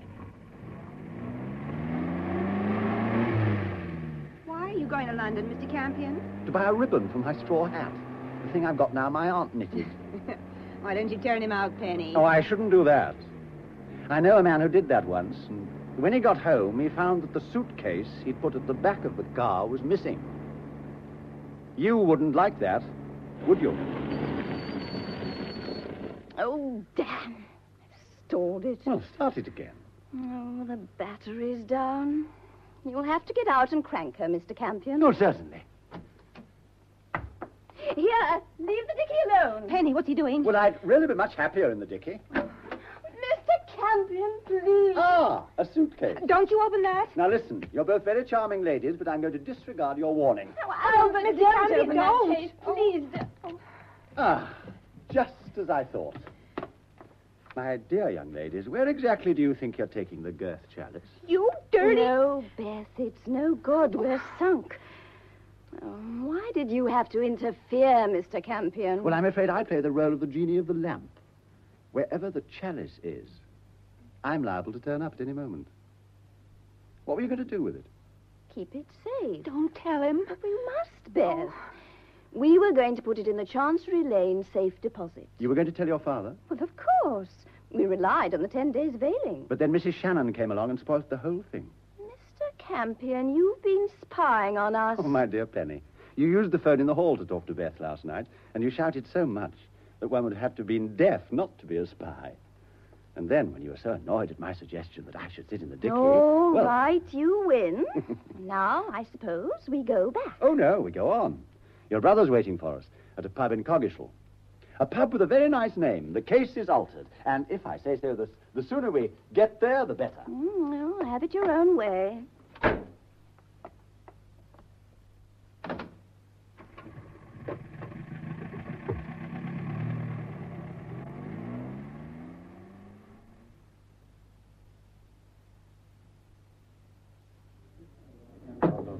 Hello, my dear sister. There. You don't play fair. On the contrary, you talk too loud. There was no need to listen. I couldn't help it. Oh, stop it. Now, let's be practical. Now, what we've got to do is to get the chalice to London. That was the whole idea. Yes, but we've got a better plan than your safe deposit. What's that? I know a firm in the city who'll turn us out a first-rate copy of the chalice. What's the point of that? Well, simply that I'd rather be playing hide-and-seek with a copy than with a real thing. However, the immediate problem is to get it safely to London. We're pretty certain to be followed. Who's to know it isn't still in the chapel? What about our visitors yesterday? The unpleasant Mr. Putnam, who's making use of your retiring little friend, Mrs. Shannon, had a face vaguely familiar to me. I don't think he knew me, but he certainly knew that the chalice had disappeared. And I'm open to bet that he's not 20 miles away from here now. Is this Putnam the big fellow you were talking about? Oh, scarcely that. But he's certainly in the dab class. That's why I think we'd better split up. Now, I suggest you and I take the chalice, Penny, and Val and Miss Carey follow us and come to our assistance if need be. But do you really think they're going to follow us? There's been no sign of them yet. No, because up to this point we might have come several different ways. Oh. Now we've got to go straight to Kelton and join the main road. That's where they'll be patrolling, I fancy. We could make a detour. Well, to tell you the truth, I'm rather keen to see our friends in action.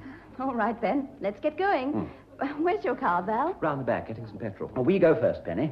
Oh, how about letting me take the wheel? I've got testimonials from every magistrate in the country. Yes, I'm sure you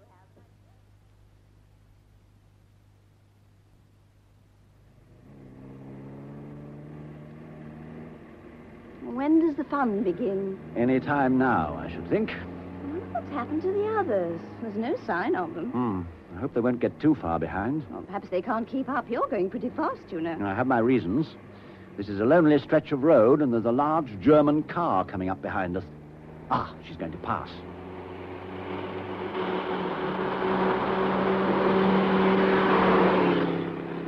Now, whatever happens, don't try and hit anybody. What are you talking about? Well, just round this corner, if I'm not mistaken. Yes, there you are. They're right across the road.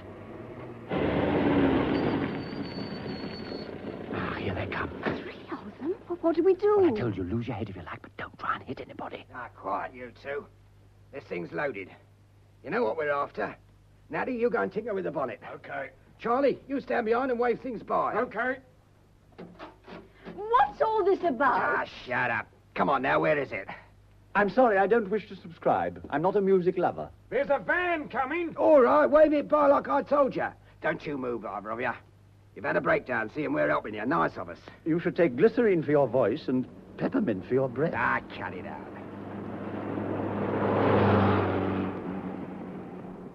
All clear. Right, Charlie. Have a squint in the dicky. No. Thank you, miss. Now we know.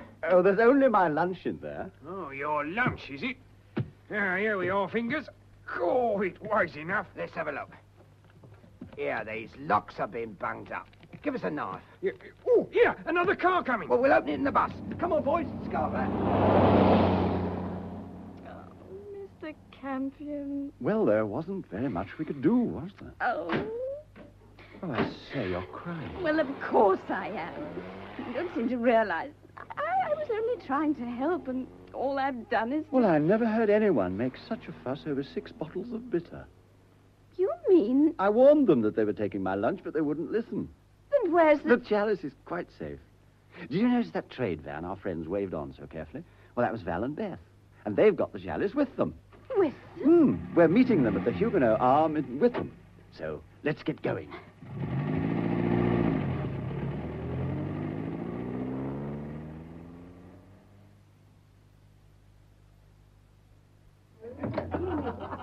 Well, this merry morning seems to have become something of a pub crawl. I think you're all beasts. Sorry, Penny. Well, it's all on my head, but I did want to get a look at the boys in action. Did you recognize any of them, Mr. Campion? Oh, yes. The unsavory object with the revolver was Fingers Hawkins. He's an old thorn in Lugg's flesh. I knew the others vaguely. All sound reliable workmen. They're probably swinging the beard at this moment and playing Who Says the Rudest Word. Well, what happens now? Well, the immediate problem We've got it all worked out. You 2 kids are going home by train. It really is the best plan. Yes, but what about the van? That's been taken care of. Belongs to a firm in Ipswich. They're fetching it. All right, masterminds. And who's this man you're going to in the city? Mr. Israel Melchizedek, an old friend of mine. Can you trust him? Absolutely. His family have been jewelers' copyists for several hundred years. He'll be as silent as the grave. When will you be back? Tomorrow, if all goes well. Oh, I don't think there's a chance of any trouble, but should the worst come to the worst, rely on Lugg. He's as good as a police force, and about as beautiful. I still think you're beast. Oh, leave it to us, Penny. We're doing the best thing. Oh, what shall I tell Father? Oh, nothing. I'll have a word with him when I get back. Now, come on, Val. Let's see the girls over to the station, and then go and present ourselves to Mr. Melchizedek. Mr. Campion. Oh, I am so very glad to see you. How are you, Mr. Melchizedek? Oh, well, we none of us grow any younger. I want you to meet a friend of mine, Val Girth. Girth? Not Mr. St. John Wyke's Girth? Yes. Ah. We want your very special and very secret advice. Will you come through to my office, please? We can speak there without being overheard or disturbed. Oh, thank you. You wish me to make a copy, perhaps, of a very famous chalice? Taking the long road, Mr. Melchizedek? Oh, no, my friend. I have too many friends to follow any road but my own. Oh, thank heavens for that. We've brought you the Girth chalice. Unwrap it, Val. Oh, this will be an experience for me. I know, of course, of the history of the Girth chalice, but I've never seen it. In the last 200 years, we have been privileged to handle many treasures, but even so... Well, here it is. Oh, a beautiful piece. Exquisite workmanship. Oh, yes. Oh, but Mr. Campion, Mr. Girth, surely you're not suggesting that this is medieval? Of course it is. It's been in our family But Mr. Girth, if you will allow me to look at our records, I can tell you exactly when this copy was made. What the devil? Wait, Val. Oh, I'd rather you didn't take my word for it. I'm an old man, and remarkable mistakes of period do occur. And just by chance, I happen to have in the next room one of the most famous experts on this subject in the world. Well, then. Yes, well, fortunate. He was calling on me when you arrived and did me the honor to wait until I should be disengaged. You can rely on his discretion. What do you say? I think we ought to have his opinion. So do I. I'm very glad. I'll ask him to come in. But this is madness. Oh, no, it's not. But let them do the talking. I believe I'm beginning to get this thing straight at last. Gentlemen, allow me to introduce the great American authority, Professor Carey. Professor Carey? Well, what do you know, Melchizedek? I think I owe this gentleman here a bit of an apology for trespassing in his garden the other day. I don't know if you saw me. We saw you, all right. You were looking into the chapel. Sure I was. I'm writing a book on East Anglian church decoration, and now I'm not on speaking terms with your father. I just can't get inside that chapel of yours. So I thought I'd do a little spying, even if it meant being chased by the gardener's boy. Everyone thought you were after the chalice. Well, I guess I could have done with that, too. But I see you brought it with you. There it is. We want your opinion on it. Oh. May I borrow your glass, Melchizedek? But of course. Yes. Thank you. A lovely thing. Lovely. Well, just what do you want to know about it? Whatever you like to tell us. Well, the design is Renaissance. What? But the workmanship is very much later. I'd put it down as about 150 years old. This is fantastic. Mr. Girth, I think I could prove it to you. These jeweled bosses around the pedestal, if I'm not mistaken, one of them should unscrew. Yes. Yes, do you see? Now, this was the custom of my great-great-grandfather. He always signed his pieces so. There. Do you see? He's engraved it, I, Melchizedek, Facet, 1792. I wasn't far. But do you see what this means? This is what my family accepted. at least my father and I do, as the Girth chalice. Mr. Girth, I'd like to have a word with you and your friend. Maybe there's somewhere we could go away and talk. Well, come to my flat. That's as good as anywhere. Well, it suits me. See you, Melchizedek. Good day, gentlemen. Good day. Campion, I guess we'd better confess to Mr. Girth right now. Yes. The truth is, Val, I've had my doubts about the chalice ever since I saw that photograph in Society Illustrated. So I called on my old friend, Professor Carey, and begged him to meet us at Melchizedek's. But how did you know the girls were going to take the chalice? Well, I didn't. I was going to persuade you to do it. But the girls jumped the gun. It's beyond me. I don't want to upset any family arrangements whereby you're told certain things at a certain age, but what you got here is a mock chalice. Mock chalice? Probably the last of many, all different in design. Then where's the real one? Oh, make no mistake, it's in your family's possession. Otherwise, you would have forfeited your land. Yes, but where? I think that point will be made clear to you on your 25th birthday next week. But, of course. The room. That's it. That room does contain something terrible. I know it does. All my life, my father's been overshadowed by something. And my grandfather was the same. I've never talked about it before. But there is something there.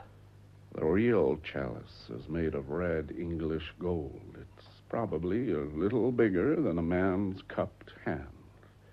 But I don't think there's any doubt that it has a very terrible and effective guard.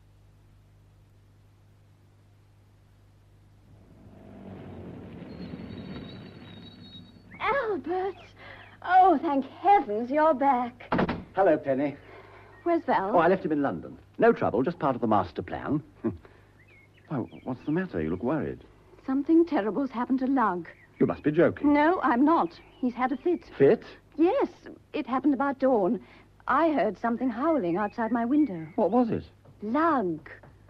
Well, I suppose he hadn't found the keys to the wine cellars by any chance. No, nothing like that. He's been down to Pharisee's clearing. Hmm? Well, you told him to go there. Well, I was only trying to keep the old brute occupied. He saw what Aunt Di saw. Oh. Oh, well, in that case, we're getting somewhere. Lead me to the patient.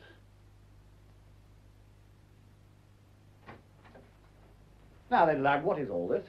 I've resigned. So I should hope. Well, that's all you got to say, is it? By no means. I leave you in a respectable household. A couple of owls hoot at you, and you carry on like a hysterical calf elephant. I lost me nerve. So I gather. And so would you if you'd seen what I seen. What have you seen? A monster. Oh, really? I tell you I did. Down in that wood last night. As filthy a sight as I ever clapped eyes on. A great thin thing with little short legs and horns on its head. A goat? You listen to me, Gub.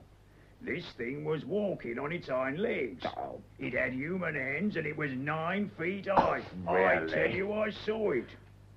It's the thing from the secret room, that's what it is. Stop that. Never mention that. Do you understand? Okay, Gub. Well, you'd better get up. And whatever you do, don't say a word to Branch or any of the other servants. Pretend you've had a bilious attack. Boy, that's not quite the article. Heart attack, if you don't mind. All right, heart attack, but get up. And remember, not a word to anybody. Come on, Penny. Well, where are we going? To see Professor Carey. Let's walk through the grounds. I've got quite a lot to tell you. So you see, we've got the wrong chalice. I just can't believe it. It's true, all right. But the point is that the other side don't know yet. So they're still trying to get hold of it. They'd soon know if they got it. They're no fools. Where is it now, then? In my London flat, being guarded by Val. Is that safe? Couldn't be safer. The flat's directly over a police station, and the police are watching it like hawks. Meanwhile, we've got 3 days before Val's birthday to try and sort things out down here. 3 days? Where do we start? We've absolutely nothing to go on. Oh, yes, we have. That's my other piece of news. I've got a line on our friends. How? By parting with a £5 in £1 notes. That's how he wanted it. Oh, Albert, please. What have you found out? Well, yesterday evening, I had a visit at my flat from a very uninviting gentleman called Ernie Walker. Who's he? He's the man who drove the large German car that held us up on the way to town. Why on earth did he come to see you? To make a £5. Ah. He thought I might like to know something he overheard his friends saying when they found all they'd got was some bottles of beer. What?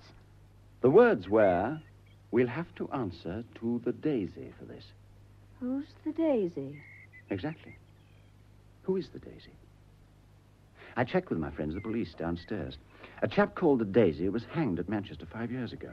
And since then, the name has become rather fashionable with a smaller fry. But our man's the boss. And I've got a hunch that if we can lay Lugg's ghost, we'll get a line on him. Of course, Lugg may have gone batty and imagined the whole thing. No, I'm sure he didn't. Oh? If you'd been brought up among country people as I have, you wouldn't scoff. I wasn't scoffing. If I was, I wouldn't have suggested bringing in Professor Carey. If it is a genuine local phenomenon, you can bet your boots he knows all there is to know about it. But, of course, Miss Girth, I heard this yarn about the ghost long before your poor aunt passed over. In fact, here you catch me trespassing again. I've sat up several nights in your father's woods. Did you see anything? I can't say I did. I tried an automatic photograph once or twice, with a tripwire. Any luck? Well, I did get a picture once that could have been something. Tall, with horns, but it was all too blurred. It could have been a freak plate, I suppose. Well, we're going ghost hunting tonight. Would you like to join us? Sir, I just can't tell you how much that idea appeals to me. I say, why did we bring in young Peck to help us? He and his father know more about this countryside than all the rest of Sanctuary put together. He works for you, doesn't he, Professor? Yes, I was going to suggest it myself. As a matter of fact, old Peck has been my chief source of information in this affair. He has a cottage just down there, Mr. Campion, and spends all his days sitting in the sun, when you have any. Now, I'll tell you what. You two stay and have a bit of a lunch, and then we'll go down there and get the youngster on the job.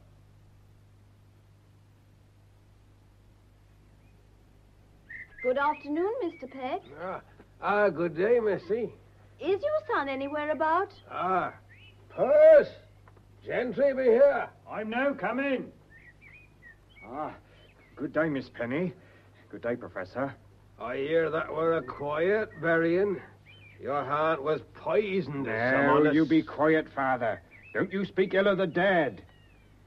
Can I be helping you at all, Miss Penny? Yes, Percy. I want you to take Mr. Campion and Professor Carey down to Pharisee's clearing tonight.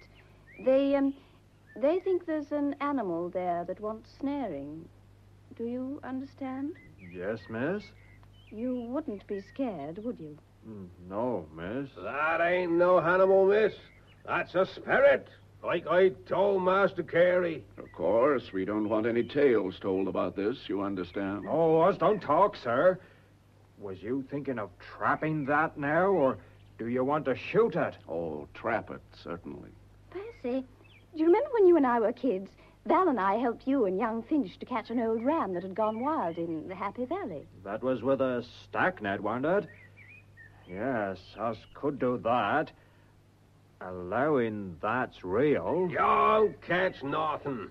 That's a spirit. You'll drop a net and that'll go right through it. Like that was water. You can make fools yourselves you like. I won't hurt. What do you think about it, Percy? Oh, I dunno, miss. I never rightly thought on it. Still, I ain't afraid of it.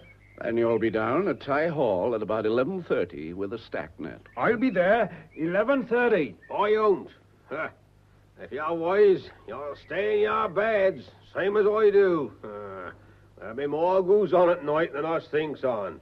You stay out on it, miss. That ain't no wild ship down in Pharisees. And whatever comes on it, it don't be no good.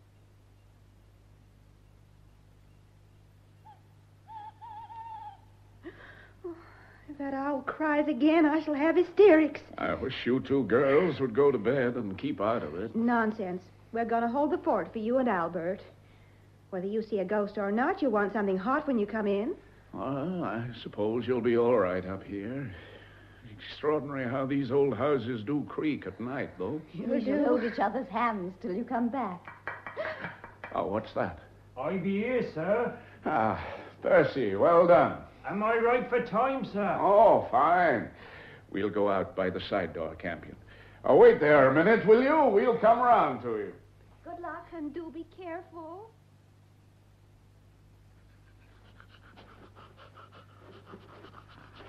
Here we are. Now, what's that dog you've got there? Oh, 'tis Nab, sir, my old dog. I reckon I'd bring him with me. You'll be quiet as a mice, won't you, boy? Have you got the net? Here it be, sir. 'Tis a piece of an old un. I reckon us couldn't manage a whole heavy un. Well, what's the plan, then? Well, I reckoned I'd find a good tree with a branch sticking out on it, and I'd set on that with a net. And, when the thing come beneath, then I'd drop the net over it. Well, suppose it doesn't come under your tree. Oh, I doubt not that will, sir. That chases people, sir. Hmm? Oh, I see. We've got to be the bait. That's so, sir. Now, if you don't mind, us'll keep quiet. I'll go first, if you please. All right, Percy. Lead on. We'll follow.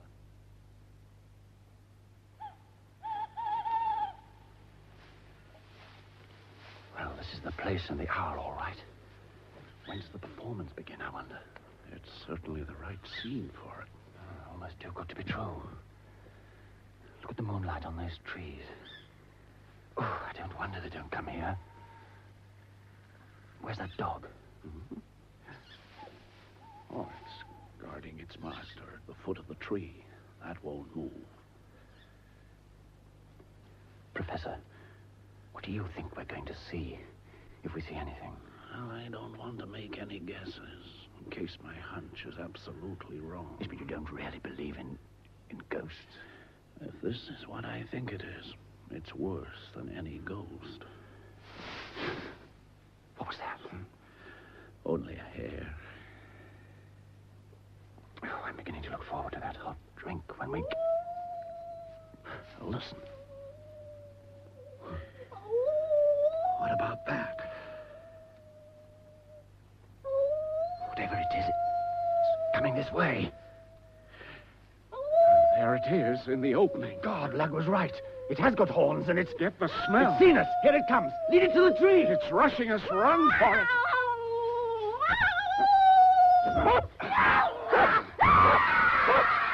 Quiet, Nab, quiet! We got it, sir. It's in the net. Let's have a look. Quiet, Nab. Oh, look at that, sir. I knew it. I'm right. Quiet, Nab. Oh, this is one of the most remarkable survivals I ever heard of. Do you know what we've got here, Campion? A woman? Yes, a witch. Now, gently now. I'm afraid she's collapsed. We must get this net off her now. Hold this torch, will you, Peck? All right, sir. Land's sakes, I hope the shock hasn't killed her. This thing she's wearing's made of goat skin. Yes, and the headdress is a goat's skull. Now, if we can get it off... here it comes. Look, how hideous. Why, she's absolutely bald. 'Tis old Mrs. Munsey.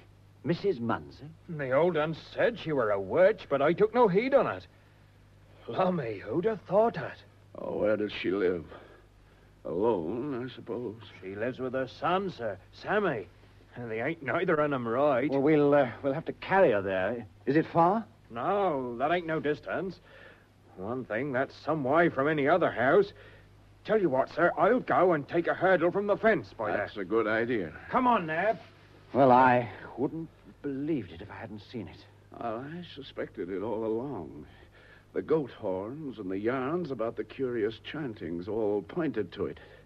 Oh, the woman's a lunatic, of course. But there's no doubt at all in my mind that she's descended from a regular line of practicing witches. She's a throwback. Probably she realizes what she's doing only in a dim, instinctive sort of fashion. Yes, but why? I mean, did someone put her up to it? Oh, that's what we've got to find out. Here's a hurdle, sir. Oh, good. Put her on it.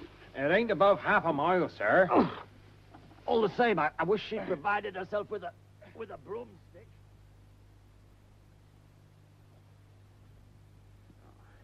help me put her on the couch.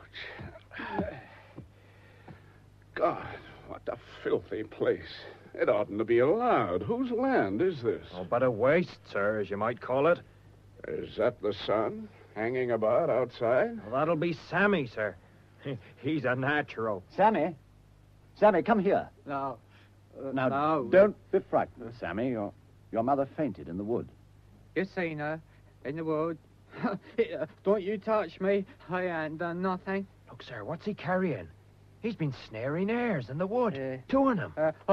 They're mine. Oh, that's how they live. We never could make it out. Mother, they found us out. They found us out. Oh, leave I alone. I ain't hurt you. I won't hurt you if you go. They found us out. Mrs. Munsey. Mrs. Munsey, did you frighten people out of Pharisee's clearing so that your son could poach in the wood? You won't take him away if I tell you. No, I won't touch him. Where be my goatskin robes? In the wood. Oh, we must get they. There be power in they. More than you know. Soon. Lie down now. Lie down till you're stronger. Tell me, why did you set on Lady Pethick? She wouldn't have stopped your son poaching. No, I didn't. Oh, yes, you did. No. Twas Daisy. Daisy told her. Daisy? Don't you listen to him. You can't blame Daisy. She said for to frighten her. That's all. Sammy. That's all. Sammy. Who is Daisy? Well, that's Miss Daisy. My father worked for her one time when he was alive. Excuse me, sir, that's Mrs. Daisy, he means. Mrs. Daisy Shannon, as keeps the horses on her and how Heath. Well, it's your deal, Major. See if you can turn your luck. You're holding all the cards, Daisy. It isn't the cards, it's a question of nerve, eh, Putnam?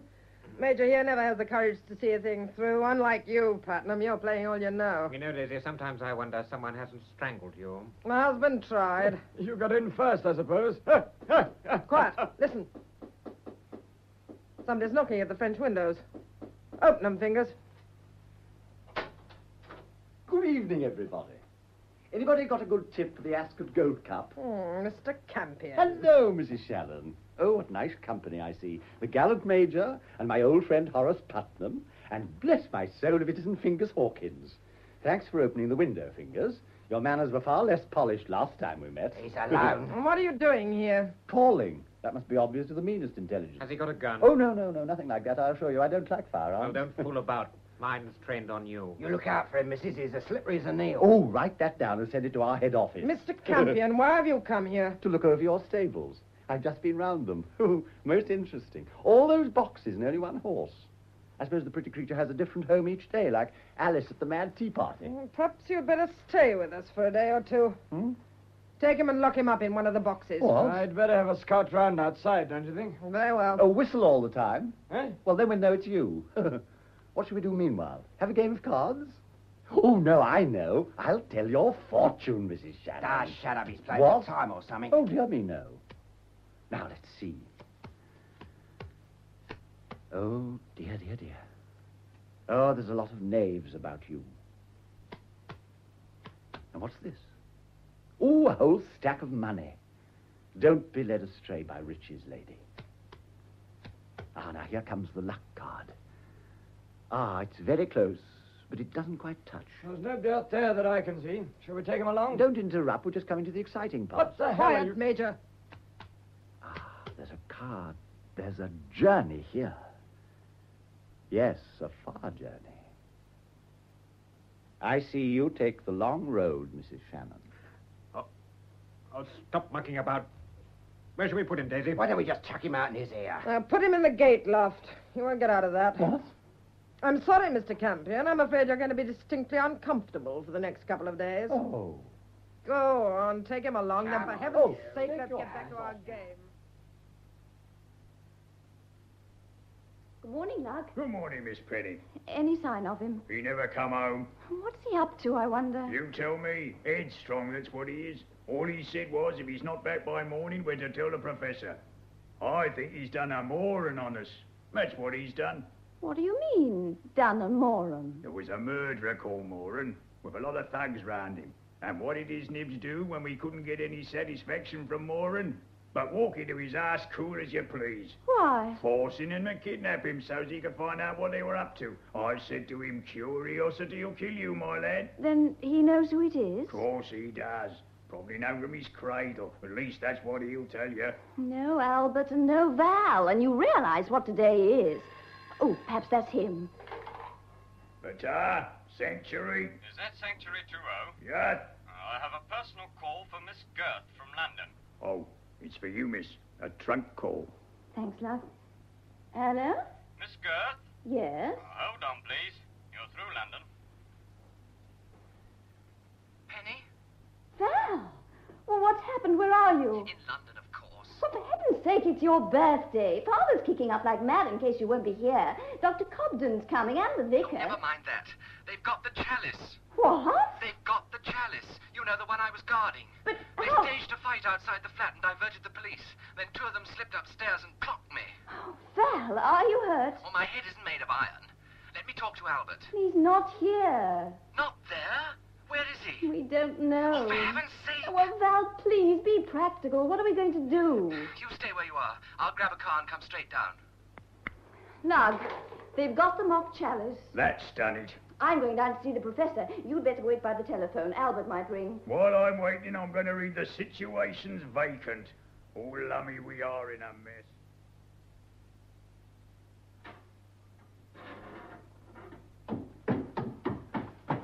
Mrs. Shannon, I've been waiting for you all day. Hadn't much option, had you? You didn't shave this morning. Well, none of your friends would trust me with a razor. I like men to be clean. That hardly explains your choice of subordinates. I've been hearing about you, Mr. Campion. Impudence seems to be your strong point. I know why you've come here. Oh? Why? It gives you an excellent excuse to explain to your employers why you've failed. My employers? Colonel Girth, or whoever it is. He's wasted his money. What makes you think I have failed? Mr. Campion, you've made us waste a lot of time making all that fuss about your spurious chalice. Yes, we've got it. We staged a nice little fight outside Bottle Street Police Station, which kept the police so busy that they failed to keep an eye on your flat. I'm afraid Val Girth must have a nasty headache. Mrs. Shannon, why not be content with the chalice you've got, hmm? I mean, tell your employers it's been in the cup house ever since it was made. Don't talk like a fool. I know perfectly well where the real chalice is, and I'm going to get it. Why? For money? Naturally. I've been through 2 fortunes in my time, and that's why I need to get hold of another one. And no little rat like you is going to stop me. Ah, did you hear that? That's Bitter Aloes. She's in the box beneath here. She's vicious with strangers. Well, she's not too matey with the lady of the house. I saw you playing in the yard like a pair of kittens. I thought she'd get you with her forefeet. You were very good with your whip, though. She killed a stable boy last year. I was supposed to have her shot, but I wangled out of it. That's how it happened. Wasn't a pretty death. Those forefeet of hers were like steel hammers. You have a curious taste in pets. Fingers Hawkins and Bitter Aloes make a very fine pair. Now, suppose we get back to business. Where do you imagine the real chalice is? In the secret room in the East Wing they make such a fuss about. I was a fool not to have thought of it before. And how do you expect to locate the secret room? Oh, well, this is the night of Val Girth's coming of age, and by tradition, a light is burnt in the secret room all night. What? Ah, you didn't know that, did you? Well, I must say that you, or your bosses, have thought this out very cleverly.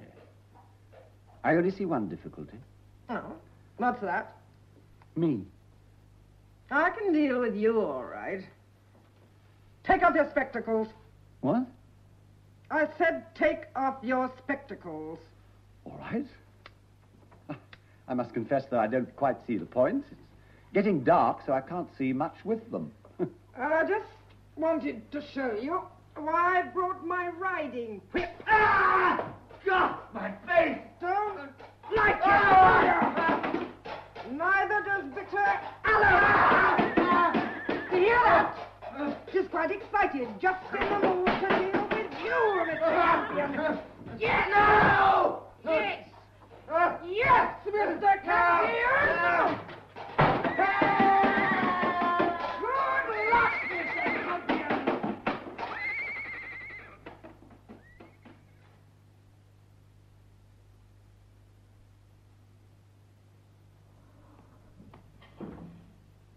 Campion. Campion, are you all right? Yes. Yes, more or less.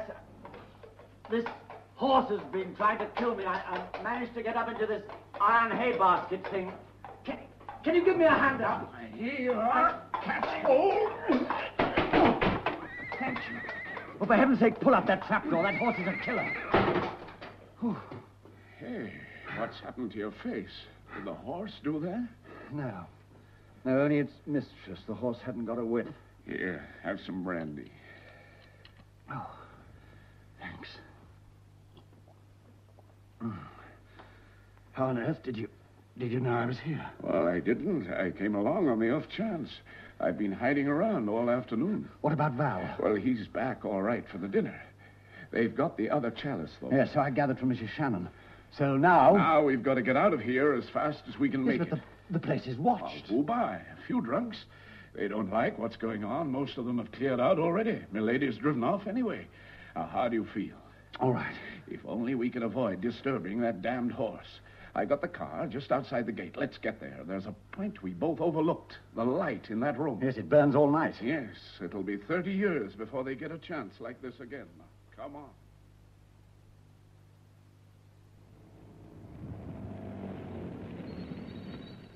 There it is. The red light, high up in the tower. That must be the circular window right up at the top. I didn't think it'd be so high. Why on earth do they have to give it away like that? Oh, in the old days, every window would have been ablaze. Times have changed, but the old rule still stands. A light in the window from sunset to cockcrow. Professor. What? Look at that window. There's something swinging in front of it, like a thread. Thread? That's a rope. Well, that's how they're going to do it. They're going to climb down from the roof. Come on, let's find our way up there, quick as we can.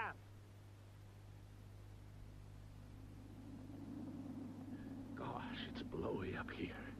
Now, don't get too near the edge. Ah, here's the rope. It's taut. Someone's climbing down on it. Careful. You'll go over. No, I won't. I'm going to crawl till I can see. Hold on to my legs.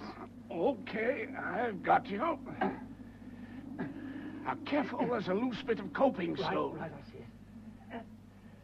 That's it. Who is it? Mrs. Shannon. Mrs. Shannon, come back! Go away! Damn you! Come back! I'll see you in hell first! If you look into that room, I'll cut this rope! You wouldn't have the guts! Get back! I'll deal with you later! All right, then! I'm going to pull you up! You haven't a hope!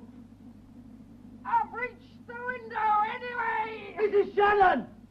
You're not to look in that window! You're too late! Just got to stop this thing swinging about and turn myself round. That's got it. Now we'll soon see what... No! No, keep away! Keep away from me! No! Ah!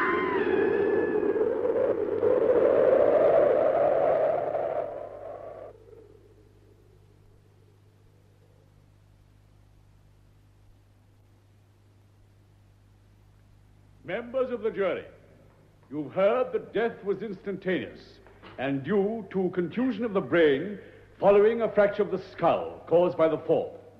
It seems probable that the deceased, a well-known sporting character of the district, attempted her giddy descent as the result of some wager with some third party who has not come forward. It would also seem probable that in the midst of her foolhardy escapade, she suffered from a sudden attack of vertigo, and so fell to her death. It is therefore my duty to instruct two members of the jury to bring in a verdict in accordance with the evidence, and I hope this case may be a lesson to all on the undesirability of entering into sporting contracts which may be a danger to life and limb. I regret, as must everyone in court, that such an unfortunate accident should have visited itself on Colonel Sir Percival Girth and his family, who are already suffering from a recent bereavement.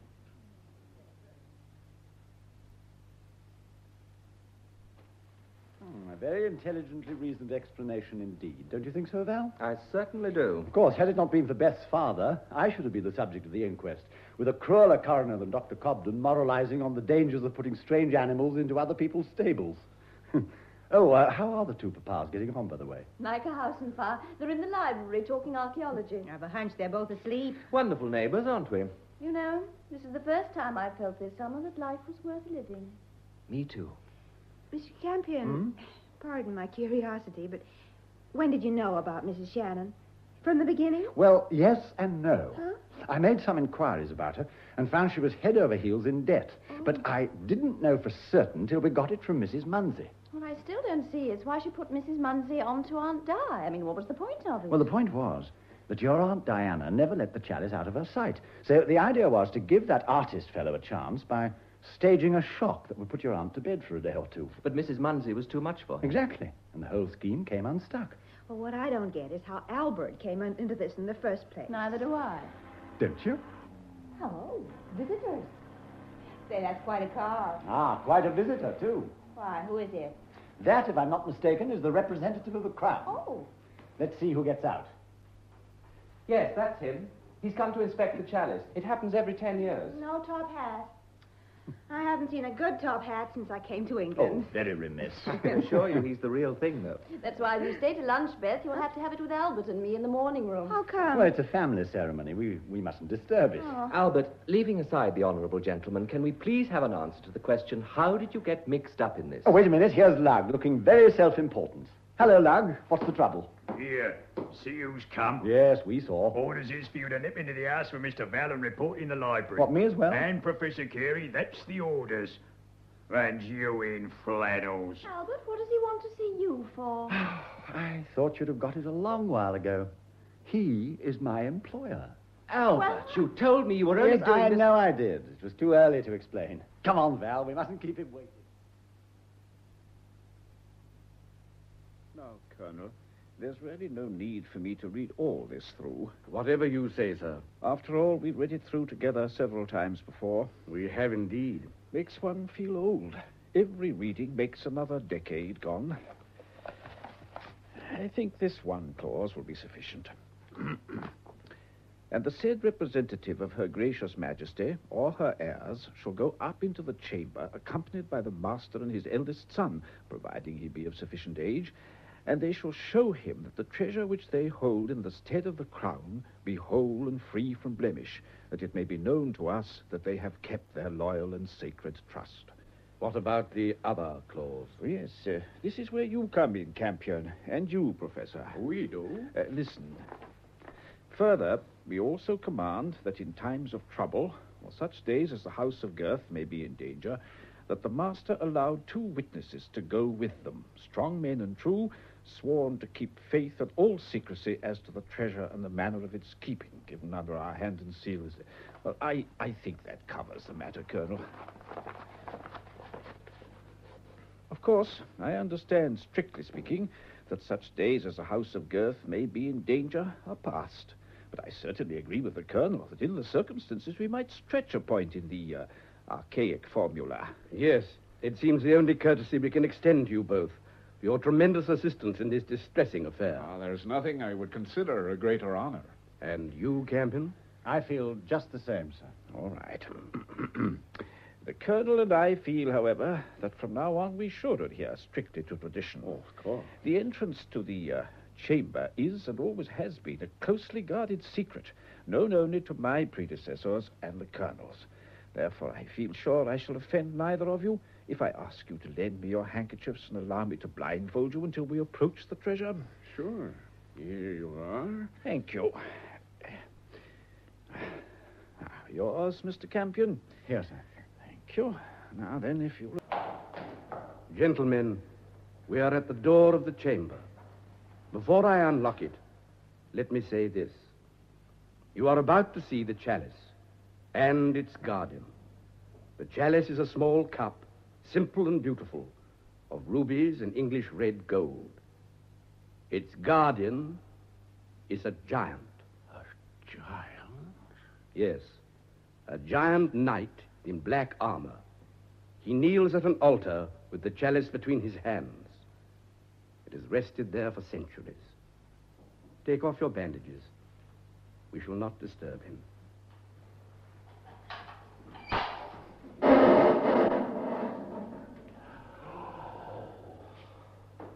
The guardian of the chalice. He is my ancestor and yours, Val. The first Messiah Girth. There he has knelt through the years in the full armor of the tourney, with the chalice in his safekeeping. Campion, the chalice. Well, look at it. The beauty of it. Small, simple. Just as you said. That gold was washed from mountain streams before the Romans came. Is he really there? Inside the armor? Oh, look at the wrists, Val.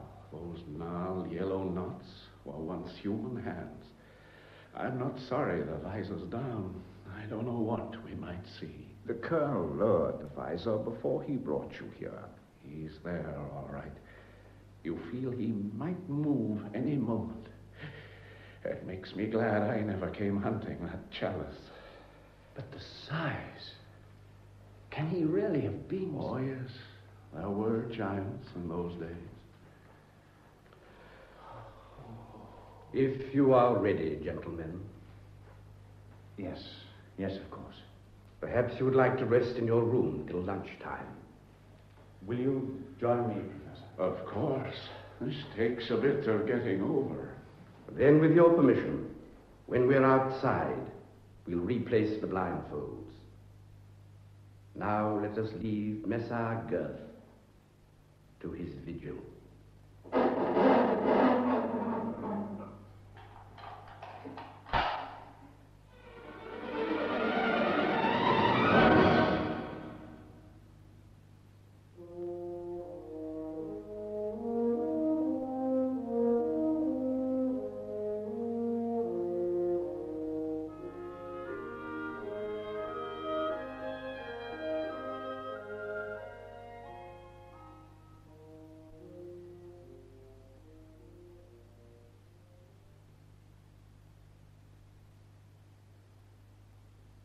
Here you are.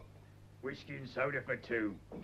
The colonel sent me up with this lot. They aren't half doing his nibs proud downstairs. You know that girl I took a fancy to? Mm-hmm. I've been helping her clean her silver all the morning. Old Branch never took his eyes off me once. I don't blame him. Now run along, Lugg. Oh, you can pack my bags after lunch. We're going back to town this evening. Just when I'm getting along nicely, too. Soda? Thanks. Here you are. Yeah. You finished, then? Yes. They'll stick to the rules. Their agent's dead, and that's the end of it. They're connoisseurs more than criminals. I suppose they'll switch their attention to continental museums or something like that. Probably. You know, Professor, if only my precious boss down below had seen fit to tell me about the second chalice, he'd have saved us a great deal of trouble. Well, the oath of secrecy, I guess. Oh, what a lovely, lovely thing. I may sound a bit inhuman, but when I was looking at it, I thought of all the deaths it must have cost in the last 1,500 years, and I thought to myself, it's so utterly beautiful. It's worth it. Professor? Yes? What do you think Mrs. Shannon saw when she looked through that window? We know what she saw. Yes, but what made her shout no? Who was she talking to? What made her let go? I don't understand it. Oh, I think it's pretty clear. The light was shining directly onto the figure, and the head was raised directly to the window. You remember? Yes, but even so, I'm afraid it must have been a very shocking sight. Don't forget, the visor was up. And she saw his face. But she spoke. She spoke as if she was replying to someone. She waved as if she was fending something off. And I heard something. Something moved in that room. I swear it. What was it? Do you know?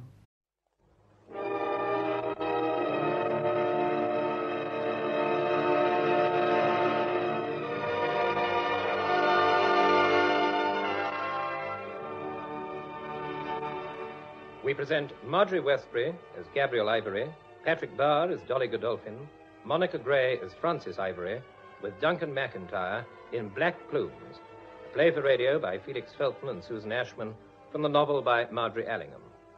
Black Plumes.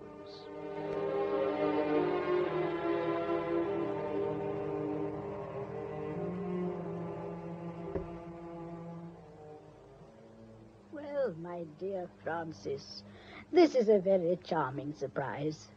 What has brought you all the way up here? I'm worried, Granny. I wanted to talk to you.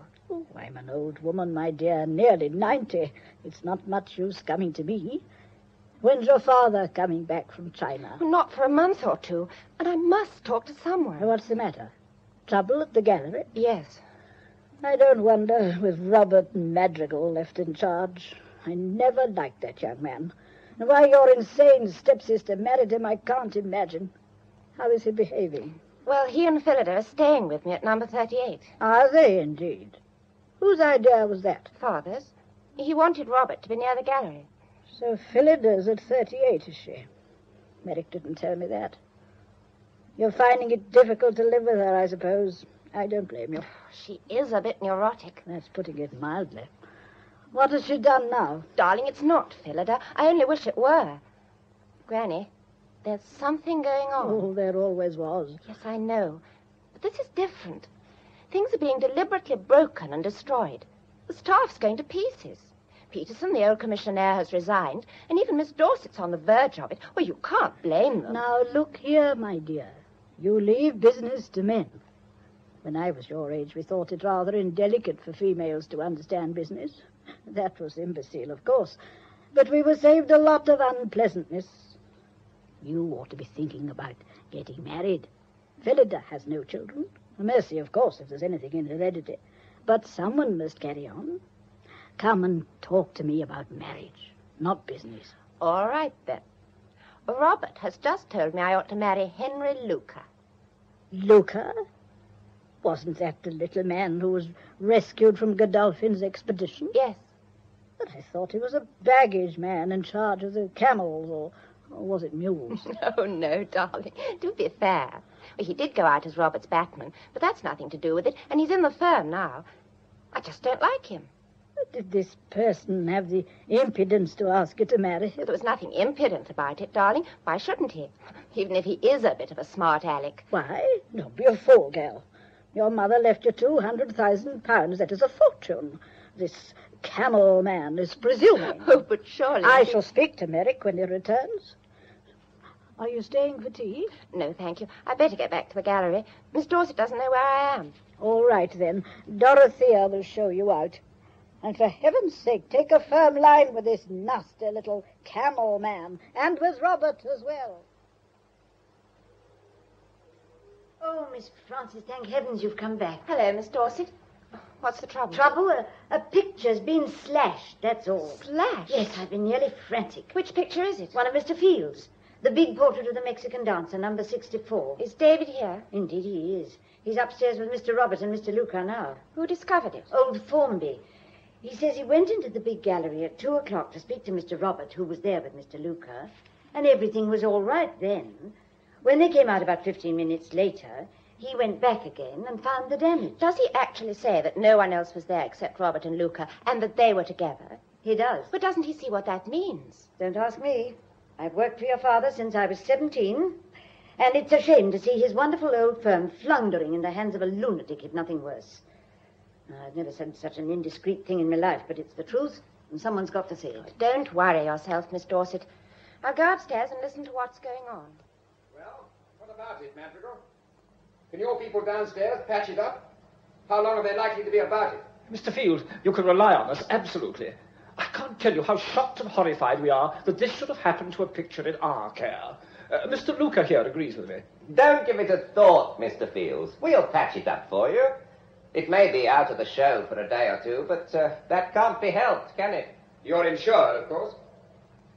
Yes, naturally we are, fully. But in view of the particular circumstances, I mean in view of the slightness of the damage, I think a claim might hold up repair work unnecessarily. After all, the main thing is to get the picture back on show. Yes, I suppose so. Look here, Madrigal, exactly what sort of an accident was it? I have no idea. No idea at all. Oh. All right. I'm probably a fool, but get it repaired and back in its place by the end of the week, and we'll forget the incident. But meanwhile, a lover might do look after the stuff. These things are painted in blood and sweat. I can't let them be carved up indiscriminately. Quite.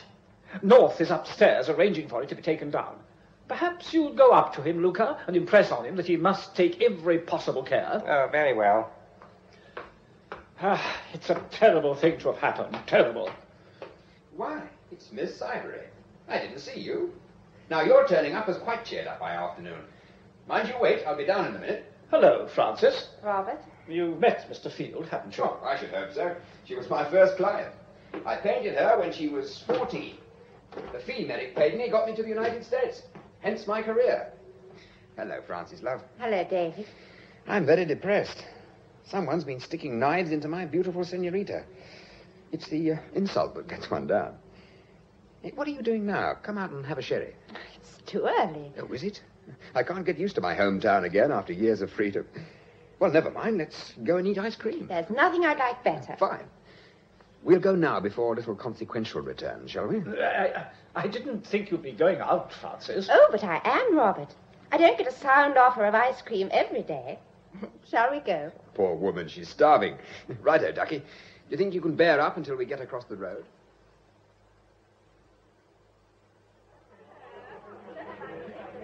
What's going on at your place? How do you mean? Either Phillida's husband or that painful little excrescence with the ginger hair stuck a penknife into one of my best paintings. I may be fussy, but I don't like it. Neither would I. What's up? The ginger twerp has something on Robert, has he? Blackmail, you mean? Well, I don't know. I don't suppose Robert did the knifing himself. And when one chap covers up another with such desperate determination, the evil thought has a way of cropping up. Had any other trouble? Oh, heavens, yes. A Kangxi vase has been broken and a royal catalogue destroyed. A number of things. And each one's been a little more serious than the last. It's not good, old girl. In fact, it's damn disturbing. You're all pretty sure that Ginger is the man. Oh, yes, I think so. He's horrible. Well, who is he? Where did he come from? He went with Robert on Godolphin's Tibetan expedition. Ah, good Lord, yes, I remember. The secret climb through the Himalayan pass. I read about it at the time. They were very interested in it in the States. Robert and Luca were the only two to return. Oh, well, that accounts for it. Ginger probably saved Robert's life or something. Godolphin disappeared, didn't he? Yes, he'd broken his leg. And rather than encumber the other two, he disappeared during the night. They were at the edge of a ravine. A wonderful chap, old Dolly. Nobody but he could have persuaded your father to put up money for an expedition like that. But I can't exactly see Robert on that kind of adventure. It's odd, isn't it? The lamb returns, and the lion is left to bleach in the sun. Poor old Dolly. He'd have revelled in your present situation, by the way. Did you ever meet him? I saw quite a lot of him during the school holidays my last year. He and Phillida ran round together quite a bit. Ah, so they did. Your half-sister believed in numbers. Yes, but Robert stuck. The others drifted. Godolphin got lost, but Robert stuck. He would. He's a sort of nervy determination about him that really frightens me. Frightens you? Why? Robert wants me to marry Luca. Marry Ginger? I know it's absurd, but he has such an uncanny way of getting what he wants that I sometimes feel I might go mad and do it. This isn't serious, is it? I shouldn't stand for it. It's damned insulting. Robert's nuts, of course. Luca's such a little tick. Horrible. He makes a bit of a nuisance of himself, I suppose. That type can. They're unsnubbable. You don't like to go away, of course, because of the trouble. Francis, my love, you're in a mess. I'm afraid I am, rather. You know what you'd better do? What? Get engaged. That'll scotch all that nonsense till Merrick returns. Betrothal is old-fashioned, I know, but it has its virtues, like flannel. Any likely lad about? No one I could ask. It ought to be someone you know, or it might lead to marriage. When's your father due home? January or February. Oh, a long time. Phillida's just her own sweet self, I take it? Just about. Yeah. Well, suppose I take you out now and buy you a ring. What did you say? Well, not a violently expensive one, just decent enough to show the relations. Any good? Are you serious? Yeah, perfectly. And let's be clear about one thing. I'm not asking you to marry me, and I don't suppose I ever shall. Oh. No, you see, there's the question of money. I'm very sensitive about it. I once nearly killed an old woman who suggested I was a fortune hunter. Nonsense. Oh, yes, I did. Now, joking apart, I don't go back to America until April. So if you'd care for an engagement ring, we'll go out and buy one. What about it? Well, it would certainly settle one of my difficulties till Father gets home. Oh, but it seems such a frightful imposition. Anything to oblige an old client. That's a bet, then. We'll buy the ring, write to the newspapers, and tell the family. When the time comes, we can quarrel about the valet or something. Meanwhile, stick to the story. That's the main point. You won't be upsetting anybody? Meaning? Any other woman? Oh, Lord, no. I'm free, unattached, and unbeloved. I've never even been engaged before. The old man's a frightful cad at heart. He always slithers out of it in the end. I'm banking on your nice bringing up. None of the objects of my adoration has ever got a hooks in me. Why? Was it always money? Huh? Oh, yes, money. That and other things. Come on. You'll have to have an aquamarine with those eyes.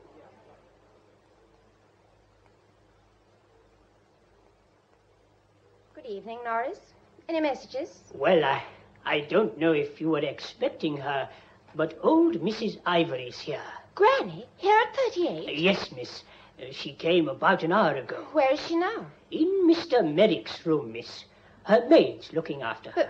Why has she gone up there? She had words with Mr. Madrigal, miss. Where's Mr. Madrigal now? He's in the garden room. Right. I'll go and see him, darling, and get it over. Mrs. Madrigal said, would you go and see her when you came in, miss? I'm afraid she's very put out. All right, then. You cope with Robert, darling. I'll go up and let Phillida cry on my shoulder.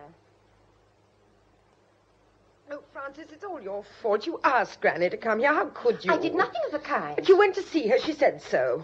Why did you have to go and upset her? Well, I never dreamt she'd come down here. She's so terrifyingly old. She's as strong as a horse. Wish to goodness I had her strength. When she came in on old Dorothy's arm, she positively dominated the house. Was Robert rude to her? Well, naturally he protested. I did myself. There was a terrible scene. Oh, I shall be a rag tomorrow. What did Granny do? Oh, just let Robert rage. He said the most unforgivable things, and then simply sat down and sent Dorothy to prepare Merrick's bedroom for her. But what could one do? She said it had been her room for 30 years, and she was going to bed in it. Well, there was nothing to say. I thought Robert was going to faint.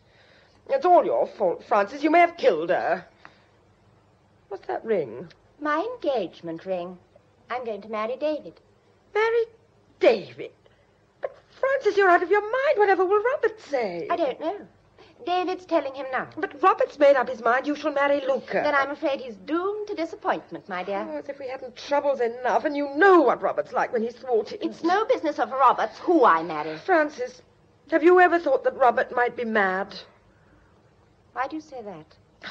Oh, nothing. I'm ill and nervy. I hate this insufferable house. I've only been married to him 2 years. It's always been odd and difficult, but just lately he's been much worse, and he's getting worse every day. Lost all control talking to Granny, and when he hears about David...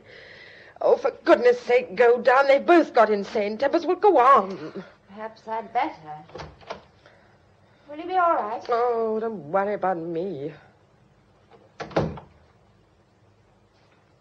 Dorothy, how's Granny? I can't do a thing with her, Miss Francis. She's brooding.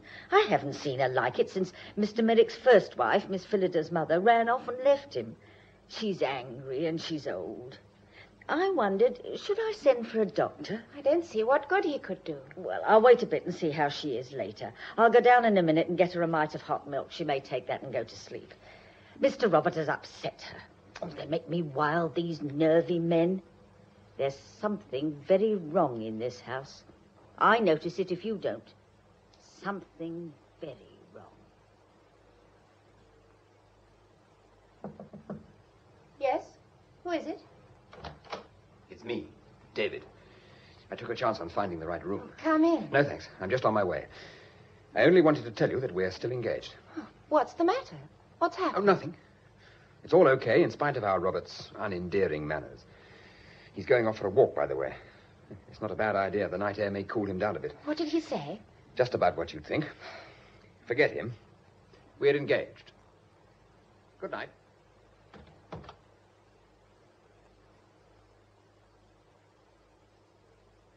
Good morning, Miss Frances. No signs of Mr. Robert this morning. Really? No, miss. He's not been in the house all night, and his coat and hat are missing. Shall I send his letters down to his club? It's what I usually do. Good morning, madam.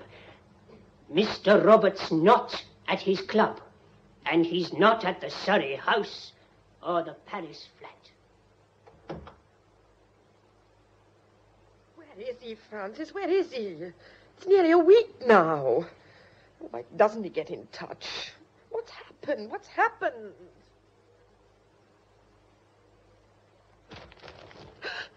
Francis, look. Look at the headlines. Godolphin's been saved. Famous explorer escapes from forbidden territory. Never mind Godolphin. Phillida, something's happened. Happened? You've got to pull yourself together, darling. You've got to be incredibly brave and, oh, for goodness sake, keep your head. They found Robert. Yes. Did you know? Look, I don't know anything. Where is he? What's he done?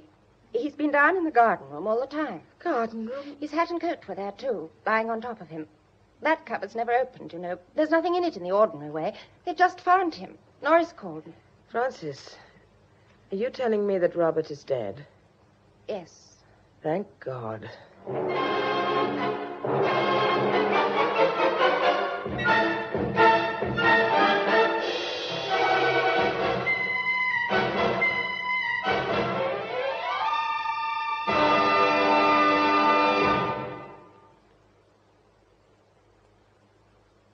Are the police here yet? Yes, darling.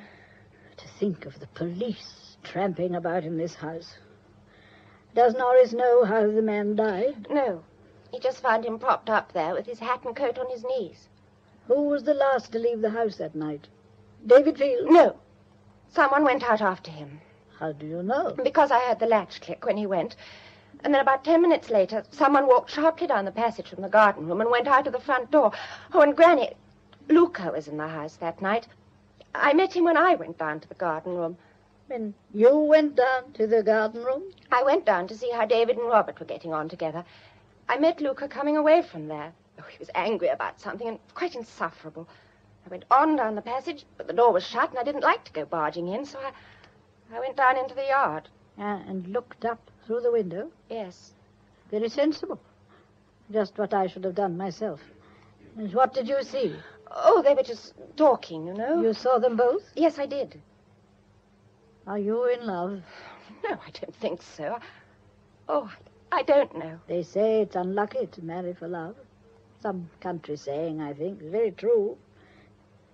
Did you see Field again that night? Yes. He came up to my room to say that we were still engaged and that Robert was going for a walk. To your bedroom? Yes, darling. Quite like a servant girl. Listen. There's someone coming across the landing. I don't think so. Yes, there is, my dear child. I haven't slept in this room for 30 years of my life without getting to know it. Open the door. Miss Dorset. I didn't like to knock in case she was asleep. Can I speak to you, please? Oh, yes, of course. It's Miss Dorset, darling. I'll be back in a minute. Miss Ivory, what am I to do about the reporters? The gallery ought to issue some sort of statement. Can't Mr. Luca do it? He hasn't turned up yet. It's late, isn't it? Nearly 12:30. I phoned his house, but he left there at 9. I don't know where he is. We'll get hold of him as soon as you can. The police will want to see him. Then it was it? I heard something, but I didn't like to ask any more. Who? We don't know. They're finding out now. Miss Ivory, you sure Mr. Robert couldn't have done it himself? I don't think so. Robert was nervy, but he wasn't suicidal. Wasn't he? What do you mean? Didn't he ever talk to you about the whistle on the telephone? Whistle? He didn't. Then don't mention it, for heaven's sake. It's probably nothing at all. I ought not to have said anything.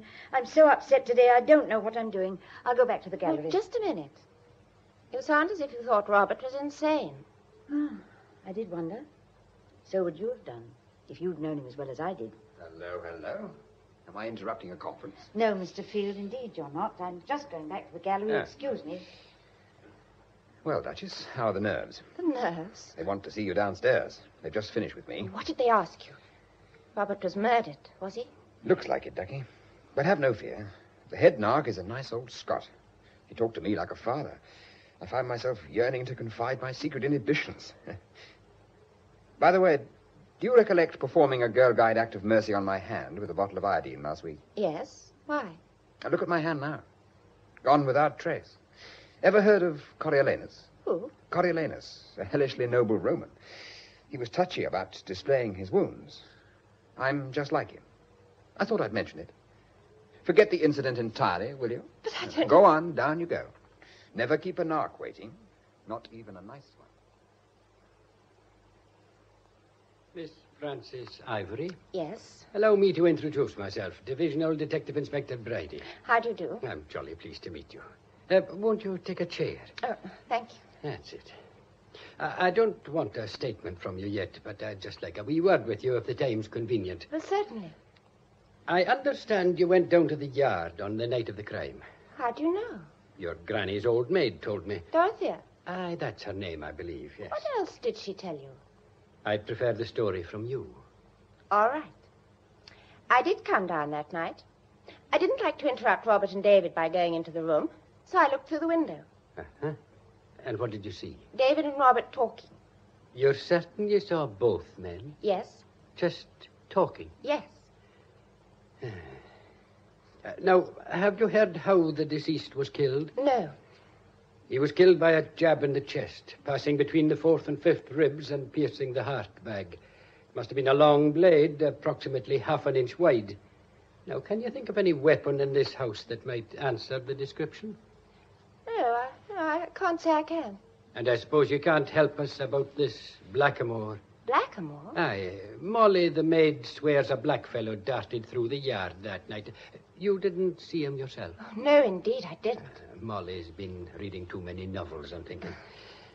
By the way, there's one wee point I forgot. Besides the stab wound, there was a contusion on the back of the poor chap's head and another on his chin. The one on his chin was likely made by a blow from a fist and was delivered with such violence that there's a likelihood that the assailant's hand was damaged. Have you seen a barked set of knuckles in the neighborhood recently? No, I haven't. Ah, well, I'll not detain you now. Never concern yourself about me. I'll just be in and out all the time. Good morning, Miss Ivory. Good morning, Miss Dorset. Have you found Mr. Luca yet? No, that's what I came across to tell you. He's gone. Gone? Yes. I got onto his flat as early as I dared this morning, and he's still not back. He walked out just before 9 yesterday morning, and he hasn't been seen since. Oh, there's only one explanation that comes to mind, isn't there? Oh, please, please, let it be true. The police are after him already. The servant told me there's been a man hanging about the place all night. Well, I'm not surprised. I never liked him. But it doesn't seem possible, does it?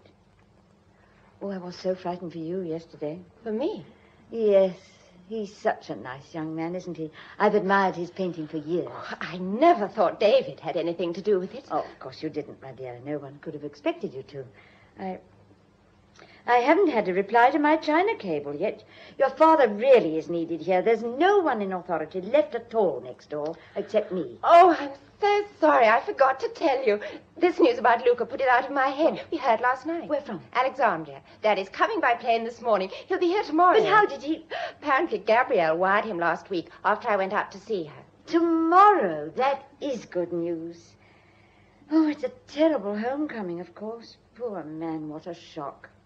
Still, I shall be relieved to see him. Good morning, all. Oh, you both seem very pleased with yourselves. It's the wonderful news. Mr. Ivory will be here tomorrow. And Luca's run for it. Well, there's a double event, if you like.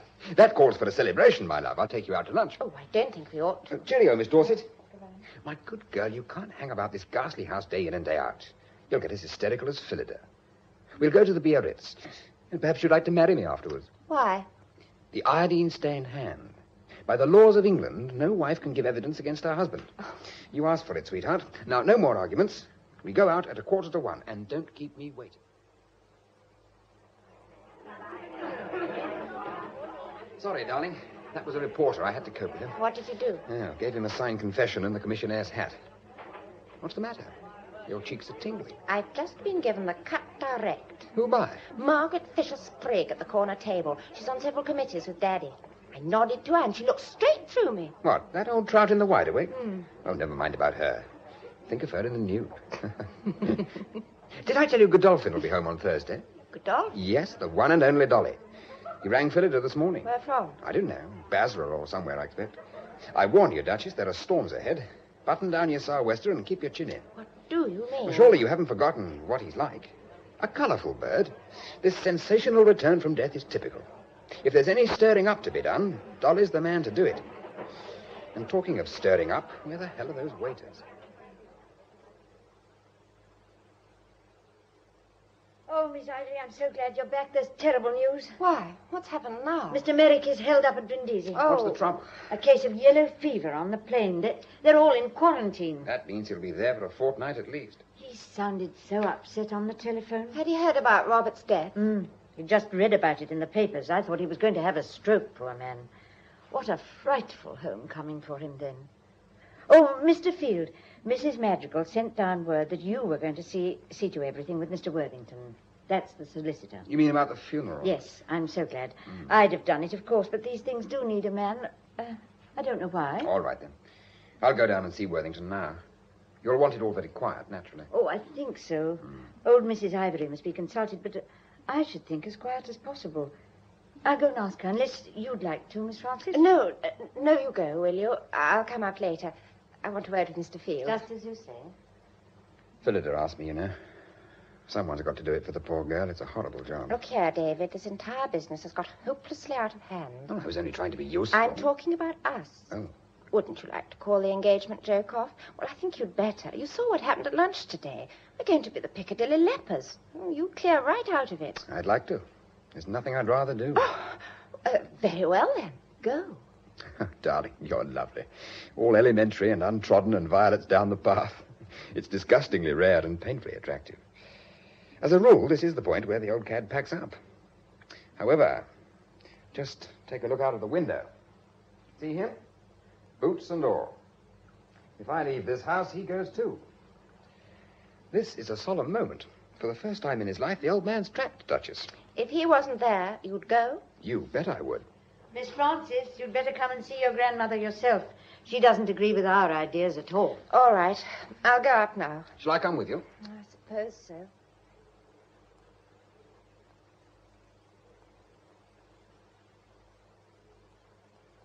Francis, why have you brought Mr. Field? Phillida has asked him to look after things. I disapprove strongly. I'll stand down then. And it's too late. If your name has been mentioned to the solicitors, it will cause less talk if you go on with it. There's bound to be talk in any case. That's why we all thought that a quiet funeral... Quiet? A quiet funeral at a time like this? Don't be ridiculous. It was only because of all the scandal. My dear child, we don't admit that there is any scandal. Our poor, wretched relation has died, and we owe it to ourselves to see him buried in the right way. There will be all these crowds round the house. Then, for heaven's sake, give them something to stare at. Worthington will know the proper undertaker, and tell him we'll have no truck with these tawdry little modern motor hearses. Robert's hearse shall be drawn by 6 properly accoutred black horses with black plumes on their heads.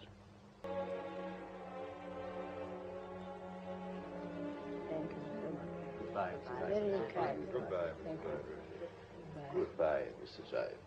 Goodbye. Oh, thank heavens they've all gone. At least they paid you the compliment of coming. Most of the people you asked just sent wreaths. Granny was right, you know. Those horses were a magnificent sight. The undertaker told me he hadn't had those plumes out since before the war. Phillida behaved uncommonly well. Phillida can always be relied on to play a part. Today, it was dignified grief. Dorothy? Granny's going upstairs, I think. Oh, wait a minute. Here's Norris. He's looking a bit anxious.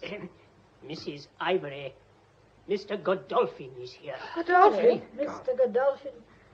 Show him in. Certainly, madam. Be ready for a shock. What he's been through doesn't make people look any younger. The paper said he was lame. Mr. Godolphin. My God. Forgive me. I've chosen quite the wrong time to arrive. Your man told me the news at the doorstep. I'm just off the plane. Haven't seen a paper or spoken to herself. Came straight to Phillida, naturally. Naturally? Why naturally, Mr. Godolphin? Phillida, my dear, is it still a secret? Oh. I see it is. Well, are we to share this secret? Certainly. Phillida's my wife. We were married just before I went abroad.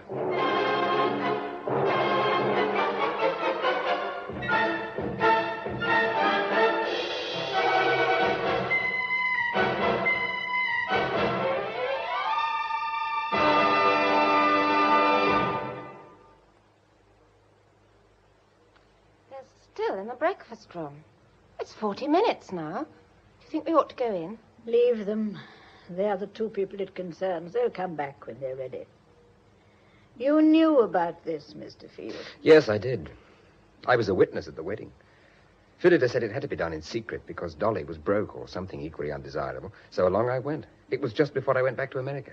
But when you returned and found her married to Robert... I held my tongue. It was her affair, not mine. And as Dolly was dead, there was nothing in it. I did come and see her last week and implored her to get hold of Dolly and tell him. But when he telephoned, she funked it. So where do we go from here? He'll have to see reason. After all, it's quite clear how the thing happened. Listen, they're coming. Come on, Phillida. They're all here. Well? It's ghastly. There's only one thing to be done.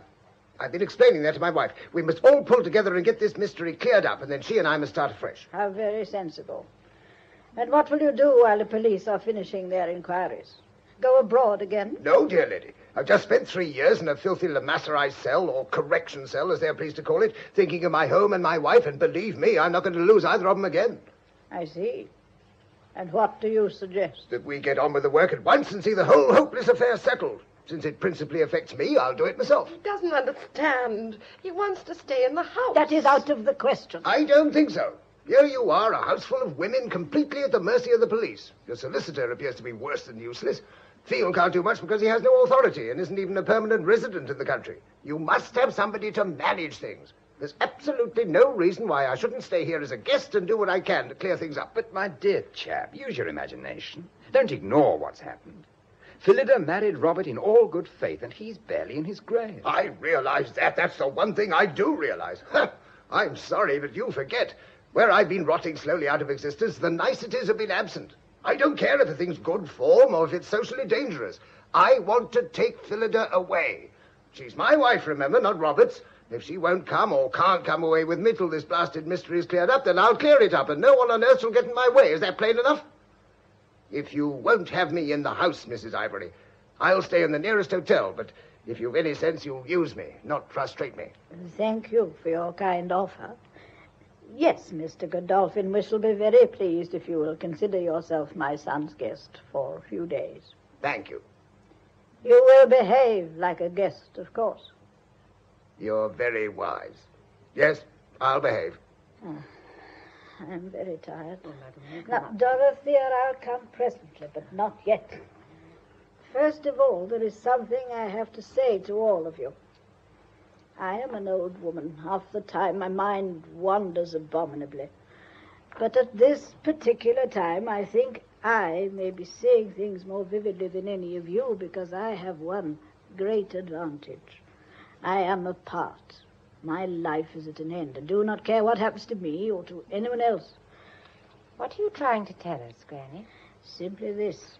You have all developed one great weakness during the past hour. You all share a secret, previously only known to Phillida and Mr. Field. Our marriage, you mean? Yes, Mr. Godolphin, your marriage. Somehow or other, you have all got to keep this secret from the police. I don't agree. I'm against secrets. If we hadn't kept our marriage a secret, this wretched complication would never have cropped up. I say tell the police. Regardless of consequences? What consequences can there be? As far as I can find out from Phillida, poor old Robert must have died last Monday week, just about the time when I was lying under a mass of stinking goatskins being smuggled over the border in a mule train. As Robert died, I came to life. Phillida never had two husbands at once, so where's the immorality? Surely the police are human and reasonable. No, darling, no, don't tell them. Why ever not? You don't know. You don't understand. I think Robert guessed about you and me in the last 6 months have been hell, absolute hell. You see, Mr. Godolphin, Phillida should not be allowed to talk, should she? Anyone can see what's happened to Phillida. Robert happened to mention my name by chance one day, and that started up a neurosis. Look at her, poor darling. She's a massive hysteria now, and must have been for months. You can take me up now, Dorothea. My dear Mr. Godolphin, don't forget one thing. The police are very unimaginative. You must be careful.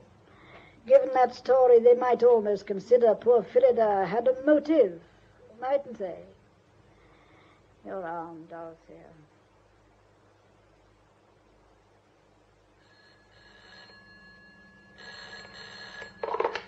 Bridie here? Randall here, sir. We've got him. You have you, jolly good. And what's he like? Cocky, sir. Ah, I thought he might be. Bring him along. Right, sir. The train goes in 7 minutes. We'll be with you before 5. Good morning, sir. Oh, good morning, Withers. Any result? Oh, nothing, sir. Not a black man seen for miles. No one saw him except this Molly, and she's said to be a little weak in the head. I'll go on following it up, of course. That's right. Any luck in your other direction? I'm keeping an eye on the lad. He's staying away from the house and amusing himself, but we'll let him bide for an hour or two. Ah, yeah. He's costing the country a mint in shoe leather, but it can't be helped.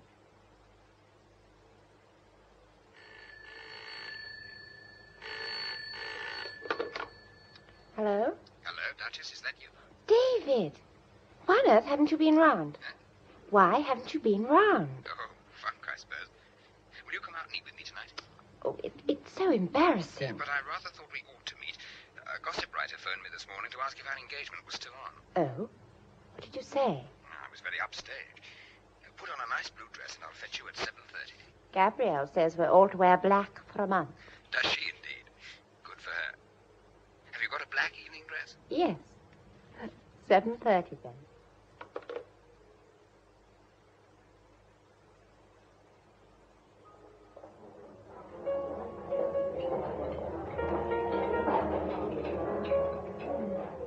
I like the dress, darling. It's just right in this studied pretentiousness. Do stop looking round like a hunted fawn, though. I'm sorry, David. Don't worry, there's not a soul in this room who can spare a second to recognize anyone but themselves. That's the strength of this age, individualism. Excuse me, sir. Hello, what's this? A note for me? From the table in the alcove, sir. Well, I'll be jiggered. What is it? Dolly and Phillida would like us to join them for a drink. Oh, he hasn't brought her here. He has, the blithering idiot. What do they think they want? Oh, I don't know. Let's go and see.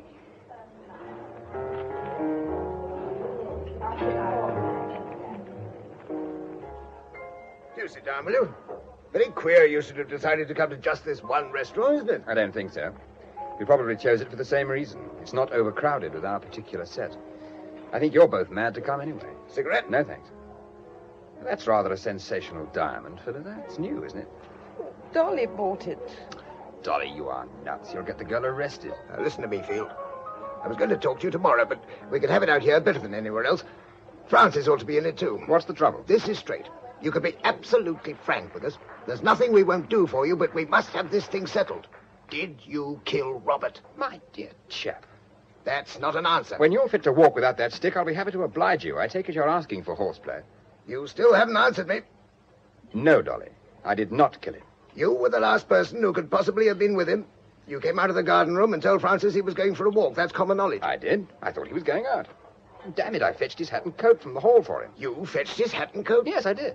Oh, don't be so damn dramatic about it. I fetched his hat and coat and chucked them on the table for him. Why? Because he asked me to. Do you honestly expect anyone to believe that? No. That's why I didn't mention it before. But that's what happened. David, we're all on your side. We all know what Robert was, and we all know you're inclined to lose your head when you get in a temper. Give us a chance to get behind you. Why on earth should I have killed him? Suppose you were having this back chat with him, and suppose he said something that got under your skin. Suppose you suddenly saw him with that conceited leer on that lantern mug and his grey lock flapping in his eyes, and you felt what a damn silly pompous ass he was, and you suddenly let him have it. Suppose you told him about his wife. You knew, remember. And then, when you realized what you'd done and how he was going to take it, you lost your head, as you do, you know, and killed him. With a toothpick, I suppose. There used to be an old spike file in that desk in there, so Norris says. He can't remember when it disappeared. Whatever it was, you had a week to get rid of it. Imaginative little beggar, aren't you? If you'll be reasonable, I'll back you to the limit. Coming, Francis? I'm sorry. You could have trusted us. Coming?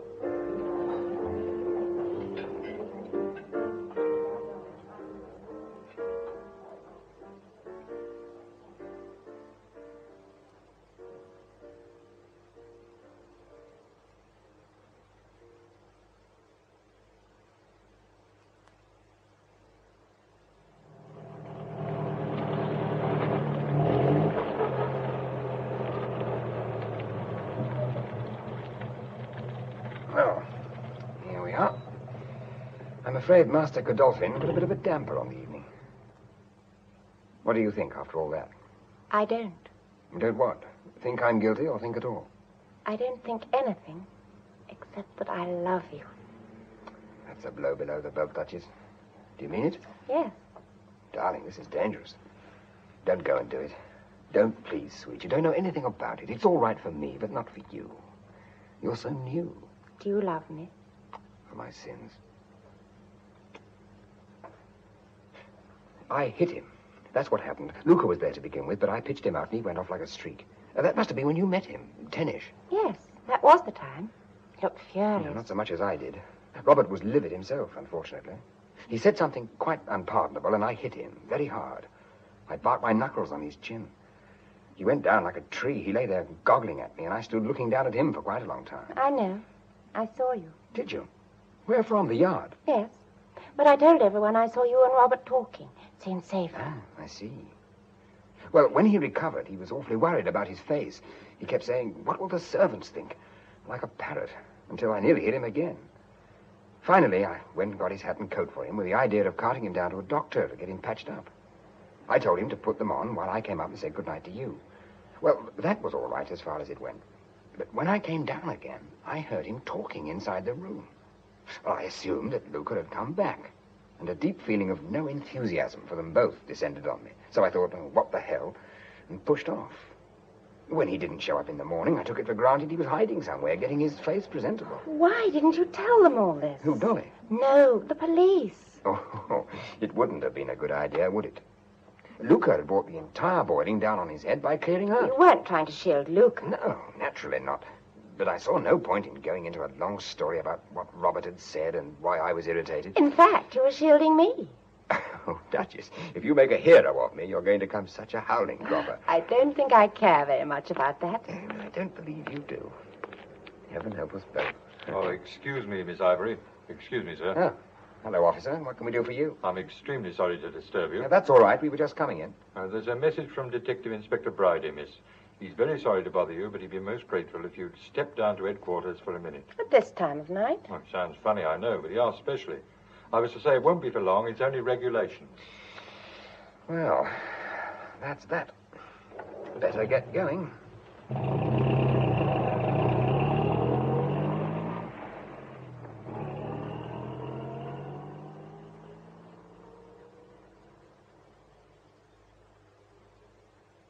Well, this is a fine time to ask you to come see me. Did you think you were coming to jail? Well, sit down, both of you, and don't take any notice of that poor chap in the corner. He jolly well has to sit there and take down any jewelry that may drop from my lips. What's the trouble, Inspector? Oh, you'll just think I'm a fussy old person, particularly as I'm going to ask the young lady something I've asked her before. But I won't keep you long, Miss Ivory. You'll be in your bed in half an hour. Now, would you just repeat exactly what you did on the night your poor brother-in-law, half-brother-in-law, was last seen alive? I was talking to Phillida. Then I met Dorothy L on the landing, and then I came downstairs. Now, what time would that be? Just about 10. Then I passed Mr. Luca in the hall. Wait a minute. You're sure you passed Mr. Luca at that time? Perfectly sure. And then what? I went down to the yard. And what did you see?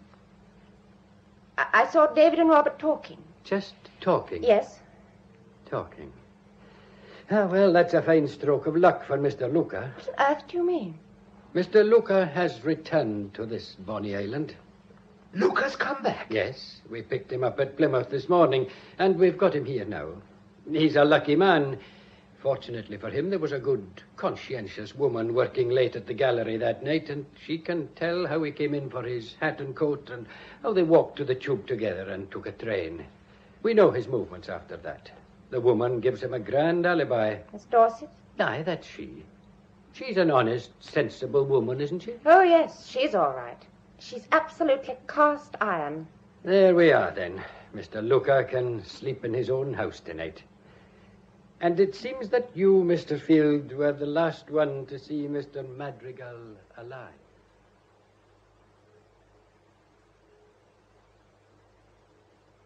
Good morning, Miss Francis. Some letters have been left by hand.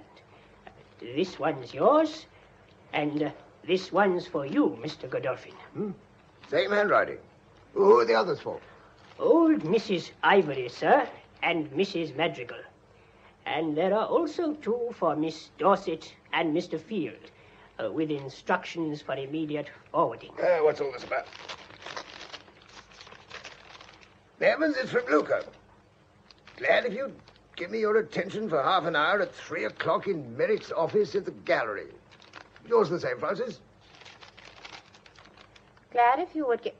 Yes, it's the same exactly. Infernal impudence. I'd like to use my stick on the fellow. What should we do about it? Go. This isn't an invitation, it's an ultimatum. What's the point of it? Heaven knows. Some gigantic bluff, probably. We have to wait till 3 o'clock and then we'll see. Well, Mr. Luca, we're all here. Except the old lady. She'll come. What are you going to do, Luca? Confess? That'd suit you, Field, wouldn't it? Remember me, Mr. Godolphin? Indeed I do. You were Robert Madrigal's Batman, an inefficient servant. Oh, this is silly. It's no good sitting here insulting each other. Now you've got us here, Mr. Luca. Do for heaven's sake say what you've got to say. That's not quite the line to take with me. Me proud beauty. That'll do from you. That'll do from the lot of you.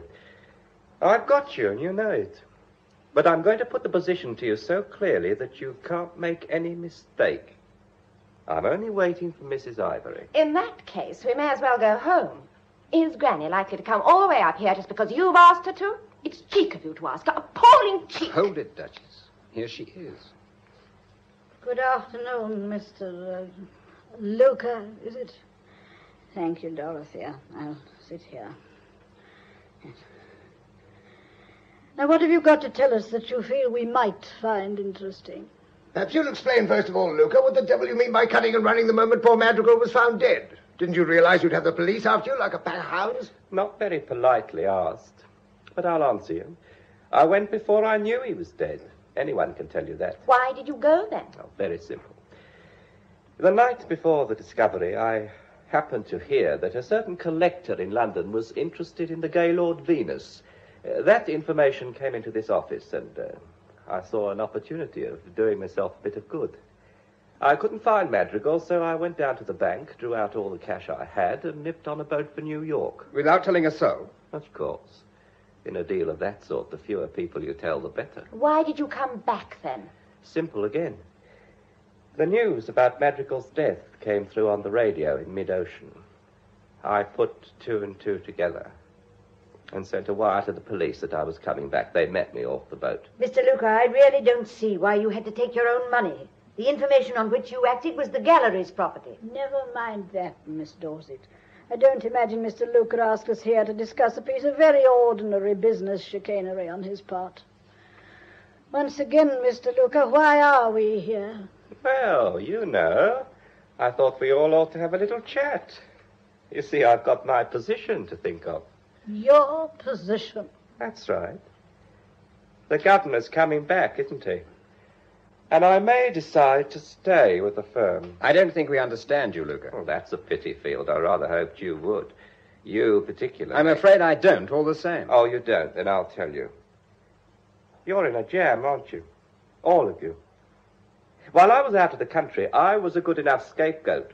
Well, now I'm back. I've had a little talk with the police, and they've shown they're not interested in me. You see where I'm leading? My freedom puts a rope round you. Don't you kid yourselves it isn't there. And don't you imagine the police are going to sleep. There's a lot of work being done on the quiet. A lot of little odds and ends of information are finding their way onto the superintendent's desk. But so far, they haven't had all my contributions. You're suggesting we don't want the police to find Robert's murderer. One of you doesn't. One of you here killed Madrigal. That's why you're here. Well, now you know where you stand. So far, I'm not telling any more of what I know than is necessary to clear myself. And if everything goes on as I intend it shall, I shan't feel called upon to say any more. I thought I'd tell you all together, so no one makes any mistakes. Put me onto the police. Wait a minute, Godolphin. You're not the only pebble on the beach. Let the others have a say. Does everybody here want me to talk? Well, now's your opportunity. No, sit down, Mr. Godolphin. When the time comes, we'll call the police. Someone's seen the light. It's bluff. Pure bluff. There's no earthly reason why the thing shouldn't have been done from outside. Oh, why it should have been. I suppose you're one of the people who think they saw a black man. I didn't give any opinion about that idea, because I wasn't asked for it. I'm much more interested in certain other little things. The music hall song, for instance. What, no one amused? That's a funny thing. It's a famous old song. No one's going to kiss that girl but me. Well, you know how it goes. Pride of Idaho. So now you know. And when you go, you'll find there's something on her mind. Don't think it's you, because no one's going to kiss that girl but me. Don't you get it, anybody? Let me whistle it to you.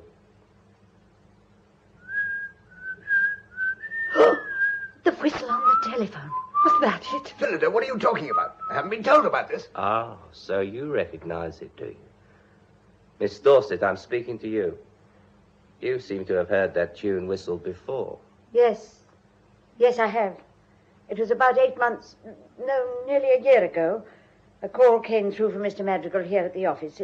It was foreign and sort of constrained. Something about it made me curious, and I listened for a moment or two. That was all I heard. Just the tune, whistled like that. Then Mr. Madrigal hung up. He went out at once, and he didn't come back all day. I never saw him quite the same after that. Miss Dorset, that doesn't sound like you. I mean, it's a fantastic story. It's melodrama. Pull yourself together. What really happened? It's true. Phillida. Yes, it is. It often happened, or at least he thought it did, and it became an obsession with him. He used to dream about it. I thought he was out of his mind, and when I told Granny, she thought I was mad. And now Miss Dorset's telling you, and you're looking at her as if she was mad. Quick, somebody. Phillida, stop it! Stop it, stop it! All right. No need to go off the deep end, Phillida. If you all say it did happen, I'll accept it.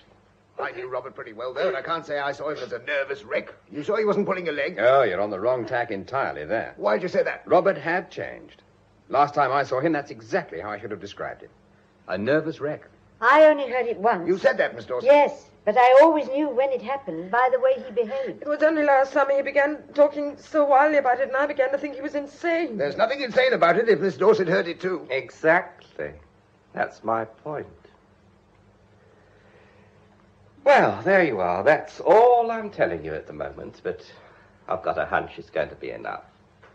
You can ring up the police, any of you. But all I say is, make sure your best friend wants you to. Well, now, I won't detain you. I dare say you'll all feel like a little discussion without me. I'm sorry I can't offer you this room, but I'm going to be busy. However, the rest of the mausoleum is at your disposal. Miss Dorset, I'll have a cup of tea here at 4:15.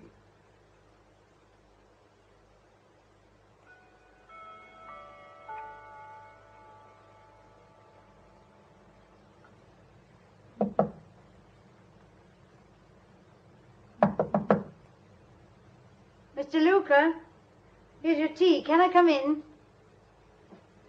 Mr. Luca? Oh. Mr. Luca, I've been knocking... Oh! Ah! Help! Help! Mr. Luca's dead! Help!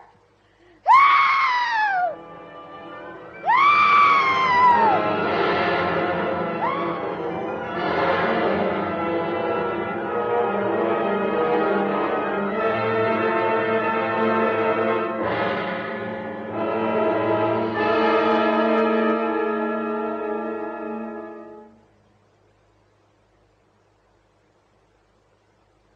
Mrs. Madrigal. Poor, poor Mrs. Madrigal. The poor, silly thing. No warmth yet. Her hands like a stone. Doctor, what's she done? This can't be just fright, can it? Can't it? She's had the equivalent of a kick over the heart. There's nothing like emotion to upset the circulatory system. Will she be all right? I think so. The only real danger at the moment is from infection. She'll need constant watching. You mean she can't be moved to a nursing home? No, of course she can't. But can't we have a couple of good nurses here? I'll see what I can do. Perhaps we could just have a word or two. Oh, yes, of course. Shall we go outside? I think we'd better. Now, Mrs. Madrigal's collapse occurred immediately after she heard the news of Mr. Luca's death, didn't it? Yes. Who told her? You? I'm afraid I did. I thought she'd nearly fainted. I called Dorothy L and we got her onto the bed. Then I saw her forehead was wet and realized how cold she was. That was when I got onto you. I see. We've been having a sort of family conference.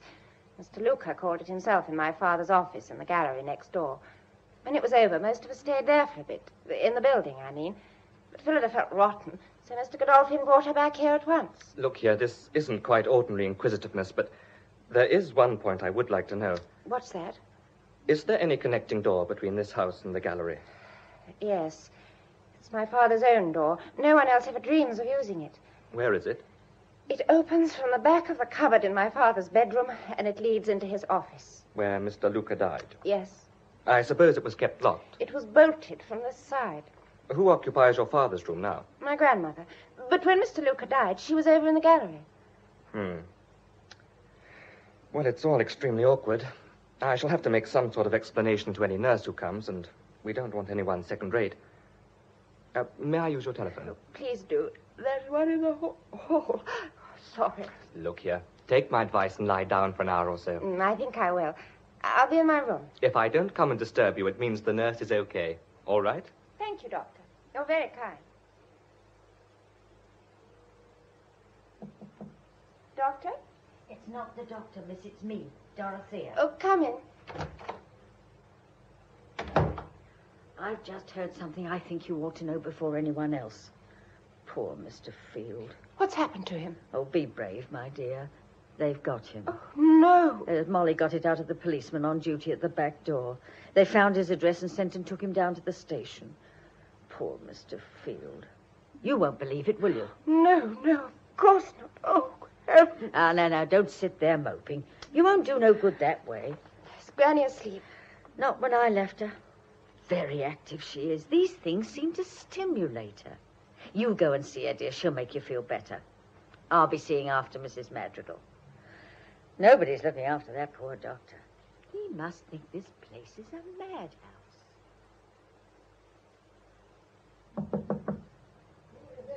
Francis, can I come in, Granny? Granny, it's too awful. David! Hello, Duchess.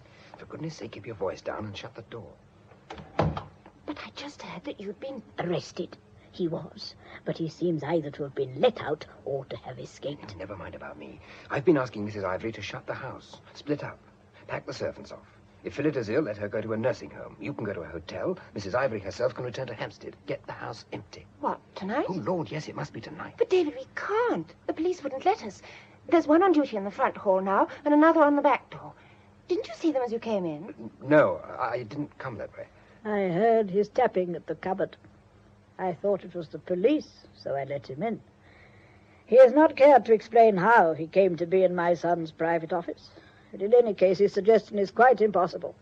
And if it weren't, I should still stay. There is something I want to know. I hope you're not thinking of turning detective, Mrs. Ivory. No, but I'm a very inquisitive old woman. And in all this dreadful business, there is one thing which strikes me as very strange indeed. What's that, Granny? First, Madrigal, you poor wretched creature, is found dead with a wound in his chest. And then that abominable little baggage man dies in the same way. As far as any reasonable person can see, both crimes must have been committed by the same person, who is still either in this house or in the gallery next door.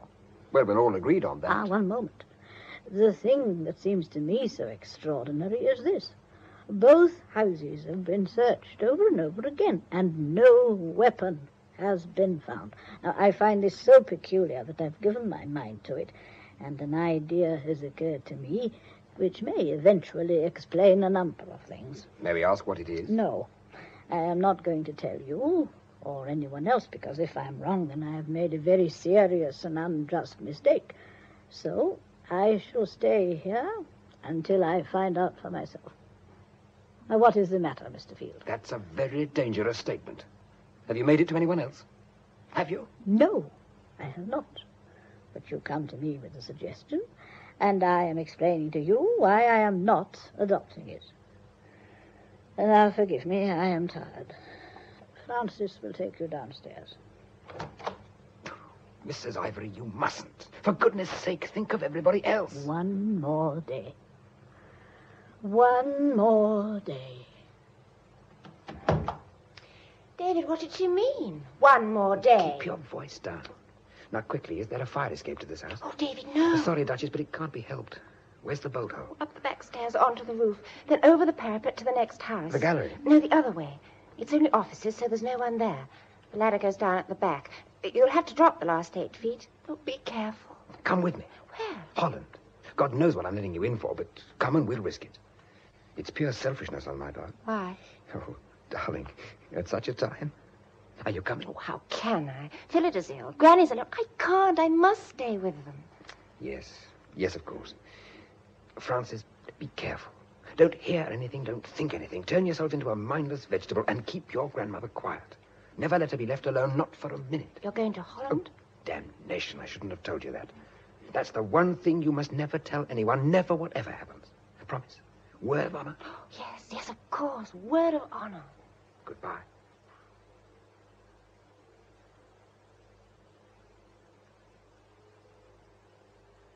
They broadcast an unfortunately good description of him in the 10 to 12 news last night. Silly chap, he can't hope to get away with it. Oh, please! Oh, good Lord, sorry, Francis. Wouldn't have mentioned it if I'd known. I understood that engagement of yours was a put-up job. It started as one. It isn't now. Oh, this room's so stifling. Can't we pull back the shutters? Want to have all those crowds staring at us? I'm not an animal in the zoo. I like my breakfast in peace. Francis. Yes? You're kidding yourself, you know. I'm not. Oh, yes, you are. You're so young you don't realize it. Love does get one, but there's nothing in it. You get bored to tears with that chap Field if you know him for long. He's a painter. All painters have a sort of romantic glow about them, but they're silly, oversensitive beggars when you get to know them. Impractical, too. Oh, look at this wild flight of his. What's he got to fear? There's not a shred of evidence against him the police could prove. You're well rid of him. Oh, hello, Miss Dorset. I made Dorothea come down. She must eat something or she'll drop. You've got some coffee, Norris says. Yes, I'll pour you some, Dorothea. Who's with Granny? The nurse. Mrs. Madrigal's asleep. I only wish her grandmother was. I don't think she's closed her eyes once all night. She's overexcited.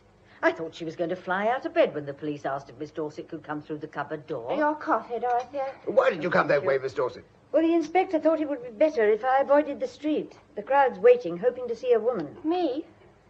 My dear, it's Mr. Field running away. They don't think, you know. They just get hold of a dramatic idea. Never mind. It's going to be all right. What do you mean? Mr. Merrick's been released and he's on his way. Daddy. Oh, thank heaven. I've just heard, so I had to come over. When will he be here? Any time after 4. I nearly broke down and cried when I saw the message. It's what I've been praying for. Do you mind if I join you for a wee minute? Oh, come in, Mr. Bridie. Will you have a cup of coffee? No, not for the moment, thank you. Any news of Field yet? Not a word of him, that silly young juggins. Do you think you'll get him? Oh, yes. No doubt about that. It's just a question of time. It's a dickens of a job to escape us. It's those wretched journalists who are the bother. Most tenacious chaps. There was one on the roof just now, and no young lady to help him either. Well, cheer up. It's a fearful business, but we're nearing the finish. I'd like to think so. There's absolutely no question about it. There's just a little anxiety for the next few hours, but you'll be able to sleep easy in your beds tonight without a chance of being murdered there. Can you say that definitely, Inspector? Quite definitely. 4 o'clock, that's the hour. We'll all know a great deal more about this jiggery-pokery by then. Oh, by the way, Miss Dorset, for your information, all the telephone lines in this house and the next have been tapped for some time. Right. I I don't know why you should have to say that, I'm sure. 4 o'clock, then. That's 0 hour, is it? That's correct. And what are we to expect in the meantime? Nothing, please God. But I'll ask you all to be in the drawing room half an hour before that, as I've a few things to say to you. Everyone? Servants and all. Not old Mrs. Ivory. I'd very much like her there. No, she shan't. She's old. Her mind's not right. She'll work herself up and say things she doesn't know she's saying. You'll ask her down here over my dead body. Now, that's a wee bit rash of you, Miss Dorothea, because I've already asked her earlier this morning. Really? I explained to her that you'd be here yourself to look after her. Oh, Miss Dorset, are you leaving us? Well, I was going back to the gallery. There's a lot of work waiting. All right, then. We'll see you here at 3:30. Oh, you'll hardly need me. Just the same, I'd like you to be here. But I have an appointment just after 3:30. If you were thinking of meeting Mr. Merrick's train, I'll have to ask you to change your mind. I see there's an extension telephone in the corner. I'll arrange for all your business calls to be put through here. Very well. All right, then. Now we know where we are. Do what you like, but don't try and leave the house. And I'll expect you all in the drawing room punctually at 3:30.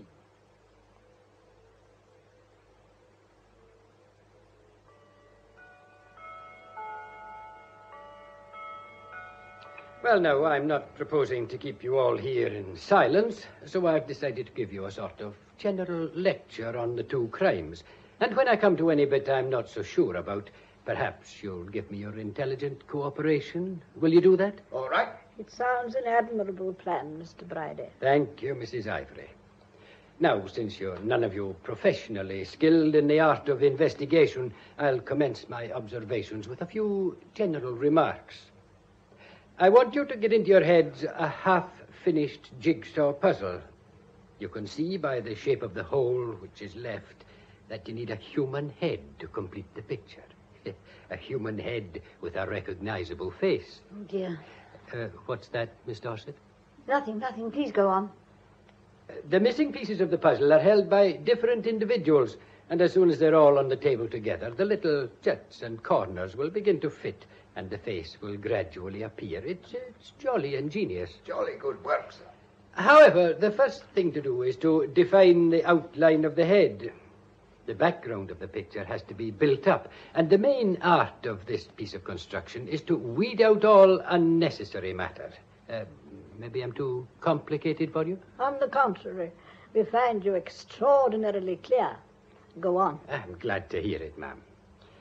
We'll now descend to the particular. A fortnight ago, Mr. Robert Madrigal was found dead, and on the same day, Mr. Henry Luca sailed for New York. As soon as he received word of the occurrence, he returned home and was examined by me, and I accepted his alibi. The next day, he called a conference of his friends and relations of Mr. Madrigal, and was himself mysteriously murdered by the same weapon which had killed his chief. We now cut out the unnecessary factor. The murder of Henry Luca does not merit our serious consideration. Why do you say that? Because he was a blackmailing scoundrel. We have evidence that during his lifetime, Robert Madrigal paid out considerable sums of money which coincided in amount and date with sums paid into Luca's account. What about the slashing of David's picture? That and other incidents before it were Luca's way of showing Mr. Madrigal that he was serious in some new and iniquitous demand. What was his hold over Robert? We don't know. But we do know that when he returned, he shared an almighty secret with someone else. He knew who had killed Madrigal, you see. When he called that conference yesterday afternoon, he made that fact jolly plain to someone in the room, and within an hour, he was dead himself. That's a simple story. What about the motive for murdering Madrigal?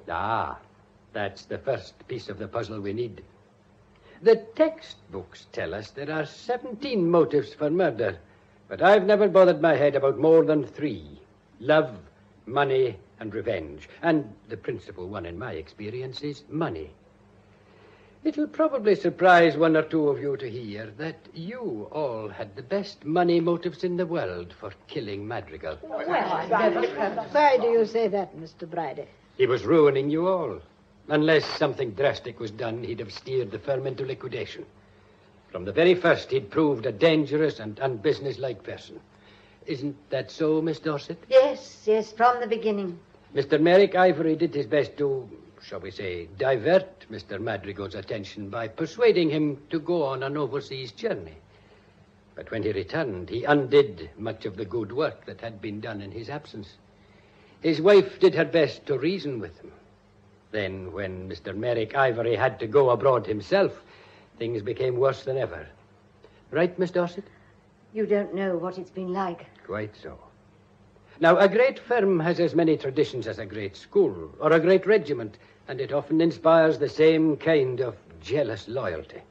I only mention this because there were quite a number of people who knew the real state of affairs. And Miss Dorset knew, of course, and so did Mrs. Madrigal. So did you, Mrs. Ivory, unless I'm mistaken. Yes, I knew. And it wouldn't surprise me to hear that you confided your worries to your lifelong personal attendant. She did. I knew about it. And you, Norris? Me, sir? Yes, you. You've been in service here for 20 years. Maybe the situation was not unknown to you. I have enjoyed Mr. Merrick's confidence for a number of years, sir. I think I did know a little of this matter. Ah. Mr. Merrick, he knew. He was the principal person involved. He went off to China. That is to say, he left England 14 weeks before Madrigal met his death. Now, when I was a young man, China was as far away as the stars. But with the coming of the new aeroplane, distance had ceased to exist, as you might say. Let me read you a few interesting facts. From Hong Kong to Bangkok, the flying time is only 14 hours. From Bangkok to Calcutta, only 9.5. From Calcutta to Karachi, 9. I protest. He's not here to defend himself. I'm only showing you how these days... You're not. You're making imputations. Take your call, Miss Dorset. Yes. Yes. Miss Dorset here. Yes, I did inquire. Messrs. Ivory, Limited, Sallet Square. Yes. Yes. Yes, I see. Thank you. Well, did you get your answer? Yes. And your suspicions were correct? I don't know. Don't ask me. Poor body. We now have to consider the night of the crime. The last person known to have seen Robert Madrigal alive is David Field. You all know what happened.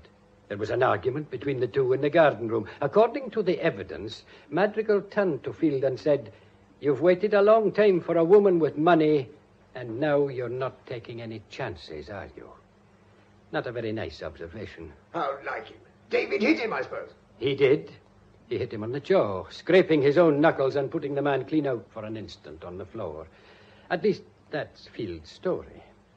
But Miss Frances Ivory, who happened to be in the yard about that time, or a few seconds later, said she saw the two of them talking. Would you like to retract that statement, Miss Ivory? It's very clear why you made it. Yes, I would. Well, this method of sifting evidence is unorthodox, but it's remarkably efficient. We're getting on very nicely with our afternoon's diversion. The shape of the head is taking place before our eyes.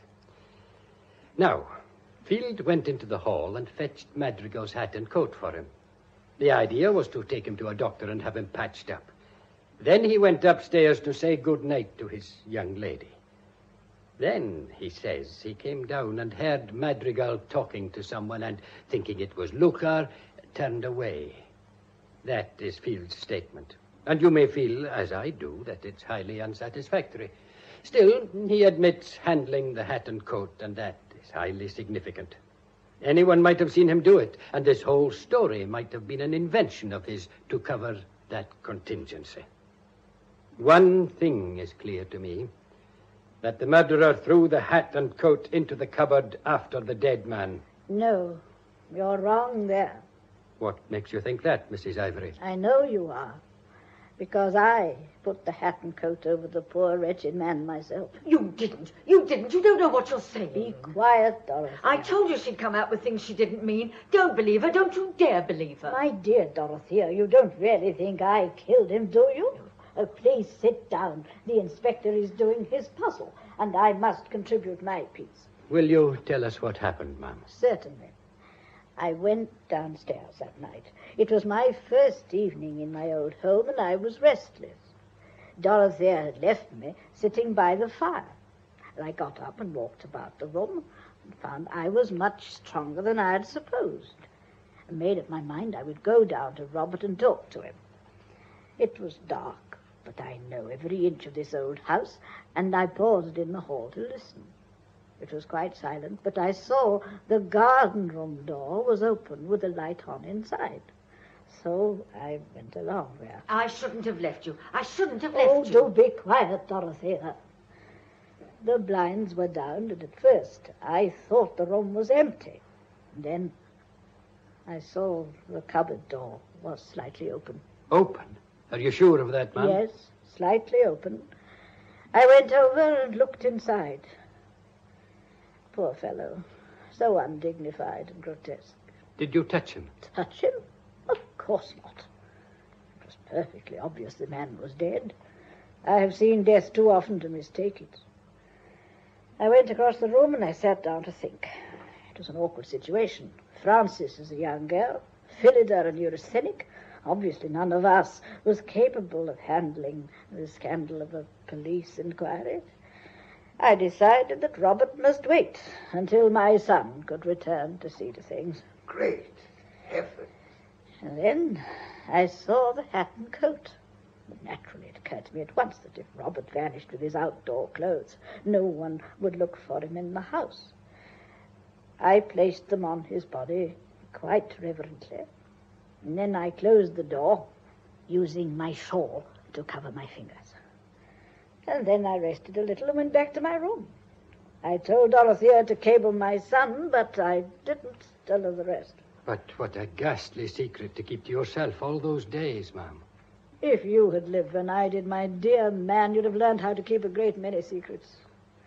That is what disgusts me about this present age. You have no mental discipline. A great many people sneer at the Victorians, but no other period had our face. I believe you, ma'am. Now, Wait, I have not finished yet. Some of your puzzle is filled in, Inspector, but there are still several pieces missing, and one of them is this. If Luca went away before he knew of Madrigal's murder, why on earth did he go at all? Oh, it's quite all right, officer. I'm very angry. I'll go straight in. That's Daddy's fault. Mr. Merrick, at last. Hello, everyone. Sorry I got held up. Nothing I could do. Hello, Godolphin. Hello, Millie. I heard you were back. Good to see you. Francis. Oh, Daddy, we've missed you. Bless you. Mother. Oh, my poor dear darling. How are you? Merrick. Oh. 0 hour. Sorry, sir. No one to be admitted. He's expecting me, officer. It's quite all right, I assure you. That's David. Here I am, Inspector. Just made it. Well done, Mr. Field. And what's your news? It was the one with the smallest moustache. Here's the picture. What is this, the smallest... Inspector, what's Field talking about? What's that photograph he's got? Can't we know what's happening? All in good time, sir. All in good time. Let me just go back for a moment to Mrs. Ivory's question. Why did Luca run away? Exactly. That's puzzled you all, hasn't it? Well, do you remember what else happened that day? The papers came out with the news of Godolphin's rescue. That's it. How do I come into it? Just possibly Mr. Luca was afraid of confronting you. That's an interesting theory. Why should he be? I'd like you all to have a look at this photograph that Mr. Field brought with him. Indian in a turban. I told you so. It's the man Molly saw. Mr. Godolphin, do you recognize that photograph? I see someone's been decorating my portrait. Your work, I suppose, Field. Very amusing, but what's the point? 5 people at Amsterdam airport recognized it as the passenger who arrived there on the day that Robert was murdered and who took the 5 o'clock plane out again the following morning. I'm sorry, Dolly, but you could have done it in the time. Can any European remember the difference between 2 Indians? Like 1 or 2 other people, Miss Dorset became suspicious when she discovered that Mr. Godolphin, who left England penniless, had returned from an unsuccessful expedition with money enough for diamonds and motor cars. Come on, Miss Dorset. Don't be frightened. Tell us what you found out when the Nestor Traders Association phoned you just now in response to your inquiry. I I found that the Bank of India had guaranteed him up to £90,000 on the surety of someone called Habib ul Raput. Well, that's partly true. Raput Habib of Penang is a good friend of mine. I did him a service and he guaranteed me when I came home. But I'm afraid you're not going to get my face fitting into your infernal puzzle. Why on earth should I go to these energetic lengths to kill Robert in England? If I'd wanted to do the tick-in, I'd have had much more opportunity in Tibet. Hang it, I saved his life, didn't I? Did you? Did you? Well, surely you heard the story from Robert, Mrs. Ivory. I did, and I wondered. Wondered? Yes. In my time, I have met the kind of man who sacrifices himself to save his friends. And he has not been your kind, Mr. Godolphin. I see. You don't believe that I broke my leg up there in the mountains? Oh, yes. Robert could never have made that up. He told it too vividly. What I wonder is whether you really made your heroic sacrifice or whether you did nothing of the kind. I wonder if it was really a story of great cowardice. I wonder if Robert left you. I wonder if he gave you a blanket and a tin or two of provisions and left you screaming to him in the snow. I wonder if he dragged Luca on with him and when they returned to safety remembered the magnificent story of gallantry to cover his own cowardice. And I wonder if that was the hold Luca had over him, Mr. Godolphin. Witchcraft! A genuine witch at last! Well, suppose you're right. Prove it. Prove he left me. Prove I froze and starved and rotted till a gang of priests picked me up. Prove that I came back to England with Raput Habib's papers. Prove I hid in a shed in the yard. Prove I killed Robert. Prove I killed Luca when he got us all together and whistled Little Dolly Daydream, the song he tortured Robert with until to kill him was an act of charity. Prove I killed him, Mrs. Clairvoyant Gabrielle. What with? With your stick. My husband had one just like it. It is a sword stick. You're not lame at all. Right again, witch. Now, out of my way, all of you. I'll cut you to ribbons. Oh, no, you don't. Out of my way. Careful, he'll cut your arm off. Leave him to my men outside. Now then, sir. Out of my way. Get hold of him. Bring him down. Come on now, you can't get past that. Ah! He's in the street. Open the windows. He's through them. He's running for it. Get after him. That taxi. He hasn't seen it.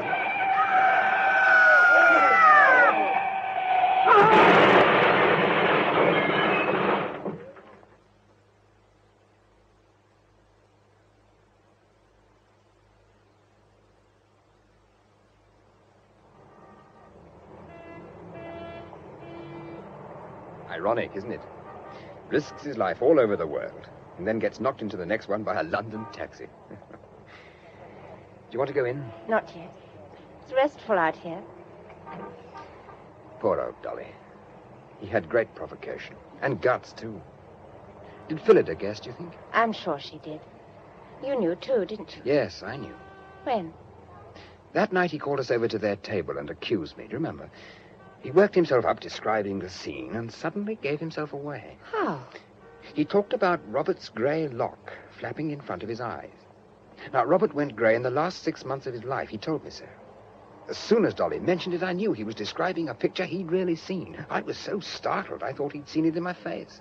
Where did you get the picture, Godolphin? From the foreman of the framing department. He keeps a collection of celebrities. I worked on the theory that when Molly said a black man, she might mean a high-caste Indian whose ancestors were discussing theology while her own were leaping from twig to twig. I was busy with my paints and things when the police came. I'm no hero, you know. I spilt every bean I had. Jolly good job. Believe me enough to let me go and see your grandmother, but he wouldn't hear of me going off to the Dutch airport. That's why I had to cut and run for it. Did they trace you? No, I don't think they even missed me. That was rather degrading. I phoned Bridie from Amsterdam, and he sent over a couple of men to do the dirty work, interviewing the stewards and so on. I was pleased with myself when I got back, I can tell you. Trust your granny to steal the thunder, though, by exposing the sword stick. Oh, that was incredible. It was also very neat on Godolphin's part. As long as you think a man's lame, you expect him to carry a stick with him. Well? Well? It's on our minds, isn't it, Ducky? I suppose so. What are you going to do? Invest your poor mamma's fortune in the grand old firm and bestow yourself on the lowly and not impoverished painter, setting forth in April for a new world with the dawn in its radiance, beckoning you to a fresh and glowing love life. I think you're abominable. Are you going to? You'd have the shock of your life if I didn't.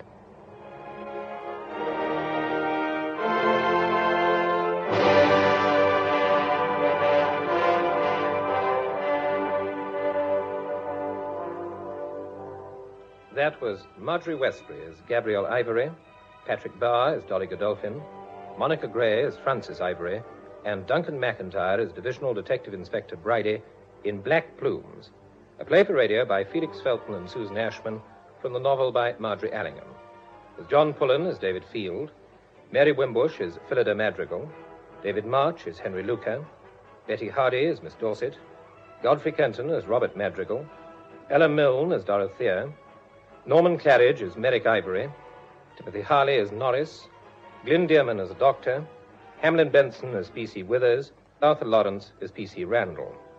The production, which was recorded, was by Audrey Cameron.